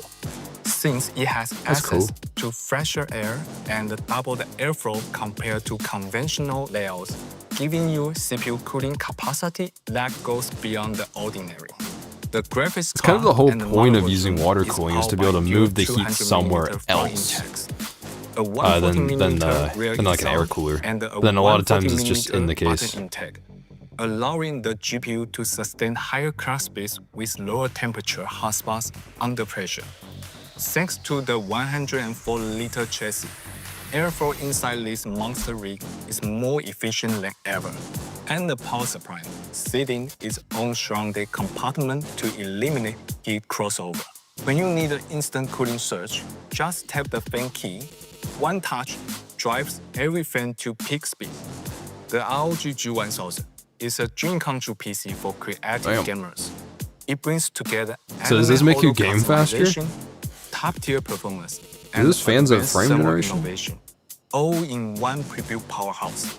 It's not just built to perform, it's built to be seen.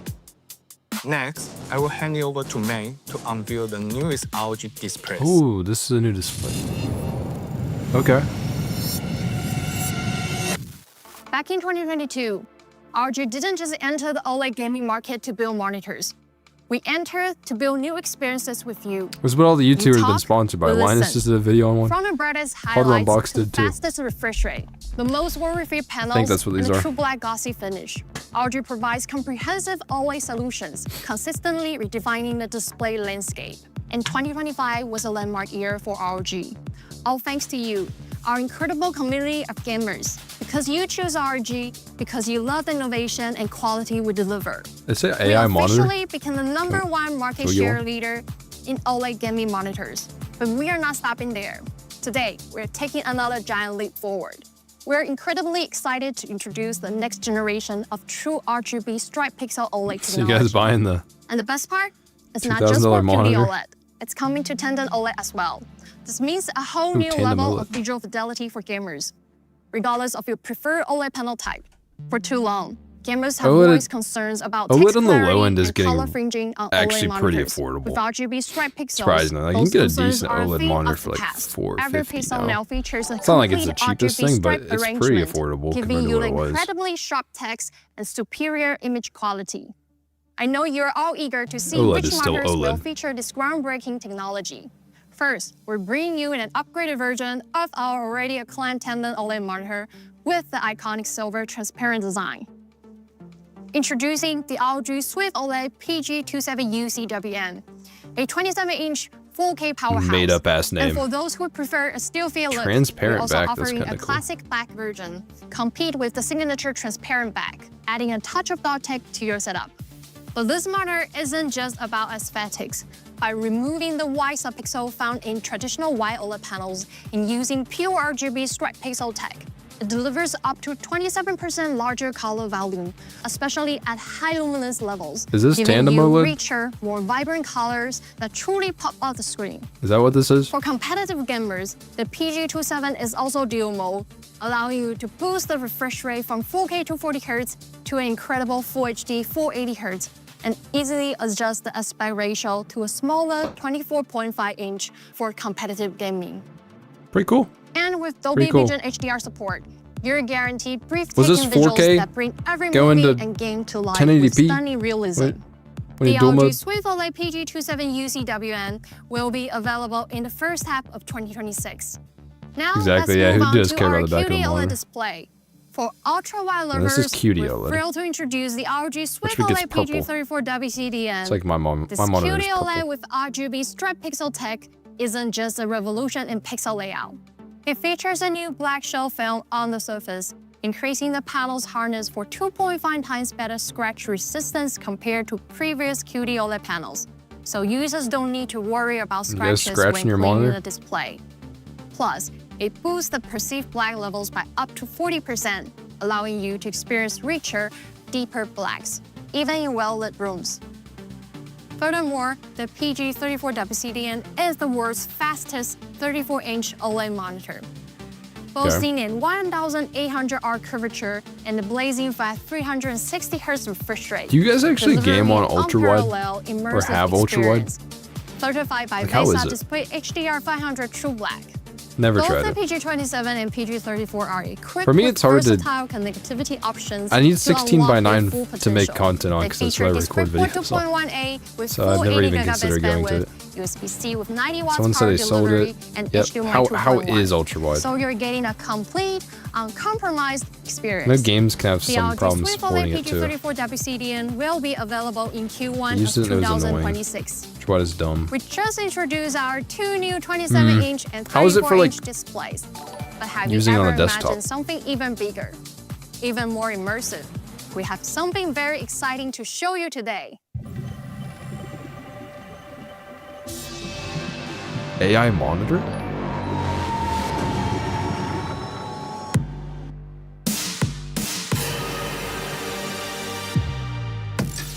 Or we got ROG glasses before GTA 6. We got gamer glasses.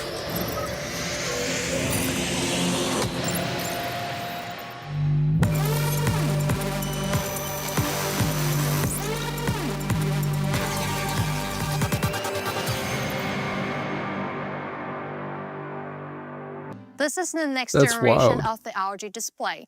And now it can follow you anywhere. Introducing the world's first gaming glasses with a refresh rate of up to 240Hz, the ROG X-Real R1. I have ROG no clue how keeps to feel about expanding this. the gaming visual experience with bigger screens and more immersive designs. To bring this vision to life, we've integrated advanced optical technology These kind of developed exist. together with X-Real, a global leader X-Real. in consumer AR glasses, I've enhancing the heard of way them. players see and experience their games. With this innovation, it redefines what visual immersion means in the world of gaming displays, From the screen in front of you to the screen that follows you, this is where the ROG ecosystem truly comes alive, bridging your gaming experience it could be cool across every dimension. Like, how sharp is the display and stuff? That's like the problem. And then you put on the glasses. So what if you brought these on the road and you could like 100-inch virtual display have a nice right in display front of you. As you sit at your gaming setup, wherever you are. A truly massive immersive view. The farther you look, the larger it appears, expanding into a virtual display of up to 171 inches at a distance of 4 meters. With a 57-degree field of view, covering about 95% of the eye's focus, every scene feels closer and more real, bringing big screen gaming to a whole new dimension. All powered by the world's first 240Hz refresh rate for AR gaming. I think these cost And to unleash that $600. full performance, you'll need a powerful gaming PC. That's why we created the ROG Control Dock, $1 million. your ultimate bridge It's a bargain. between PC, console, and the AR glasses. It carries everything I don't know, gamers with the love dock, about I feel ROG like it's gotta go up. monitors. High I'm saying refresh 800. rates, versatile connectivity, and seamless switching between See, I don't platforms, think it has plus that a much full RAM in suite it, so of like it might be extra kind of cheap. features. Traditional AR glasses move the screen with your gaze, which can break immersion, and overall experiences feels limited. With anchor mode in native 3DOF, your display stays fixed in space. The screen stays perfectly aligned so you can lean back, relax, and stay in total control, enjoying the freedom of immersive AR. And thanks to the electrochromic lens technology, the glasses automatically adjust tints for the perfect balance of clarity and comfort. Even when you glance away or take a sip of water, your world stays vivid, immersive, and right where you left it. The ROG AR glasses work with portable devices too. When you're ready to unwind with a handheld, simply connect the glasses to your ROG Ally with a single Type-C cable. The connection is smooth, instant, and effortless, bringing your ROG gaming experience wherever you relax. What game is that? At home or on the go, enjoy up to 171-inch gaming anytime, I need the ROG anywhere. jack and the Call out ROG at the hotel, backpack. a panoramic racing experience that stretches across your vision with breathtaking depth. Vivid spatial sound surrounds you, making engines roll and corners come alive. Wherever you go, your ROG world follows. Dude, people are gonna be gooning so much with these glasses. The future of gaming visuals, from the brand new RGB striped pixel OLED to the groundbreaking portability and immersion of the ROG X-Real R1 gaming glasses. Whether you're at your desk, on the couch, or on the go, you can have the best gaming experience ever.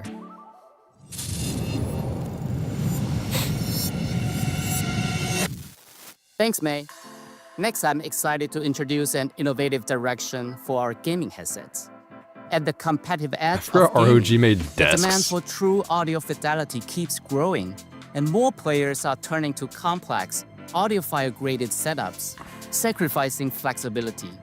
But we believe gamers deserve both.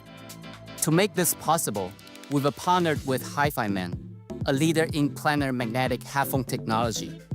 Together, we're fusing hi-fi audio with tactical gaming performance to raise the bar for gaming sound. We also leverage HiFiMan's industry-leading expertise in magnet and diaphragm technology to achieve optimum in-game audio performance. The drivers are tuned for a balanced sound signature across an ultra-wide frequency range, deliver clear audio and exceptional transient response. Positional awareness is also a critical factor, especially I've tried on the ROG headsets. They actually feel pretty nice. They're not like ridiculously expensive. The venting ratio to achieve the perfect balance. Surprisingly. Delivering a natural and expansive soundstage that lets you locate enemies and react faster to the action.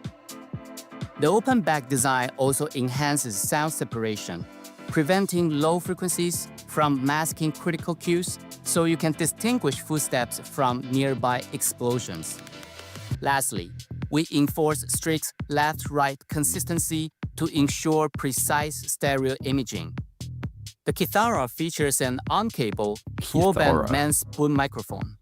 MEMS technology offers a wider frequency response and a higher SNR, resulting in clear voice with minimum distortion.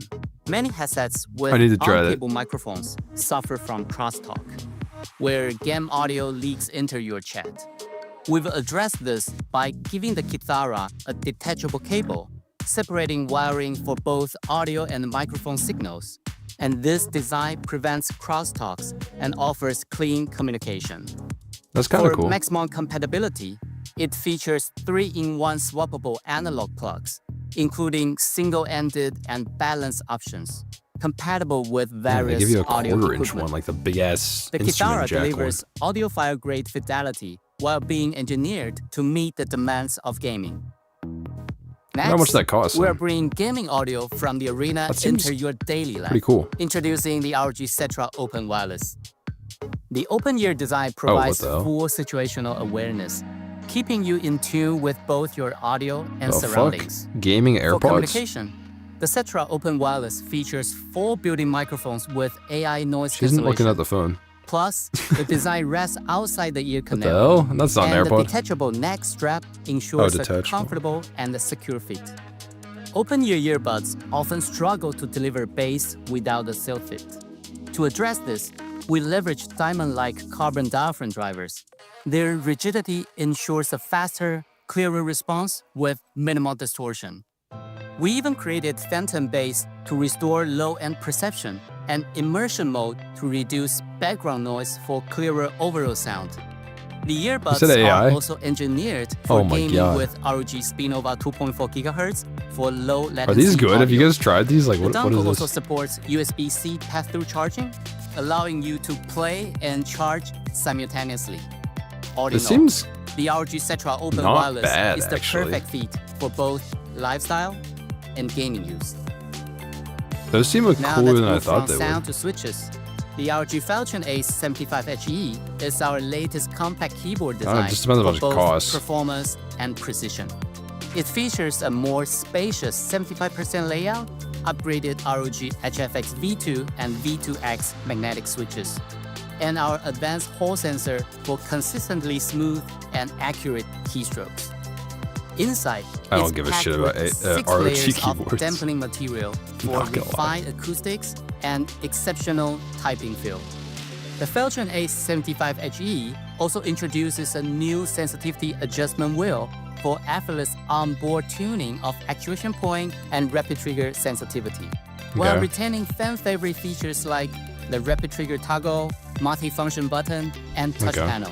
With an ultra-responsive 8,000 Hz cooling Have rate, you guys tried the Rapid Falcon Trigger? Ace Like, is that 75HE shit good? Does it make you ensures better at every gaming? keystroke Just like, is captured with unmatched Does- speed and precision. like if you're a And to top it all off, it Say, comes like, with you're a a custom-fit plat carry player. case that keeps You know what I your mean? keyboard protected wherever you go. does it make You you can a expect to grandmaster? find the ROG Kitara, ROG Cetra Open Wireless, and ROG Falcon Ace 75HE coming to you in Q1 2026.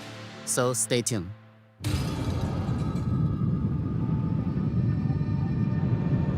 RG actually makes a lot of shit.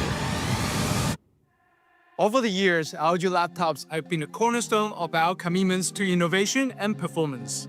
From the ultra-powerful Strix family to the thin and light Zephyrus family, we are always looking for ways to move the industry forwards. We invented the 14-inch performance gaming laptop category, we introduced the world's first dual-screen laptop, and we have continued shaping that vision with the spirit of ROG Lab. Experiment boldly, engineer with purpose, and stay grounded in what our community needs the most. As a result, ROG Zephyrus has never stopped evolving. Every generation is a breakthrough, pushing boundaries of performance, craftsmanship, and creativity. It's not that bad. And we couldn't have Right. achieved these milestones without our community. You are the core of our creation. We listen, we build, we refine.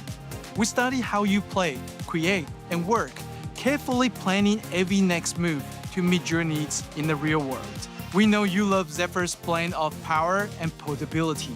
We also know multitasking is the new norm, and people want to be more efficient than ever. But efficiency can take different forms from different people. Some crave a powerful workstation, while others need more accessible device with longer battery life. Many of you have asked for multi-display flexibility, and on top of those requests, new technologies like AI are changing the way we live and work. So guided by the vision of ROG Lab, we look for ways Zephyrus Use can AI to bring grow more your to hair. the table. Balancing Yeah, I saw all the this AI blur request there, didn't it go is a good? serious challenge. Did they say it? But that challenge fuels us. With this year's lineup, we hope you will find the gaming laptop that fits your needs, your rhythm, and your identity. Because at the end of the day, we are for those who dare. We are excited to present the all-new Zephyrus series. For those who dare to drain their bank account. The G14, the G16, and the long-awaited Zephyrus Duo back in action. Powerful, efficient, and versatile, each designed for different kinds of gamers and creators. We have been working closely with our I don't know if you'd ever get the the next Zephyrus generation Duo. of platforms to deliver power efficiency and AI acceleration above raw performance. New Zephyrus family will feature Intel's latest Pantherlake processor. Oh, they're talking about To Pantherlake. dive into immense power and innovation of this chip, let me introduce our partner and friend, Josh. Okay, so this is maybe more the gaming perspective on them? Look, I'm really excited about the all-new ROG Zephyrus lineup. Okay. At their core are the all-new Intel Core Ultra Series 3 processors.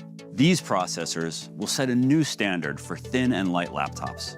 They deliver an impressive combination of performance, gameplay, AI capability, and battery life that will impress.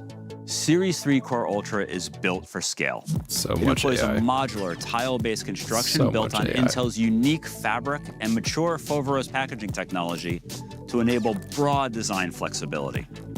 All Series 3 Core Ultra processors feature new CPU, NPU, and Xe3 GPU IPs, all designed and optimized for the Intel 18A process technology. The new CPU IPs deliver enhanced architecture to optimize instructions per clock, or IPC. The low-power efficiency cores are organized in an upgraded efficiency cluster with 8 megabytes of memory-side cache. This allows more workloads to run at low power simultaneously and delivers long battery life for more usage scenarios. The top-tier cool. Series 3 Core Ultra configurations So you can use a offer gaming 16 laptop total that CPU isn't just cores, which will terrible deliver much battery life. higher multi-thread performance than the current Use it Core as like an Ultra all-around 200V laptop. or Lunar Lake processor for usages like photo and video creation, while enabling similar levels of battery life. The integrated NPU 5 delivers the support needed to run the latest Microsoft Copilot Plus experiences I like and them has focused on huge battery life. potential for future AI gaming use cases like in-game gaming assistance and non-player character enrichment. Running these game-enhancing use cases on the NPU in a gaming system is essential to keep the GPU free to render game frames at the maximum possible rate. Now, returning to how the Series 3 Core Ultra is built for scale, some configurations offer Are they a larger actually number using of the NPU PCIe for Gen anything 5 lanes gaming to related? accommodate the latest discrete graphics options How many devs are gonna and integrate that? performance storage configurations. And all Series 3 Core Ultra products integrate the latest Wi-Fi 7 and Thunderbolt 4 technology to assure worry-free, fast, and easy connectivity to networks and peripherals. Intel is so proud to have been a key partner with Asus for over 34 years, and of course ROG for all of its 20 years. I personally have worked with Asus for almost 25 years, and every step of the way, I've been so impressed at the incredible things that happen when our two great engineering-led cultures come together. This new portfolio of ROG Zephyrus products powered by the Intel Core Ultra Series 3 processors is truly incredible, and I can't wait to bring them to the ROG community. Thank you, Josh. Intel There was AI. an incredible look into the advanced silicon design. And yes, Bro, I am an processors are coming I do to have our nieces. ROG Zephyrus G14, G16, and the all-new Zephyrus Duo. We don't just meet expectations, we redefine them. Our new flagship G14 and G16 models offers configuration with up to Nvidia GeForce RTX 5080 and 5090 laptop GPUs. Inside the industry-leading thin design, I'm pretty sure if our you go team anything completely above 5070 redesigned the Ti on thermal those laptops, architecture it doesn't to matter. achieve significantly higher TGP, delivering the I missed an top-tier AI. power that always Like, because they has can't been drive the core power of efficiency higher ROG. because those things are so To thin and light. introduce the new Zephyrus family and how it changes the only game if you want for more the VRAM. life on the go. Please welcome Stanley. Zephyrus has always had a special place in our product lineup. Not only is it portable and powerful, it has its own design language that speaks directly to the community that has shaped it. Your inside drive this evolution, your creativity feels it. Every element of Zephyrus is considered with care and engineered with intention, where performance meets precision in a cohesive user experience. Look at that. And the precision extends to the display as well. That's why the next generation Zephyrus lineup comes with this guy looks like AI, HDR display across the board.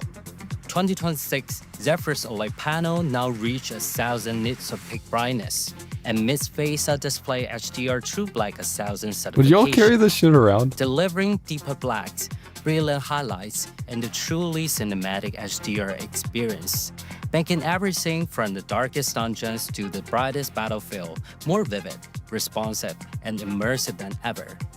It's also featured the Corning Gorilla Glass DXC, which provides scratch-resistant and anti-reflection coating for punch of visual in any environment. But we didn't stop at the hardware. To truly take Nebula HDRs to the next level, we had to improve the engine that powers it off. Trained on thousands of images and videos, our Nebula HDR engine algorithm have been improved even further to avoid overexposed highlights and preserve rich shadow details. So they have their own HDR thing too? We have also introduced the factory HDR color calibration, ensuring incredible color accuracy. Oh, that's actually kind of cool.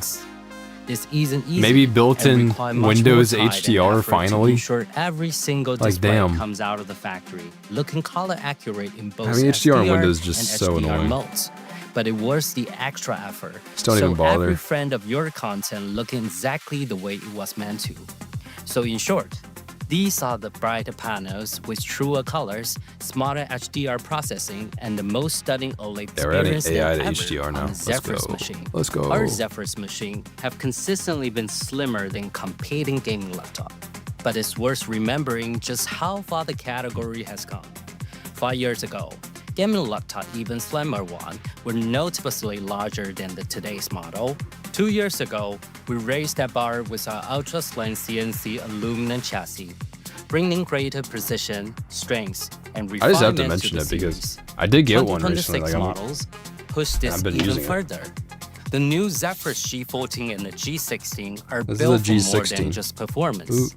They are designed with lasting comfort and sensory balance in mind. How thin it is. The slash lighting array has been upgraded from 7 lighting zones to 35, providing a smoother, more refined lighting effect that suits the elegant chassis. Not cheap. Paired with a new mirror glass material. At a certain point, if you want a thin laptop that is powerful, the 6-speaker audience for portability and work on the go, then sound that draw you in eventually that just costs money. There's just like not a deal you can get. Built-in ambient lighting sensor adjusts screen brightness to your surroundings, keeping the display comfortable in any environment. We got AI speakers, These AI are the display, best G14 and G16 AI machines chip we have ever built. They feature ROG intelligent cooling, precisely engineered to unleash the full potential. The exhaust fans have been enlarged to increase overall airflow, and the internal flow dynamics have been redesigned to maximize efficiency within the thin chassis. These improvements allow the cooling system to remove heat faster and more effectively, enabling the laptop to sustain higher power and reach significantly higher TGP. We continue to the last Steam Machine video I edited it on that laptop. G14 and G16 yeah, the fans are still pretty loud, and I even tuned them so they're quieter too. Not only do this model feature the latest generation of Intel and AMD CPUs for maxed out performance, that also bring a stunning evolution to their iconic design, pairing refined craftsmanship with the brilliance of new Nebula HDR display.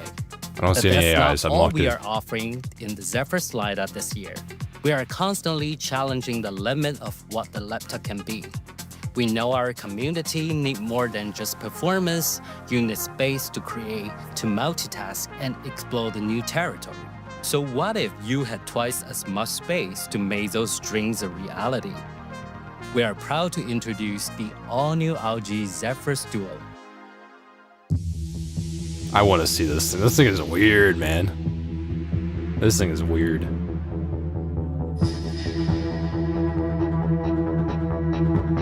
Where's the other screen come from? How does it fold out? I'm just... What the hell? We know you have been waiting it's a tablet. Oh. As we say, the ROG community means everything to us. I thought it was a Your laptop and then the screen would... inspiration for AV breakthrough we make. We're always listening to That's so and weird, learning from your insights.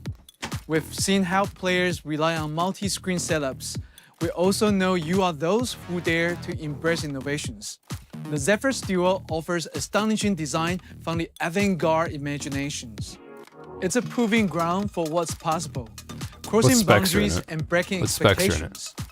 For the past few years, we have been refining every element of that design, researching, reworking, rebuilding, all to bring you the next generation of this iconic machine.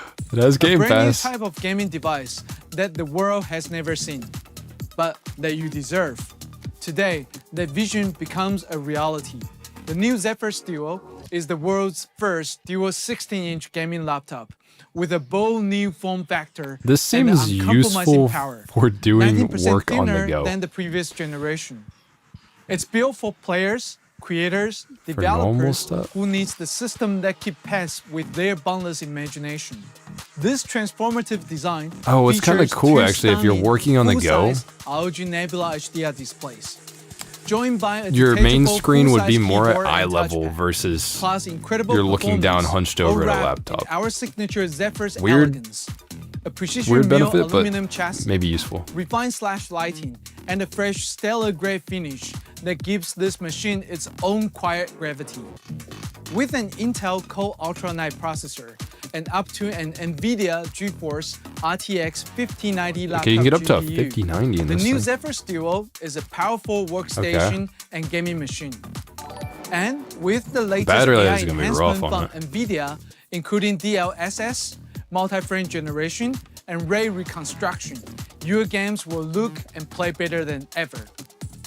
The stars Where do you of the put the show damn keyboard? are the dual ROG Nebula HDR displays with Where does it OLED go? touch Like, where, panel. they just sit on They the back of it or feature something? 3K Like, what? resolution, 120 Hz refresh rates, ultra fast 0.2 millisecond response time, 1,100 I feel like battery life's nits gonna be of rough, peak too. brightness for gorgeous HDR visuals, perfect color accuracy for gaming and content creation. The main display also supports G-Sync for a silky smooth gaming experience. Okay, With cool. both screens laid open, you get an over 21 inches of That looks workspace, crazy. raising the bar on your capability and creativity while multitasking. Now, with such an expansive view comes the need for more control. The new Zephyrus Duo equips a large touchpad that gives you more control over everything. The new keyboard uses It's just like a full-size thing you layout just set on your desk. with a brand new coating, making it feel even smoother and easier to clean. They just like It cut off connects the bottom of the seamlessly via keyboard. Bluetooth for use in multiple orientations that can handle whatever the situation requires. We didn't just redesign the form factor, Okay. we redefined how you can use your laptop. Whether you are gaming, creating, or handling daily tasks. Like, what do you... The second screen How do you simply use it elevates normally? your workflow seamlessly. These have to be touchscreen, Or right? attach the Right? keyboard to the second panel as a usual laptop, while the keyboard automatically charges itself. You can also easily share your contents Okay, so with auto others. charges is kind of cool. Simply lay the Zephyrus Duo flat, let the magic happen. For programmers and game developers, turn it vertically and your workflow continues seamlessly. Or even play games with others. With our brand new dedicated 10 mode, you can enjoy multiplayer games like This is never unironically like with so much niche, versatility in your hands. but kinda the cool. Zephyrus Duo is a portable, flexible powerhouse that moves with you anywhere. Did they we mention have if it's the most touchscreen? innovative hinge design. Its dual torsion It's probably gonna be really spring expensive gives 'cause you it's smooth niche. and effortless feel. So you could when use it like a open the laptop. lid. Okay, Then that's maybe cam not that structure bad. kicks in 'Cause to the provide keyboard just stronger sits there. support for any orientation. I feel like it might like Versatility fall off at or this something. scale demands exceptional I'm thermal just using a engineering. laptop. To provide the best possible performance, we can just rely on traditional thermal module. We have to conquer the impossible. All the internals are housed underneath the second screen, which limits the air intake. That's when ROG Intelligent Oh, is Cooling it gonna comes actually be in. quieter? We meticulously engineer the motherboard layouts and evaluate every single component, starting with the fans. The fan blades are arranged in a tight, flowing formation, with smooth curves and subtle contouring that align seamlessly with the internal structure, maximizing airflow, guiding it from intake vents through the Temp mode is the most heatsink and rear interesting exhaust. part. That's what. With the new layout, we can Maybe? control the heat-producing components Just to play with somebody a else, I larger guess. vapor chamber that covers 45% of I feel like the most motherboard interesting part is for more using this efficient for thermal transfer multi-monitor throughout the setup whole system. when you're on the go. On top of that, we have also added a I graphite think it's sheet genuinely that covers really useful. 100% of the CPU and GPU But to more on a help them productivity operate standpoint. at their highest potential. These advancements took our Because engineering gaming, team to a whole you're fine new on one level. monitor for the most All part. while You performing can its figure it out. absolute best to suit your multi-screen use cases in today's ever-changing world. For gaming and creating, there should be no compromise. In fact, we want to make everything better. By including 6 large speakers, we boosted the You audio would by never use it like that. 122%, deliver richer sounds What? in every scenario. With every inch of this laptop design, They really don't want the the laptop new to burn Zephyrus your Duo legs. is truly a game changer. With performance and versatility that allows you to This might still be kind of do it all. light. One system, Like, realistically, it'd two probably just be a screens, little heavier than a unlimited normal potentials. laptop. Like So they're many thin and light ways to ones. make use of this unique design. Innovation never stops, and it's your needs and desire that encourage us to keep pushing forwards. The 2026 ROG Zephyrus Duo redefines what enthusiasts can expect from a dual-screen powerhouse. Merging powerful performance, That's the new processor, though. stunning panels, and a uniquely crafted chassis. It built with exceptional engineering and category-defining innovation.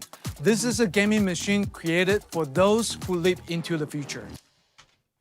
Finally, we have one more special announcement to share. As gaming becomes culture, ROG becomes an iconic emblem in the world of play. What began as performance I think that one's actually pretty evolved cool, into though. identity. What started as Unironically. hardware became a language for creation. Crossover collaborations are more than just partnership between two countries. Such a weird product, It's though. an extension of our values. From 6 musicians pounds? to That's fashion not to plenty that of anime, we have collaborated don't know across how many much different worlds, the creating G16 truly unique weighs. products that play the greatest strength of both brands. I don't know how much this We is. continue to explore collaborations in new fields, expanding on what gaming means to the world.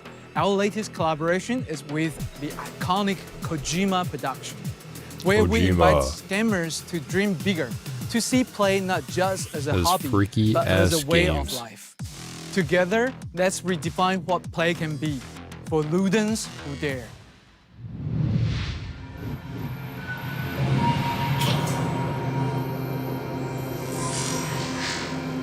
What the hell are they announcing? What? An hour 15 until AMD. Guys, I think before the AMD one, I'm gonna have to eat some food. AMD's supposed to start at 9:30. Am I right on that? I think so. ホモ・サピエンス考える人ですけど、これからの未来に必要な何かというと、遊ぶ人とホモ・ルーデンスというのをアイコンとして作ったと。やっぱりこれからの未来テクノロジー進化して我々が宇宙に行ったり別の世界に行ったりする中で、一 Eastern time. 番重要なのは何かというとやっぱり遊ぶということ。単なる遊びじゃなくて、 Cause what I was thinking is in between these, because there's a gap, might shut down the stream for a bit and then boot it back up. We don't have a ton to like talk about in between.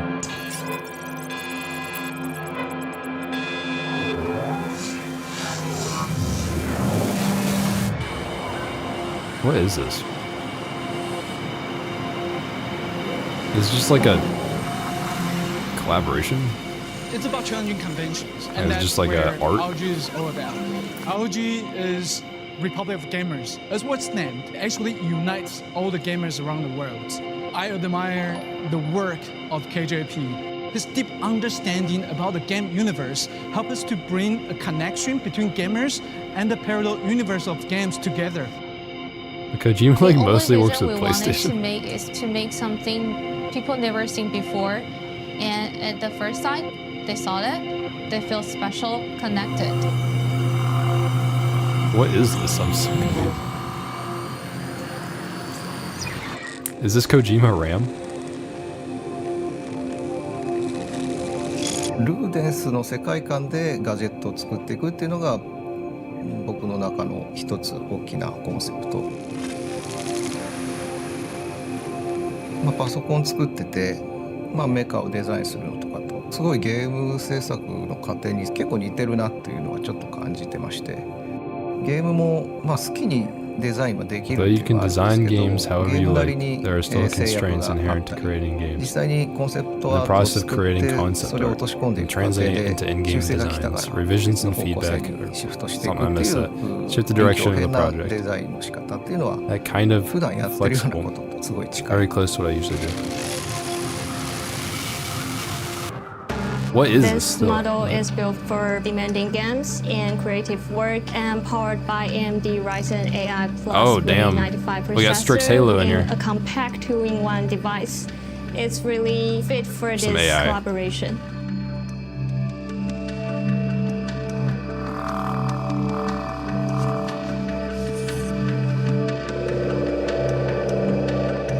We are trying our best and capture the essence from Mr. Shinkawa. With Kojima Production, we like having something like the new spark for it, whether it's external goofy or internal. Outfits.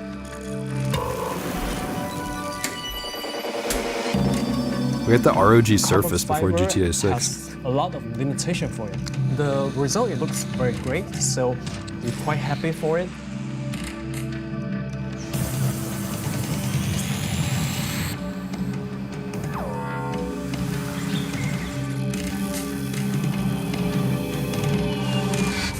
Sapiens adapts to the surroundings.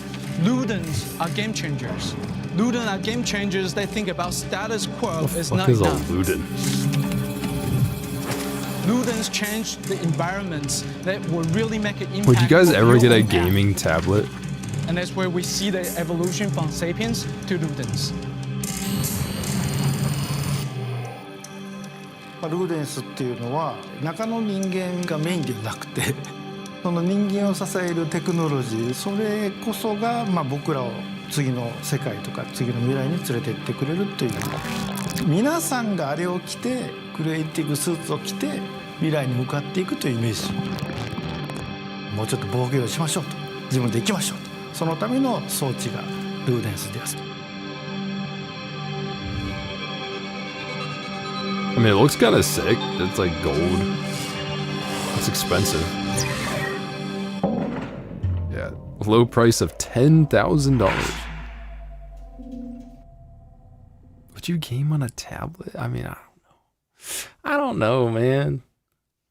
I just don't really see it. For Ludens who dare, what the fuck? The ROG Flow Z13 KJP will be available soon in limited quantities. Oh shit, I need to buy one. Everything you have seen today scalped. is the accumulation of 20 years of innovation. I guess up to 128 gigs of RAM, which is... And we would like to say thank you to every gamers in the Republic. You are the reason this journey becomes legendary. Over the past 20 years, we have built a legacy of faith. And today, breakthrough is not an exception. It's an expectation. Here's to the next chapter, with even more surprises, more innovations, more limitless imagination. Here's to the next 20 years of daring together.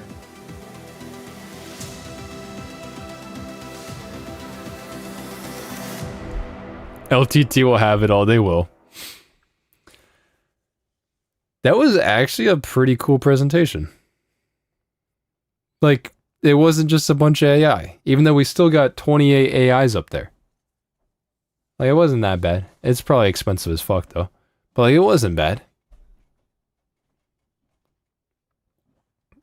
What happens for the last 2 minutes? No, that's just some bullshit. Damn, that wasn't bad. 20 years, I think they actually made something kind of cool. Slow DDR3 RAM. Yeah, I think we should just go buy some DDR3. Z Flow is a great laptop. The tablet one? I don't know if it's a laptop. It's probably for the B770. We'll see if that ends up happening later in the year. Yeah, I mean, I actually kind of like some of the stuff in that. I mean, it's more from a different perspective, not even a gaming perspective, but I kind of did like the dual screen. Yeah, I clicked right on it. I kind of like the dual screen one. This one's kind of cool. Like, it seems useful when you're traveling. Because I've been trying to, especially if I go to a presentation like CES, I've been trying to figure out, like, what is a compact solution to not be carrying a bunch of shit and, like, it still be able to get work done. This is not necessary for gaming, though. I don't know you guys' thoughts on that. But it seems expensive as fuck. B770 should run like a 4070 Super. I think that's wishful thinking.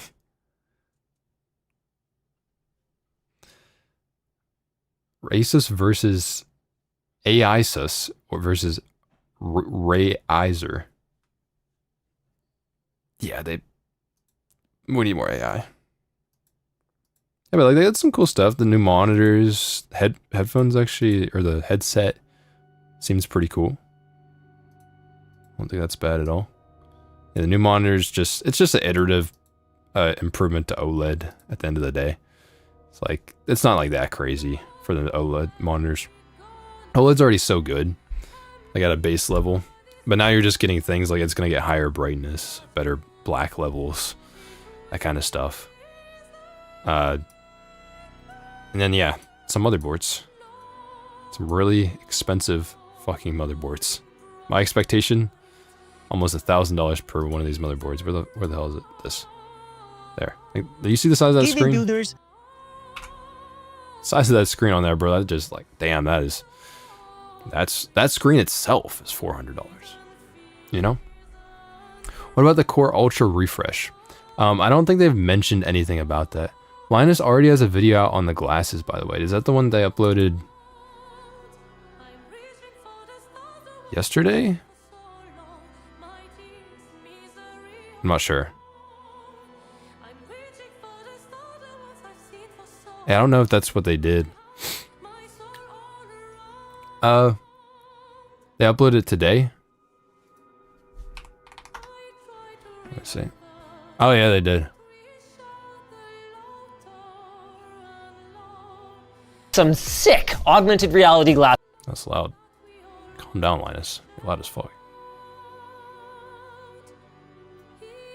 Last year on The Tonight Show, I showed off some sick augmented reality glasses. And now, a year later, Asus has partnered with Xreal and with us to sponsor. Those are kind of neat. I don't know.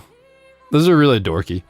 Okay, so I wanted to let you guys know. So I'm excited about the Intel stuff, the Core Ultra stuff. My hair looks crazy. But I'm excited about that, the new stuff. I'm actually kind of wondering, because I do have Intel contacts.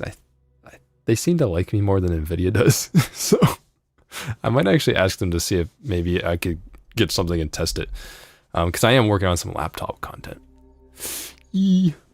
So the AMD one is in an hour and a half. Okay. I think I want to do that one. But I think I'm going to end the stream now so I can like eat, kind of chill out a bit. Because after the AMD one, there's also this GeForce On update that starts at midnight. So I don't know if we want to just try to truck through it at that point, because AMD's is maybe an hour to an hour and a half. So that'd be going from my time, it'd be 9:30 to, like, if it's an hour, we got 10:30, maybe 11 o'clock. And then Nvidia's thing is at midnight, if you convert it into Eastern time. So I think that's what I'm gonna do, because it seems like a decent stopping point. And then we'll see what the hell Nvidia even does with this. I'm gonna be up late as fuck. I'm gonna be busy, bro. Because this is gonna actually introduce some stuff for us that we care about. Intel's presentation was pretty cool. You know, I like that for the most part. ROG's was pretty cool too. Like, we're seeing some consumer stuff. So I might also make a thumbnail for the Nvidia thing too. I'll need to do that. There's a bunch of shit I need to do. So, all right, guys. I'm going to see you soon. I'm gonna eat some food, chill out for a little bit, and then try to get the thumbnail. And I'll probably start up stream again in about an hour, a little bit of time before the AMD presentation. Alright, so I'll see you guys then. Peace. Hope you enjoyed. We got some cool stuff. Say bye, chat. You're on screen. Wait, say bye. See you in a bit. The Nvidia stream, that's not a thing. I'll adjust that later. See ya. Alright, peace.